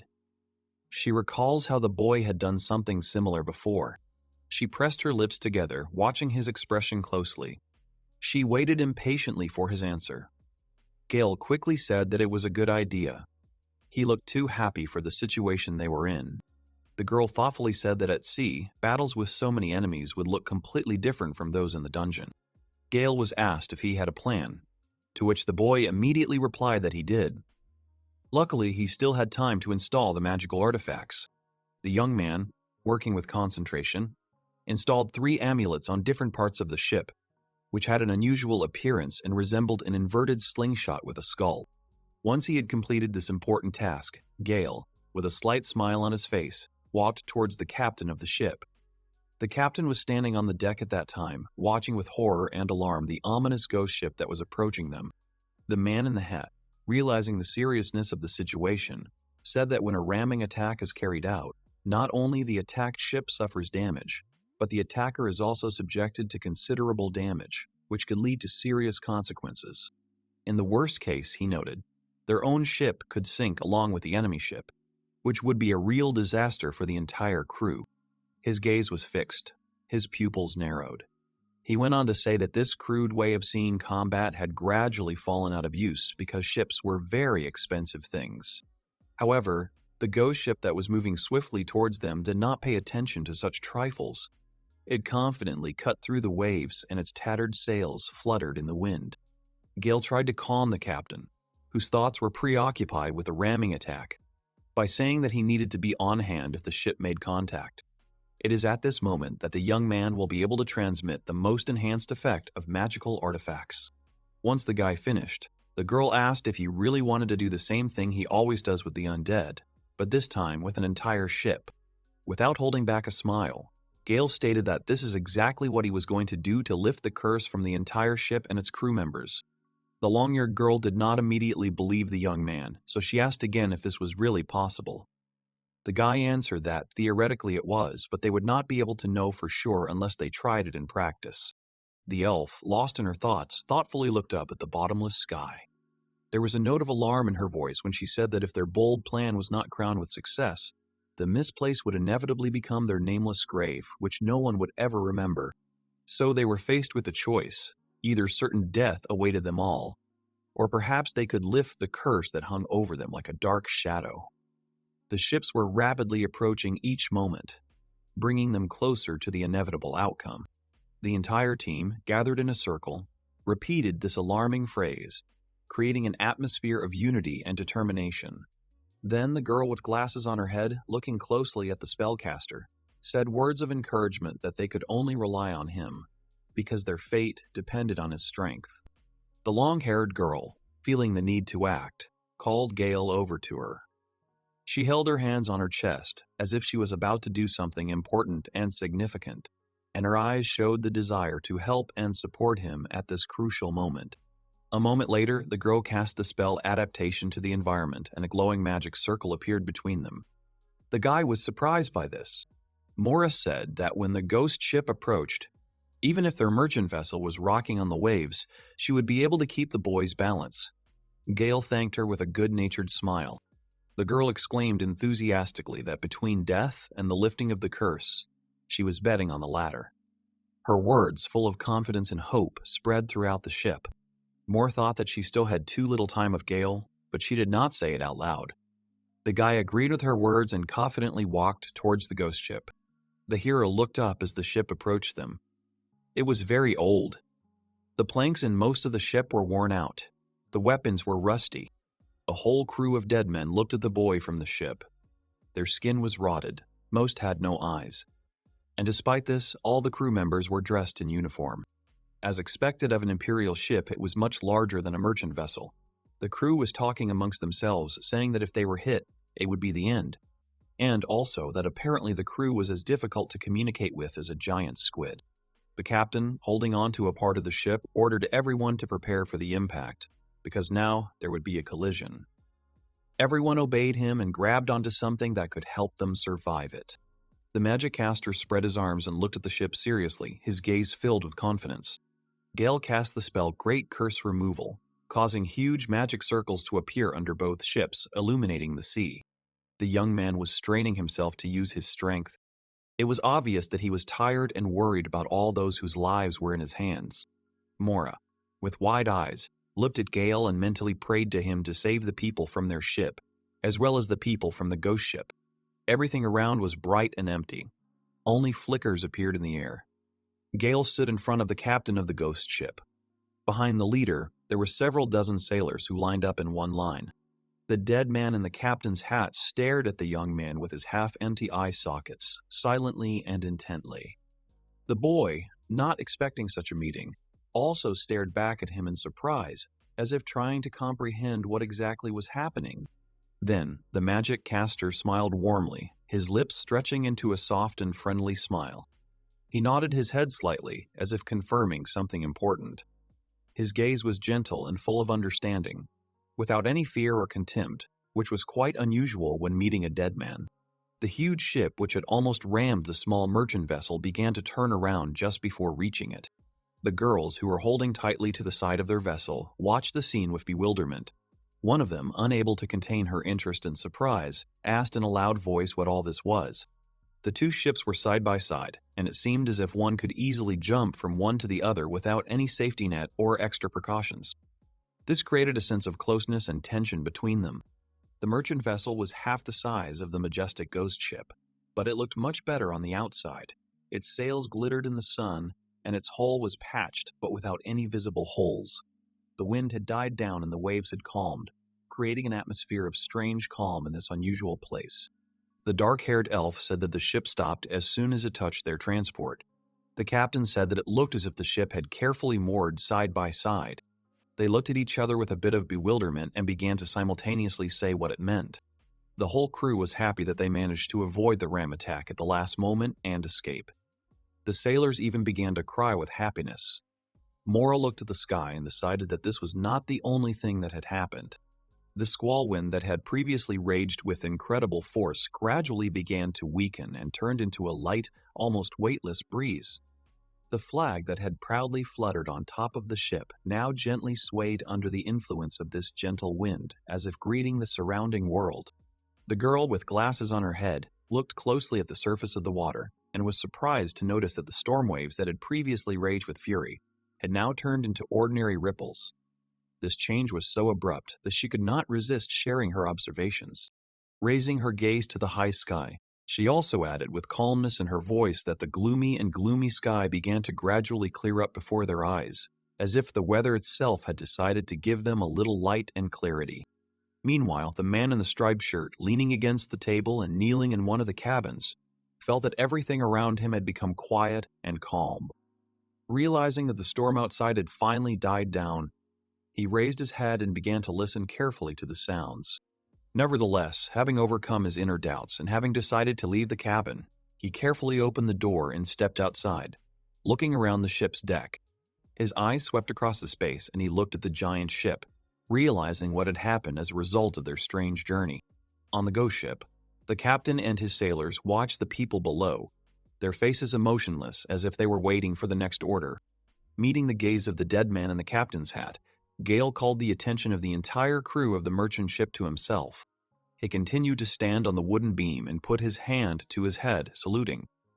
He told all his men to do the same. They looked at each other uncertainly.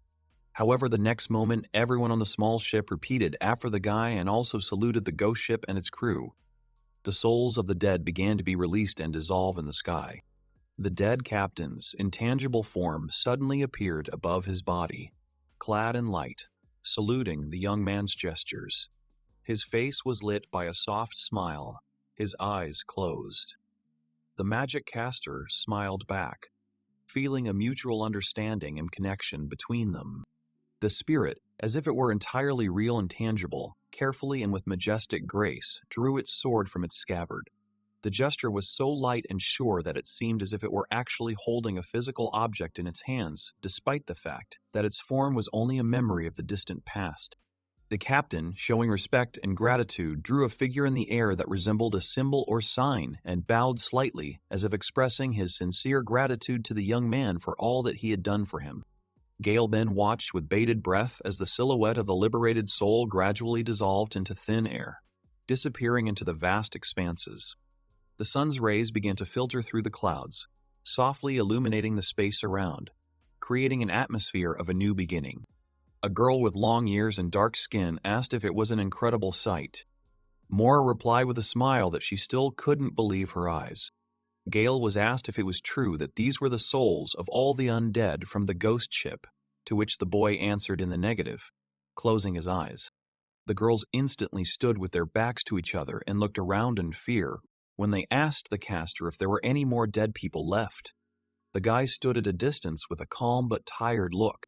He scratched his head as if apologizing and said that, on the contrary, the impulse was so strong that even the lost souls from the bottom of the sea were freed. Both girls thought that such a force was too much. The dark-skinned elf boarded the ship, wondering what they should do next. She said that even though the undead had been driven out, this merchant ship still couldn't move, so in her opinion, the situation remained a dead end. The girl looked thoughtfully at the sky. Mora, talking to a seagull that had landed on the ship, laughed a little sadly and said that she envied birds and their ability to fly. Seeing the crew's mood and not losing optimism, Gale confidently offered a solution to their common problem that could help them all. With a wide and good-natured smile on his face, he suggested that they simply transfer to another ship. The girls, having heard his proposal, asked again with apprehension what exactly he meant by his strange proposal. Mora, confused, did not quite understand what kind of transport the guy meant. The elf, realizing that the guy was talking about a ghost ship, at first began to deny this idea, but then, realizing the seriousness of the situation, said that there really was no other way out. Gale pointed cheerfully at the ghost ship that had almost sunk their own vessel just moments ago, his eyes shining with enthusiasm. The girls looked at the guy and his proposal with disdain and obvious disapproval, not understanding how one could seriously consider such a risky idea. Smiling even wider, the young man cheerfully said that if they moved to the ghost ship, they would be able to continue sailing. The ship creaked gloomily from old age. The half-rotten boards did not inspire confidence, as did the torn sails.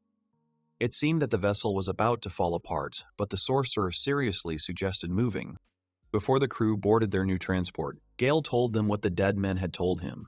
The ship's previous crew was grateful to the heroes for defeating the Kraken and, as a gift for that, decided to give them their precious ship. The girls were shocked by this story. The sailors were not sure how right this decision was, and discussed with each other whether they would really have to transfer to this terrible ship. The girl with glasses on her head was saying to herself to make the ghosts disappear. Gale suddenly called her. Shelina said that despite the repairs, the damage to the merchant ship was too serious and it would soon inevitably sink. The guy understood her perfectly. One of the sailors said that there was no choice and ordered everyone to immediately reload the things. At this time, the captain of the merchant ship was lying on the deck trying to hug his ship. He was annoyed and cried because he would have to part with his precious friend. The torn sails of the giant ship, which once proudly fluttered in the wind, were now filled with powerful gusts, and they fluttered majestically, as if emphasizing the strength and power of this vessel. The next day, the team managed to carry all the necessary things and they were ready to move on. The girls looked sadly at the merchant ship that had traveled many miles with them. The ship was slowly sinking, as if to say that its service here was complete. The good-natured sailor with a smile on his face said that the weight of the cargo had increased the ship's draft, which also helped to ensure its stability in the rough waters. Mora loudly thanked the ship for all the help and support it had given them during this difficult time. The girls looked at their previous transport for literally another moment, with slight smiles on their faces, enjoying the last moments of its grandeur. The next moment they heard the sounds of their new ship again, and their expressions instantly changed to gloomy and full of anxiety, realizing all the risks that awaited them ahead. They both looked down at the side of the ship, which was covered with various mollusks that had grown to the tree. The girls thoughtfully said that their new ship was truly ghostly, considering the amount of seaweed and underwater inhabitants on it. Mora said that it seemed that now all the difficulties of the sea voyage were finally behind him. The elf only praised Gale, who solved two problems at once: the ghost ship attacking their stuck vessel. The dark-skinned girl continued to say that even experienced heroes couldn't do this. Only someone who had mastered the cursed weapon could do this. At that moment, Shalina approached them, saying that she had found many good things. With an incredibly cute and happy expression, the girl brought a military crossbow and an imperial battle axe with her. She hugged them as if they were her favorite toys. Almost humming, Shalina said that despite the fact that they had been in seawater, if they were cleaned, they would last a very long time. Gale approached the girls and was surprised by the amount of everything on board. The guy brought with him 2 bags of what he called fresh materials from the undead. The young man himself was covered in some dirt, but he continued to smile. But girls started to move away from him and scold him. Mora asked how it could be fresh if it was undead, because everything was rotten, and it didn't smell very nice. The captain, having gathered everyone together, announced that, thanks to Gale and the others, they could finally return to their previous course. Everyone began to applaud their saviors. Scratching his head again, the magic caster awkwardly said that he had cast enhancement magic on the ghost ship while the others had been carrying the cargo all night. Now, thanks to this, they would be able to get anywhere faster than any other ship. All the girls looked at the young man with disapproval. They covered their faces and quietly said that obtaining a ghost ship was already unheard of, and turning it into a magical artifact was completely unprecedented. In addition to the ghost ship, they were also given ownerless gold bars. Looking at the treasure, one of the sailors decided to check if they could really take all of it. The dark-skinned girl with long ears said that it was true, but in return, the ship was obliged to call at the ports that the sailor indicated and to do so in priority order. The man, smiling and nodding his head, happily replied that it was nothing if they could thank the heroes in this way.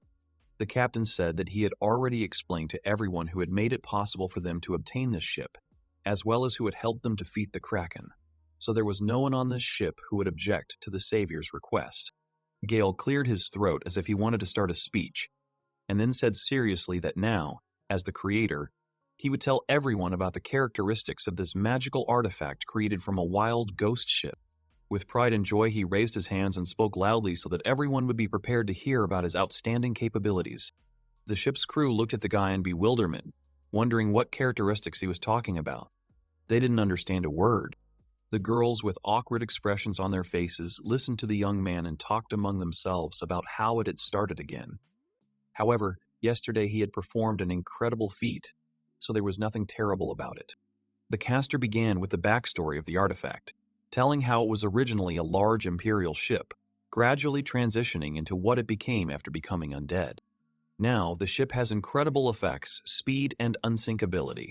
Everyone was amazed by these transport capabilities, and one of the crew members even exclaimed that this was simply a dream for any sailor. Proudly, Gale pointed to another of his creations, saying that the judge would be safe even if attacked. A powerful catapult appeared in front of the team, decorated with a large number of fangs and bones. The young man, with curiosity in his eyes, picked up one of the skulls that was lying on the deck and said with a grin that they, by the way, were something like projectiles. The sailor's eyes lit up. He was simply delighted with this unusual appearance and believed that it could be an excellent defense against pirates, who often threatened their way. The elf looked at him awkwardly and quietly said that they would simply close their eyes to this terrible taste. The boy moved on, heading for the upper deck. He wanted to share with the crew his new invention, a control improvement he had created himself. It promised to make their sailing much safer and more efficient. As he climbed up the stairs, he uttered a majestic phrase that piqued the sailors' interest even more. Gale said with a confident tone that they would now experience something unimaginable. beyond common sense and the usual ideas about navigation. Approaching the steering wheel, which was spinning without anyone's help and seemed almost alive, the guy proudly declared that control was now carried out in automatic mode. All the people on deck found this simply incredible and watched this unusual phenomenon with amazement. However, Mora looked closely, as if she had spotted something at the helm, and exclaimed questioningly, trying to understand what was going on.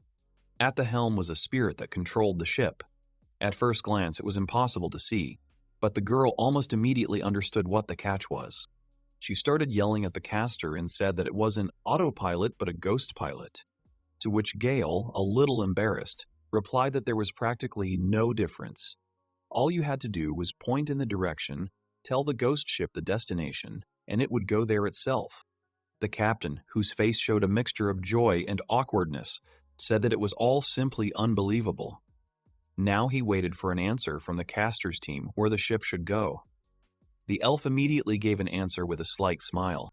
She pointed her right hand confidently into the distance and said that they now needed to set a course to the northeast to reach their next target.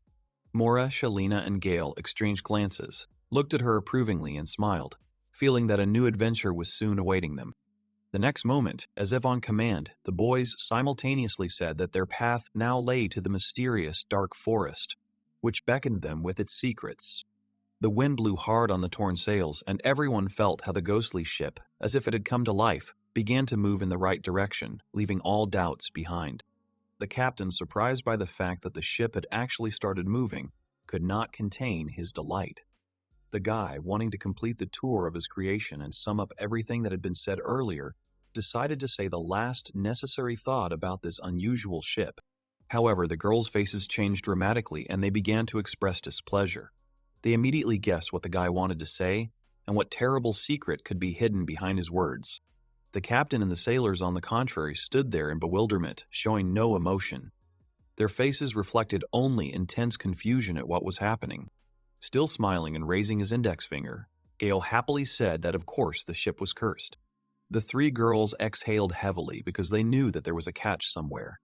They knew that the guy was very keen, or one might even say, obsessed with such things, and expected such an outcome of events.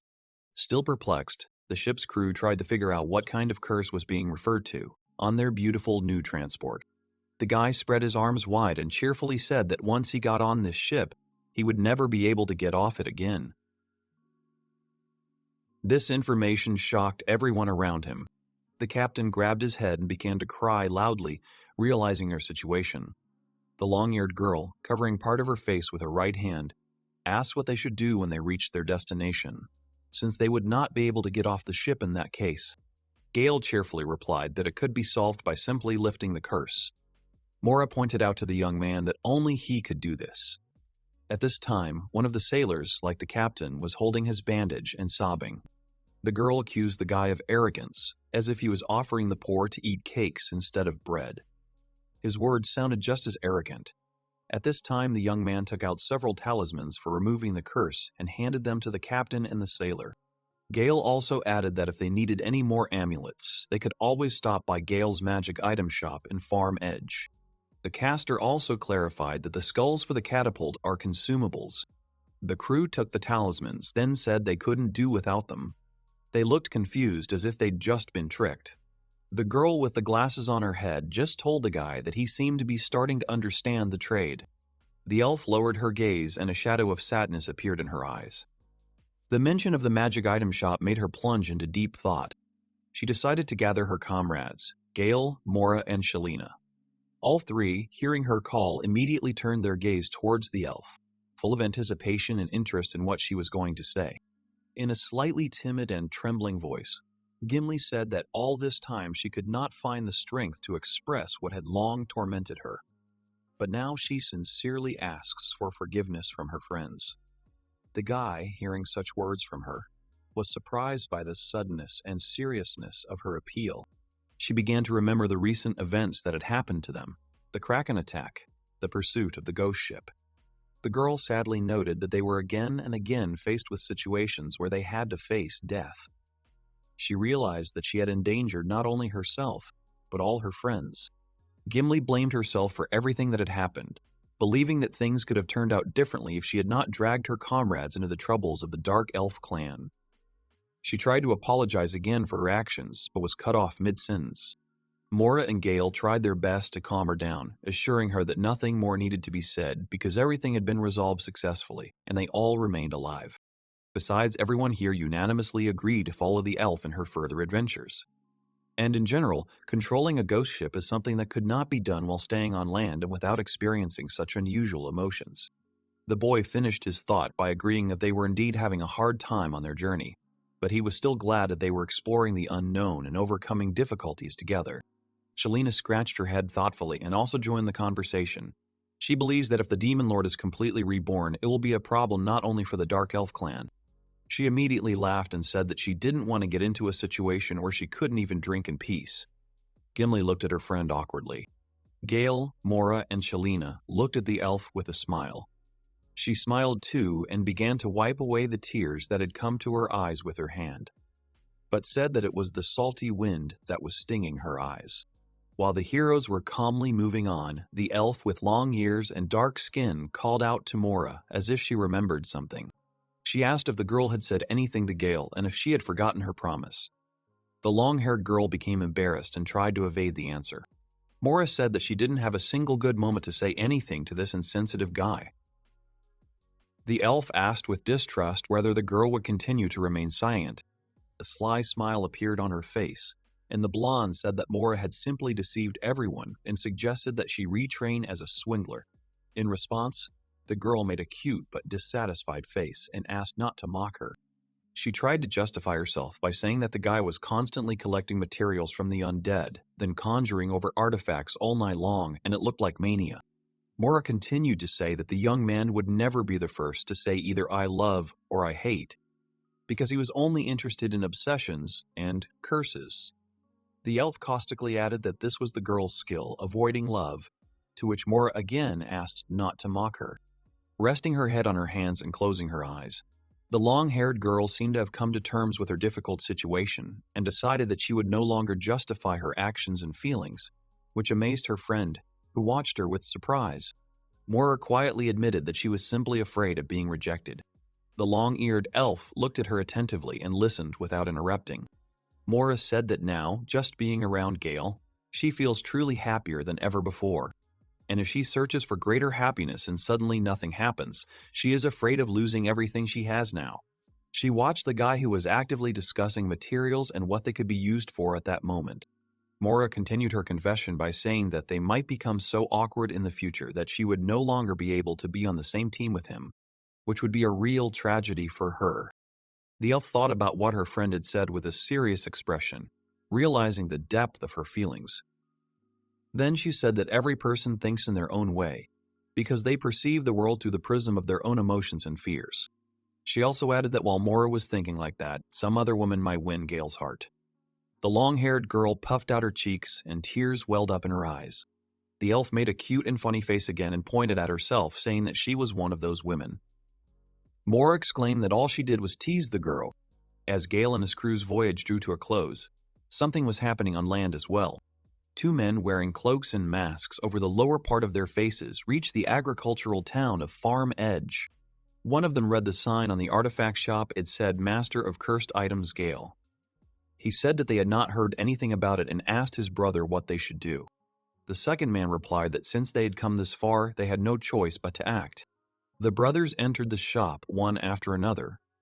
At the entrance, they were met by a pleasant maid who greeted the guests. The men did not even look up. The girl's expression changed in an instant.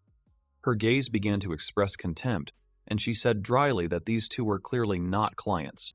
The men began to talk, realizing that she had noticed their equipment, so they had only one option. Glad that there were no witnesses in this place, one of them said that they would calmly arrange a small inspection of goods after they got rid of the girl. At the last phrase, the man sharply threw a dagger in the direction of the maid. She dodged and exhaled. Then, in an instant, she saw a hail of throwing knives heading her way. Reacting instantly, she raised the stand she was standing behind and used it to block the sudden attack. The men asked in surprise how she could use the countertop as a shield against their brotherly combination. The girl called them dirty robbers and said that she had prepared traps for such a case. She looked at them sideways, as if she did not take them seriously. She put the tabletop back. The brothers praised her reaction and speed, saying that a normal person would have been reduced to a sieve. The maid's face lit up with a sinister smile. She said that, unfortunately, she was not an ordinary person. The dark-haired girl said that she was a person from the darkness. These words frightened the men, it was evident from their tense faces. The maid called them pathetic and added that if she had been in shape, she would have caught at least one knife and thrown it back, ending their lives. One of the men exclaimed that she shouldn't get cocky, because there were two of them, and she was alone. The girl cracked her fingers and said that, so be it. The brothers said that in such a painful state she had no chance of winning and moved towards the girl, trying to jump on and grab her. However, in response to this, the girl smiled and said that close combat was her element. Having masterfully thrown herself over the line of attackers and made several blows, Liznit gracefully turned on one leg. The other one, she hit one of the men with all her might, spending a minimal amount of time on it. She took the other man by the head and looked at him with disdain. A moment later, the maid jumped up and delivered a flying knee strike that knocked the attacker out of breath and caused red liquid to leak out of his mouth through his mask. Jumping again as the second man tried to get behind her, she spun in midair and was ready to attack again. A spinning elbow landed right on the man's face, rendering him nearly unconscious. Continuing the fight, the girl said that knees and elbows are strong parts of the body, regardless of physical shape or build. They can be called the natural weapons of the living body. So attacking her, a martial artist, with bare hands is ridiculous. As soon as the two brothers were sitting on the floor, the maid, mocking them, asked what had happened. Did they really have no more weapons? She clarified that she meant those throwing knives with their meager trajectory. She continued to say that no matter how many times they threw them, it wouldn't even touch the girl. At that moment, one of the attacker's eyes fell on an interestingly shaped sword hanging on the wall. The man grabbed the blade and laughed, because there it was, the weapon, right in his hands. The second man supported him. Suddenly, one of the brothers glanced at the other who had no weapon. The sword turned black and it seemed as if someone's souls were visible on its blade. The unarmed man told his brother to stop and exclaimed that the sword might be cursed. However, it was too late. The man, under the influence of the curse, attacked his comrade in the blink of an eye. The second, not having time to react quickly, was wounded in the arm. He was surprised by what had just happened. His eyes were filled with horror. Sitting on the floor and leaning against the wall, the man tried to reason with his brother, saying that he had raised his weapon against the wrong person and asking what he was doing. The attacker tried to hold the cursed weapon from attacking with his other hand, but his body wouldn't obey, so he couldn't just throw the sword away. The maid watched them. Her face lit up with a sinister smile again. She looked at the two of them with undisguised pleasure and contempt. Addressing the attackers, she said that when a person loses his composure, he makes mistakes that are unthinkable in ordinary times. For example, she grabs the damned object without thinking. She loses the ability to think rationally. The men looked at the girl with horror. Liznit said that she was constantly provoking them to throw them off balance and gain a psychological advantage. The girl remembers that this is why she, confused in front of the horde of the undead, was defeated by Gale, who remained calm. Turning again to the brother with the sword, the maid said that he had chosen a good thing. He took the bloody sword in his hands. A drop of thick red liquid flowed down the blade. Liznit continued to say that the effect of this artifact, vampirism, converted the damage inflicted into the owner's restored health. A masterpiece that allows you to attack and heal at the same time. As she sank into her memories, the girl replayed in her head the dialogue with the caster about how vampirism worked. Without hesitation, to Gale's question, she answered that this ability allows you to heal yourself at the expense of the damage inflicted. The guy was completely satisfied with her answer. Further, continuing to examine his sword, the young man proudly said that this weapon has vampirism, with the highest coefficient. Liznit put her finger to her chin and said thoughtfully that even 20% would be impressive. She turned to the spellcaster and asked if he would say that it was all 50%. The guy asked the number again and confidently stated that it was not even close. The girl closed her eyes and said with a bit of disappointment that she thought so. After that, Gale sharply replied that the sword was, in fact, 100%, which shocked the maid with such information.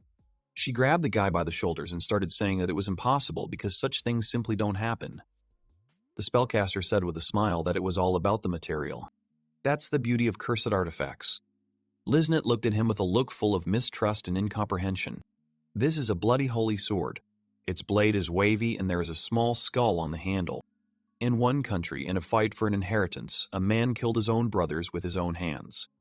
They say that it was with this sword that he took their lives. Now, this weapon is stored in the artifact shop, hanging on the wall. Liznit said that the sword itself already had a dark history, but if it fell into the hands of a first-class master of cursed items, Gale, then even the most absurd enchantment effects could become reality. The boy agreed with her. Raising his index finger, he also added that, in addition, the sword originally had one feature. It itself cuts through everyone who is nearby, regardless of the will of the owner.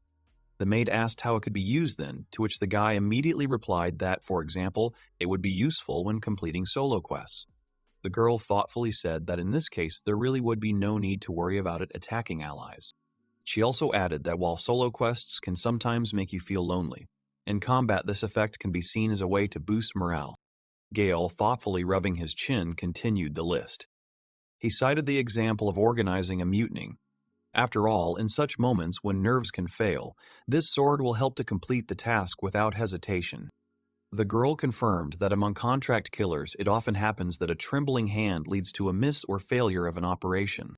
But this sword will accomplish the task regardless of the owner's doubts. She thought about these words. This is a unique ability that even the best artifacts do not have. These are the properties that distinguish cursed objects belonging to the darkness.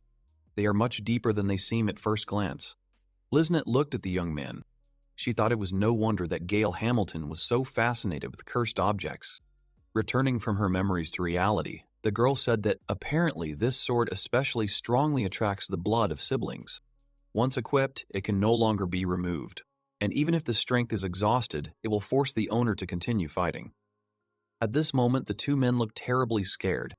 The maid continued her story, looking as if she was trying to scare naughty children with a scary tale. She said that the owner would brandish this sword until his death. The brothers, with tears in their eyes, screamed in fear like little children. The girl could have continued to watch this spectacle calmly, but declared that cleaning the blood from the floor was too much trouble. At that moment, Liznit switched from the killer's face to the maid's. The brothers tried to take their eyes off her. The girl threw a piece of paper with symbols on the forehead of the man with the sword, after which a magic circle appeared above him. The maid said that, as a bonus for his first visit, she would give him an amulet to remove the curse. The sword finally fell from his bandaged hand. Liznit scratched her head and said that if they hurried with the treatment, then perhaps he would be able to survive.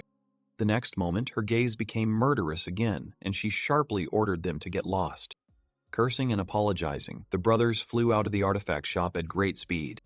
Liznit stood in the shop, proudly alone, watching the men run away. She chuckled and said that she would not flinch before the pathetic robbers. After all, the girl had been through many deadly battles in the past, and her heart had long since hardened. And what's more, the power of the Demon King himself flows within him.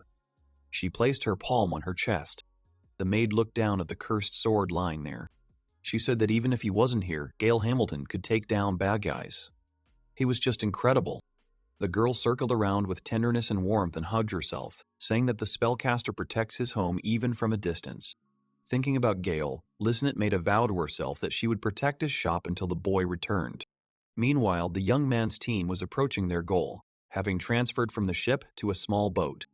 In complete silence, the boat moved forward with one of Gale's summoned ghosts at the oars. The girls shared their thoughts that automatic control is, of course, convenient, but still a bit scary. The elf, slightly lowering her ears, was the first to notice the forest appearing on the horizon. She warned the others that they were almost there. The spellcaster asked their driving force to stop, which made all the girls think he was a little creepy again since the guy was talking to a ghost. The boat slowly stopped. The dark-skinned girl stepped cheerfully into the water and declared that she would go first. The others followed her out of the boat. The heroes talked about how they had finally reached this creepy, dark forest. Once they entered it, it would be a completely different world. They headed from the shore to the trees. The team made their way through a dense forest. The tree canopies were so large that the sun only reached the ground in certain places. As the heroes walked through the tall grass, Gale said that this forest was thick with thickets wherever you looked. Mora said that she thought the goal wasn't that far away, but it wouldn't be easy to walk through this untouched wilderness. The girl with the glasses on her head sighed, and then said that she would clear the way for them. She took out her new axe, which she was very proud of, and advised Gale and Mora to keep up, and Ghibli to lead the way. They moved forward at a faster pace than before, and with the axe, they were able to cut down most of the interfering grass. Shalina heard sounds that came from different directions from the grass every now and then. The girl warned the others, said this, to which Mora replied that they couldn't relax. Shalina exhaled and closed her eyes. She said in a drawn-out voice that it was very good that she had obtained a first-class battle axe from the ghost ship. She suddenly opened her eyes wide at the unexpected sound and looked up. Dragon-like creatures flew over the forest, occasionally flapping their wings. The girls looked up.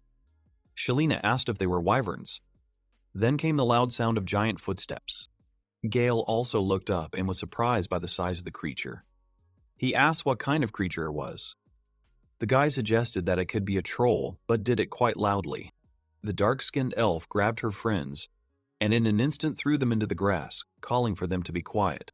The troll turned towards the sound, however. He saw no one in the place where the heroes had just stood. Gimli whispered to her teammates to be quiet and not to attract attention. Luckily, they were too small for these creatures, so it was hard for ordinary people to notice. So as long as they kept their heads down, they would not be touched. The troll lingered in this place for literally a few more seconds, after which he moved on along his previous route. Frightened, Mora said that, compared to the sea, where there was nowhere to run, the forest was safer. At least, she thought so. Still lying on the grass, the elf reminded that vigilance should not be lost. She began to talk about how moving in a straight line through the forest or mountains seemed like such a simple thing. But people unconsciously choose the most convenient route. Due to the shift in the center of gravity, the leading leg, or other individual habits. As a result, you can start moving in circles without noticing it. You think you're going straight to the goal, but in reality, you're just wandering around the same area. The elf's words scared Mora even more. After finishing her story, she smiled sweetly, raised her finger, and said that this phenomenon is called ring wandering. The long-haired girl sat on the ground in horror and did not dare move. Mora hesitated, then said that she should not have been so careless about this forest, but Gimli tried to reassure her. After all, everyone makes mistakes. Taking out an old map of the area and spreading it out in front of her, the elf said that even she does this. Shalina asked what the dark-skinned girl was getting at. Gimli looked at her friend with a grin. After a short silence, the girl admitted that she was lost. This information scared the rest of the group, and the girls asked again if they had understood the elf correctly. Gimli immediately shut their mouth so as not to attract the attention of the monsters. Shalina and Mora said that the elf should know these places because she was local and lived here. Gimli only recently said that she had not been here for a long time. The girl with glasses on her hair asked what they should do in this case because the forest was already plunging into complete darkness. The dark elf replied that it was getting dark earlier in the dark forest, so she suggested setting up camp there. Standing in the middle of the grass, the heroes were skeptical. They were not sure that they would be safe. Shalina approached Gimli and asked in a trembling voice if everything was all right with the forest, because the girl did not like it at all. The elf pouted a little theatrically and asked in response if the girl trusted her. At this point, Gale entered the dialogue and called for an end to this dispute, since it was necessary to find a place for the camp as soon as possible. This, of course, was immediately agreed to. The boy took the first step, stepping on the long forest grass. The spellcaster said he would go first, and advised the girls to follow him. Shalina jokingly asked him if he knew the way, to which the guy answered negatively, but specified that he was used to the darkness. He walked forward actively, making his way through the tall sedge. The girls, following the boy, commented on how the dense undergrowth and uneven ground did not hinder Gale's progress. Shalina suggested that he was used to walking on such difficult terrain because they could barely keep up with the boy. Mora confirmed her friend's guess, saying that Gale is an expert in exploring ruins, cemeteries, and other places that are teeming with the undead. Gimli added that the darkness and monotonous landscape around are a usual thing for the guy. In such places, bones are scattered everywhere. It seemed to the girls that, from the point of view of the spellcaster, exploring the dark forest was just another version of the usual adventures. The group carefully made their way over a fallen giant tree.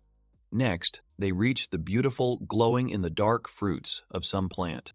Finally, Gale called the girls somewhere, assuming that there should be a body of water further on. Shalina decided to check with Gimli if this was true. However, the elf only stated that she had no idea where she was in this area. They started arguing again, but Mora intervened between them, dispelling the situation. She said that the long-eared girl could not know the entire dark forest from beginning to end. Gimli confirmed that if they had gone out to some place familiar to her, she would have immediately understood where the boys were. An awkward silence followed, broken only by the sounds of the forest. Shalina, with a displeased expression on her face, said sarcastically that they got lost precisely because they couldn't find such a place. Gimli apologized sadly. Teammates, conversations again when he noticed something. He called them over and advised them to listen. The girls immediately listened to him. The guy said that there were many plants with fruits here, so he thought that there could be a source of water nearby. Just as the talking stopped and everyone was able to concentrate, they heard something drip onto a leaf nearby. Then the sound becomes more and more distinct, and it becomes clear that there really is a body of water nearby. Mora exclaimed that she could hear the sound of running water, and Shalina praised Gale for his masterful work. Gimli moved away a little to look around. Once she found a small stream that in some places went underwater, forming underground streams. The girl passed this on to her friends. The guy looked out from behind another bush, but this time he managed to find a pond, which made him smile broadly and his eyes sparkle again. A beautiful view of a small beach in the middle of the forest opened up before them. The reflections on the water made it seem like the place was shining. The guy, standing with a large hiking backpack on his back, smiled and looked around the area. There were both large and small trees here, among which one could set up a camp. The girls exclaimed with delight. The place was truly unusually beautiful. Above the water, the treetops parted, letting light onto the land. The water was clear and easy to approach. There were even mushrooms growing on the trees nearby. Gale asked his companions if they liked the place. They all said in turn that it would be perfect for a camp. The guy asked if it was a unanimous decision. He had his trademark good-natured smile on his face. Raising his right fist up, he exclaimed that they were setting up camp here. The girls simultaneously agreed. Everyone acted as agreed. At Shalina's signal, everyone dropped their things. Gimli began to look around the area to find familiar landmarks, but not going too far to avoid getting lost. The owner of the new axe was busy collecting firewood. Meanwhile, Mora and Gale went to look for food nearby. The girl said that it was a matter of life and death, because they did not know how long they would have to stay here. The guy looked at the pond where the fish were splashing and said that there was a lot of stuff here. Clean water is always a good sign. So, taking the necessary parts out of his backpack, the young man suggested making a simple fishing rod. Mora asked how he wanted to do it. Gale started to say that the forest was full of insects that would be suitable for bait. The girl confirmed his words. And as a hook, the guy wanted to use a bone, to which Mora said that only he carries bones around with him. He offered the girl to watch his actions. The guy took one of the bones and with one movement broke it over his knee. He picked up one of the fragments and said that if you take a dried thick bone, inside it is fibrous bone marrow. If you take it out, it is so strong and sharp that it can replace a fish hook. Showing off his skills, Gale tied on the line and bait, then hid the hook, which was bent. He also spoke it to Mara, so she would understand what was happening. Next, the guy cast his line into the quiet lake, hoping to catch dinner. The bait fell into the water with a splash. The guy and the girl watched the line carefully, and after a short period of time, the bite began. The young man jerked the rod upward, trying to hook the fish. Iridescent scales emerged from the water, and then a whole fish. Gale asked the girl how his catch was. Mora was surprised that it worked at all, especially considering that only a few seconds passed between throwing the bait and getting a bite. The boy began to explain that deep in the forest, the fish were much larger than in the sea or river. The girl continued to be amazed by the boy's survival skills. Mora believed that Gale really went beyond all the limits inherent in a person. After another cast of bait, they soon had a second fish. The girl continued to exclaim in shock at what she saw and rejoice at her catch. She watched the guy's actions so closely that he noticed her ambitious look, full of sparks and desires. Gale asked if Mora wanted to try fishing.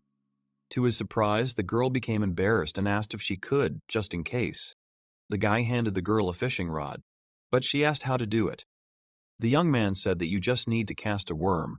and if there is a bite, wait a little. The hook is fragile, so it is better for the fish to swallow it. That way it will be pulled out better. Mora cast the bait and began to wait. Almost immediately, something was caught on the hook. Gale ordered to wait a little bit first, then commanded that the catch could be pulled out. The girl exclaimed and pulled the bait out of the water. There was a broken hook hanging at the end of the line. Mora began to shake with indignation. She was very upset, despite the fact that for the first time it was a good result. Tears welled up in the girl's eyes, so Gale handed her the new prepared bait. The girl asked if she could really continue since she was only getting in the way. The guy calmed her down, asking her not to worry. The bait splashed into the water again. The young man suggested trying to pull the fish out again. This time, with a little effort, Mora managed to catch a beautiful fish. The girl's eyes were filled with happiness from her first catch. Gale was surprised and praised Mora for being able to catch such a big fish. The girl began to say something quietly. The guy, holding the fish in his arms and trying not to let go, looked questioningly at his girlfriend. The girl joyfully hugged Gale and started shouting that she had managed to catch it. The guy almost let go of the fish. Shelina, hearing a loud scream, thought that something had happened, so she immediately ran towards them. She found Gale and Mora hugging. As it turned out, these two were just enjoying a regular fishing trip. So, with a sly smile, the girl hurried to leave the couple. After some time, having made a fire, the heroes began to cook their freshly caught. The fried fish gave off an appetizing smell, which Mora immediately noticed. The guy suggested that they start eating. A smacking sound was heard. Gimli and Shelina are happy to eat the dish, discussing how simple baked fish is delicious. The guy added that there is still a lot of meat left and the girls can eat without being embarrassed. Mora asked the elf how the observation had gone. The girl meaningfully said that she didn't even know. The approximate direction was clear, but it was difficult to determine the exact location, especially in the dark. The girl raised her gaze upward. Gale, smiling slightly, said that there was nothing to be done. So as soon as they finished eating, they would take care of the camp. The first thing they decided to do was to distribute the shift so that one person wouldn't have to stand guard all night. Gimli noticed that although they had eaten their fill, they were all tired from the long journey. She was full and content. Gale asked if it might be easier to set traps so no one would have to be on duty. The girls looked at him questioningly. Gale's instant traps are a paralysis spell based on the ghost ship effect and a freezing spell using the low temperature of the seabed. The guy after installation proudly scratched his nose. There were many skeletons standing around the camp, wearing hats and cloaks with spells cast on them. The girls were shocked by what they saw and stood with their mouths open.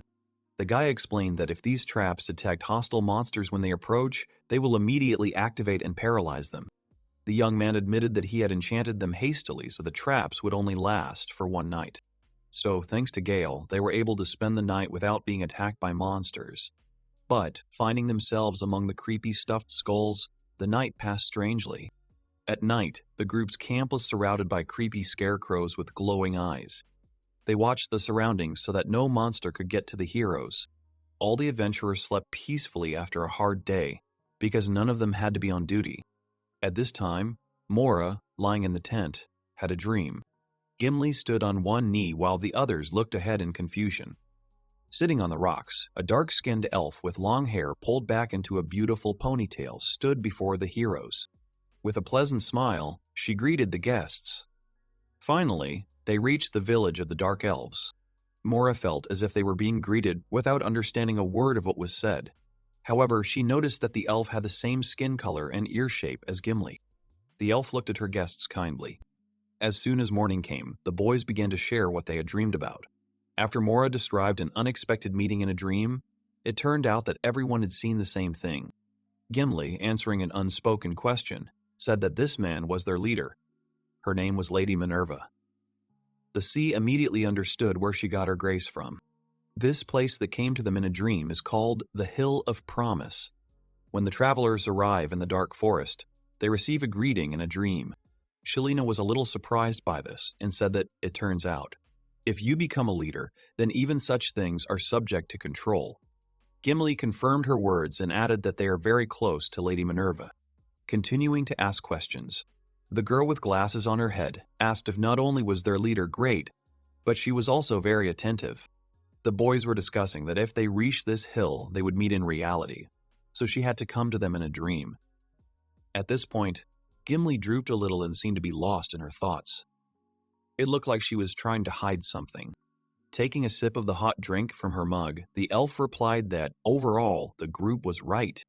The adventurers continued to move further into the dense forest, Gimli trying to find her bearings while Gale led the other girls. Mora thought that the provisions were getting smaller and the fatigue, on the contrary, was only accumulating. Even though the campsite was convenient, it was clear that it was time to move on, even if they still didn't know if they were going the right way. Having thrown the sticks with the remains of the fish into one pile, the heroes finished their meal. Shalina complained that they had been eating this for 3 days in a row. Gimli supported the girl, saying that he could no longer eat this grilled fish. The girl with glasses on her head confirmed that she was also tired of the fish, but there was something much more frightening. Shalina started to cry and scream loudly that her sick supply was completely gone. There were 2 empty bottles of alcohol in front of the boys. Mora tried to calm the girl down, saying that she understood her feelings, but she shouldn't shout like that. Gale suggested sorting out the situation. Since they set up camp, they have tried to find their way many times. Gimli said that he did not recognize these places and the heroes were walking in circles, each time returning to where they started. The elf, as if apologizing, lowered her ears. Mora supported the guy's reasoning, saying that they had no problems with the camp, but the heroes did not move a single step further. Shalina, still sobbing, screamed that this was a complete delusion in the forest. Gimli studied the map carefully. She said that they had tried to take a shortcut and it had been in vain. Gay tried to calm the elf down, saying that no one was blaming her, but Shalina was only indignant about how it was possible to get lost in her native forest. Gimli tried to justify herself by saying that she had not taken into account how big the dark forest was. The guy looked back at the lake and said that they had enough water, but there were problems with food. There are not endless fish in the stream, so you won't be able to feed on them all the time. The guy finished his thought by saying that they needed to move on. Shalina supported him, saying that she couldn't rest forever. The guy said that the girl is the master of the blacksmith's guild, and he can't leave all the work to Liz. At this time, Liznit was already sleeping in the store, as she had not had any customers for a very long time. The team decided it was time to pack up and move on. The girls said that it would be great to find a guide who would show them the way. But where in such a wilderness could they find one? The next moment, the caster noticed something among the trees. He stopped to make sure it was a silhouette behind one of the large trunks. He told the girls about his discovery, to which Mora said that the guy's ability to see well in the dark would help them, because even during the day it was semi-dark and the sky was covered with clouds. The girls were excited. They wanted to get to their destination as quickly as possible, so they rushed towards the figure. The guy tried to stop them, pointing out that running was a waste of energy. Gimli, Mora, and Shalina suddenly emerged from the bushes. They saw several figures in black cloaks and tried to draw their attention to themselves. Having descended along the tree roots, the heroes decided to approach them. Gimli stood behind the silhouette in the cloak and said that they were lost. Mora noticed the legs of the figure they were approaching and realized that they looked like bones with partially rotted flesh. The girl tried to call out to her friend. However, the dead man had already turned around and looked angrily down at Gimli. The hood flew off his head and underneath was a bare skull. The girl screamed in horror that it was the undead. Judging by the uniforms the skeletons were wearing, they belonged to the disbanded royal detachment. Shalina exclaimed that if that was the case, then that was a different matter, and they needed to retreat immediately. However, one of the dead men was already hanging over her at that moment. The girl screamed in horror and surprise. Gimli, Mora, and Shalina saw the actions of the evil spirits too late, so they found themselves surrounded. They were sinister scarlet skeletons. There were dozens of them and more kept coming because they were coming out of the ground. The sound of hooves was heard somewhere behind. In the blink of an eye, a rider with a spear appeared from somewhere above on a dead horse. He looked at Gimli and tried to hit her directly. At the last moment, Gale came to the elf and cast the spell Dispel Curses, hugging the girl. A large and bright magic circle appeared in front of them, which illuminated the dead man. Gimli's legs gave way and she fell to the ground. The boy immediately asked if she was okay, to which the girl said that everything was fine. Shalina hurried to them. The elf looked at the young man and remembered how he hugged her with a smile. Her heart fluttered and she felt a little embarrassed, because she had been hiding what she felt for the guy. Gale, however, turned his attention completely to the cursed skeletons, since meeting them is an extremely rare occurrence. The undead rushed towards the guy. He, in turn, with a smile on his face, was ready to meet them. Gimli looked up and watched as the purified souls freed by Gale rose into the sky as a shining light. Mora said that she had seen it several times before, but it was still amazing. Shalina noticed that the caster was too calm. It was as if he was dancing a waltz among enemies, so graceful were his movements. The young man, after he had dealt with the attackers, thought about it and looked around the place carefully. Addressing the girls, he said that most often the undead sleep during the day. But in this dense forest and the damp soil that was saturated with magic and with such a cloudy sky, this became an exception. The girl with glasses on her head looked tiredly at the guy and said that he looked like he was happy about it. Gale, holding something in his hands, asked what she was expecting. Mora, noticing the guy's find, asked what it was. The spellcaster explained that the cursed skeleton left behind an undead core. This is a concentrated form of the curse and is extremely rare to obtain. Shalina asked Gimli if she had heard of such a thing. The girl's answer was negative. She said that it was the first time she had seen such a thing. Usually materials with undead are not very popular, unless they are used in alchemy, so the guild sometimes buys them, but on the market they are much cheaper than materials from ordinary monsters. However, the elf had never heard of this core before and was interested in learning more about it. Gale, holding his lute in his hand, said that it was used to enchant various items. For example, equipment or scrolls. The core can be embedded even into regular weapons or armor. It allows you to strengthen the item, turning it into a magical artifact. Of course, it doesn't look any different, just a regular material, but with it, the guy can then enhance the girl's equipment. Mora asked if the core was cursed. She was sure it was, but she decided to ask. The boy began to stutter a little. She said yes, but also proudly declared that she could control the curse. The girls looked at him disapprovingly. The boy raised his index finger and said that he could take the curse on himself, but if he went too far, it would immediately return. Shalina was surprised by the fact that curses could return. She looked at the guy with apprehension and said that he could create terrible and dangerous things. Mora said understandingly that, apparently, this was how the guy enhanced the equipment of Cash and the others. She also thought that this was why they had no idea that she was cursed. Gimli, with a slightly sad smile on his face, said that this was apparently all they could get, although for the boy these cores were rare. Gale interrupted the elf's thought by saying that, in fact, another rare item had dropped. He asked if the girls remembered what the guy had said about the undead. They appear because of unfulfilled desires in life. Looking at the skeletons stacked in a row, he continued to say that they had tried to escape from the dark forest many times, but died in despair and became prisoners of this place. This went on for a very long time, perhaps even hundreds of years. The guy started to say something about a long wandering in the forest, but he stopped and asked the elf for a map. He pointed his finger at where their group was now. The girls watched him closely. Smiling again, the young man clenched something in his right fist and joyfully said that this find could show them the way. A small pendant hung from his palm on a metal chain. It was the pendulum of the watch, the crystallized tears of the royal party wandering in the dark forest. Gale said it led to a dark elf village.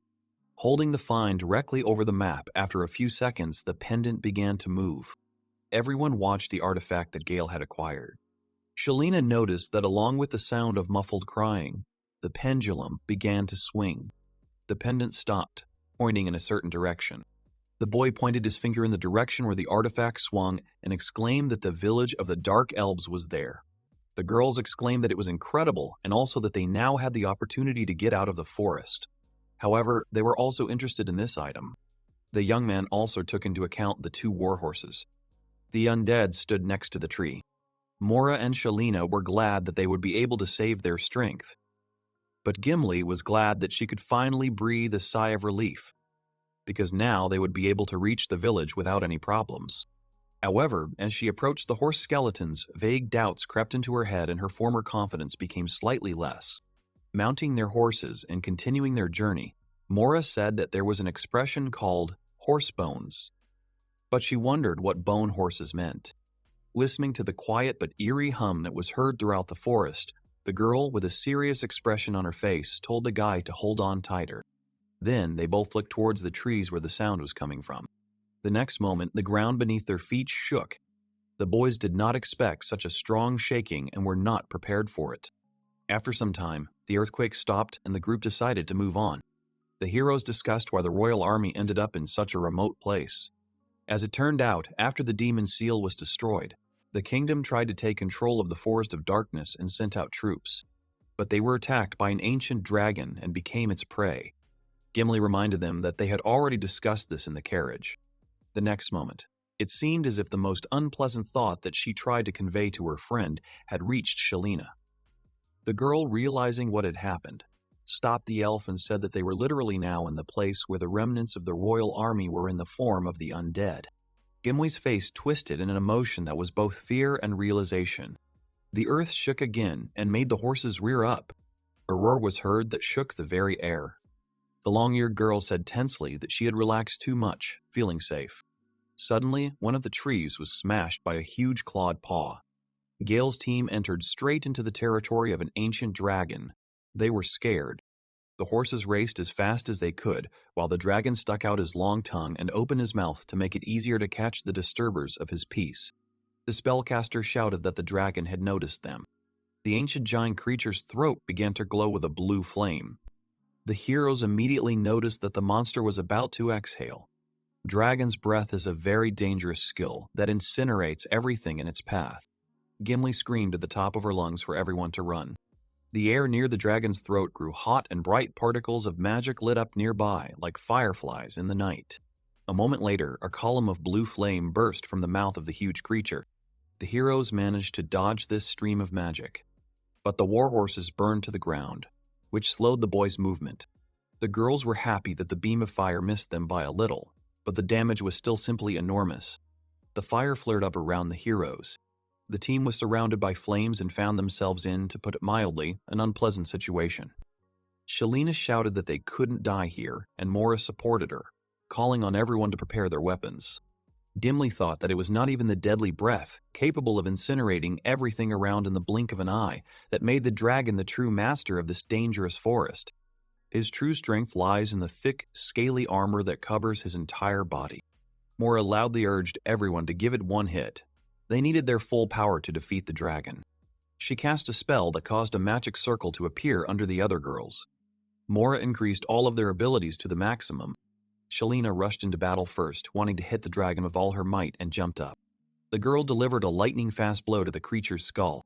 However, the dragon did not receive a single wound. He shook his head and threw the girl off himself. The warrior considered it simply impossible. The elf realized that even with imperial weapons, normal attacks would not work against him. Gimli raised her black auricle-cum dagger, which the dark elves had created, to her face and intended to attack with it. With the grace and speed of a beast, Gimli began moving towards the giant dragon. She hoped that her plan would work and that the blade would be able to at least slightly injure this creature. As she moved, she prepared her auriculcan weapon. As soon as the girl approached the monster, she immediately plunged the blade into its strong scales. The elf was pleased that the weapon pierced the skin of the ancient dragon. She expected this from the highest quality material. However, the blade was too short. The monster tried to strike back, but the girl managed to dodge it thanks to her reaction. Gimli barely managed to avoid exposing herself and thought that it was still a long way from a fatal wound, since she only managed to scratch him. Mora sat on her knees, leaning on her staff. She had completely used up both her strength and her magical energy. She had miscalculated the amount of magic that would be needed for so many positive effects. Gale watched as the elf gracefully dodged the attack. Unfortunately, the boy could do nothing to help them in the fight. Gimli shouted to the young man that she was all right and that he should take care of the other two girls. The spellcaster approached Shalina and Mora to help them up. The girls were barely able to stand on their feet. The dragon watched the group of adventurers who dared to disturb his peace. He looked at them with a terrifying gaze, and a dark elf blade protruded from his body. The monster got really angry and growled loudly. His roar shook everything around. Gimli said that the ancient dragons were incredibly proud and did not tolerate invasion of their territory. That is why their royal squad was destroyed. The guys literally touched his reverse scales. The elf ordered everyone to concentrate so that the monster could not choose one target. They scattered in different directions. Even an ancient dragon can't target 4 targets at once, so this needs to be used to the group's advantage. However, Gimli thought that, surrounded by fire, even such a maneuver was only a temporary solution. Shelina called out to the boys and told them to look in the direction of certain trees. The fire on the ground in that place had just died down, and the heroes could try to escape from the monster along that road. Gale and Mora were immediately pleased by this and suggested running in that direction.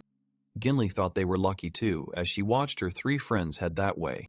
However, for some reason, the elf had a bad feeling and she didn't understand why. The girl knew that the ancient dragon was not only a hot-tempered creature, but also a cold-blooded one. She wondered how he could not notice such an obvious detail. At that moment, the girl stopped. Her legs trembled a little. She turned around and looked with horror at the cunning and smart dragon. It took her a moment to realize that he had set this all up. It looked like a dry fishing trap. Only, instead of a net there was fire, and instead of fish, there were them. Gimli screamed as loud as she could to try and stop her friends.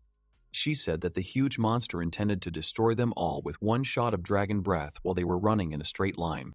The monster's throat began to glow blue again. Gale tried to cover Mora and Shelina with his body. Gimli tried to reach her friends. At that moment, they thought they would all die, but an unfamiliar figure in a cloak appeared from the forest. The heroes heard a cry calling for the princess. A projectile flew towards the dragon and exploded right on his head. This was enough to disorient the huge monster, at least for a while.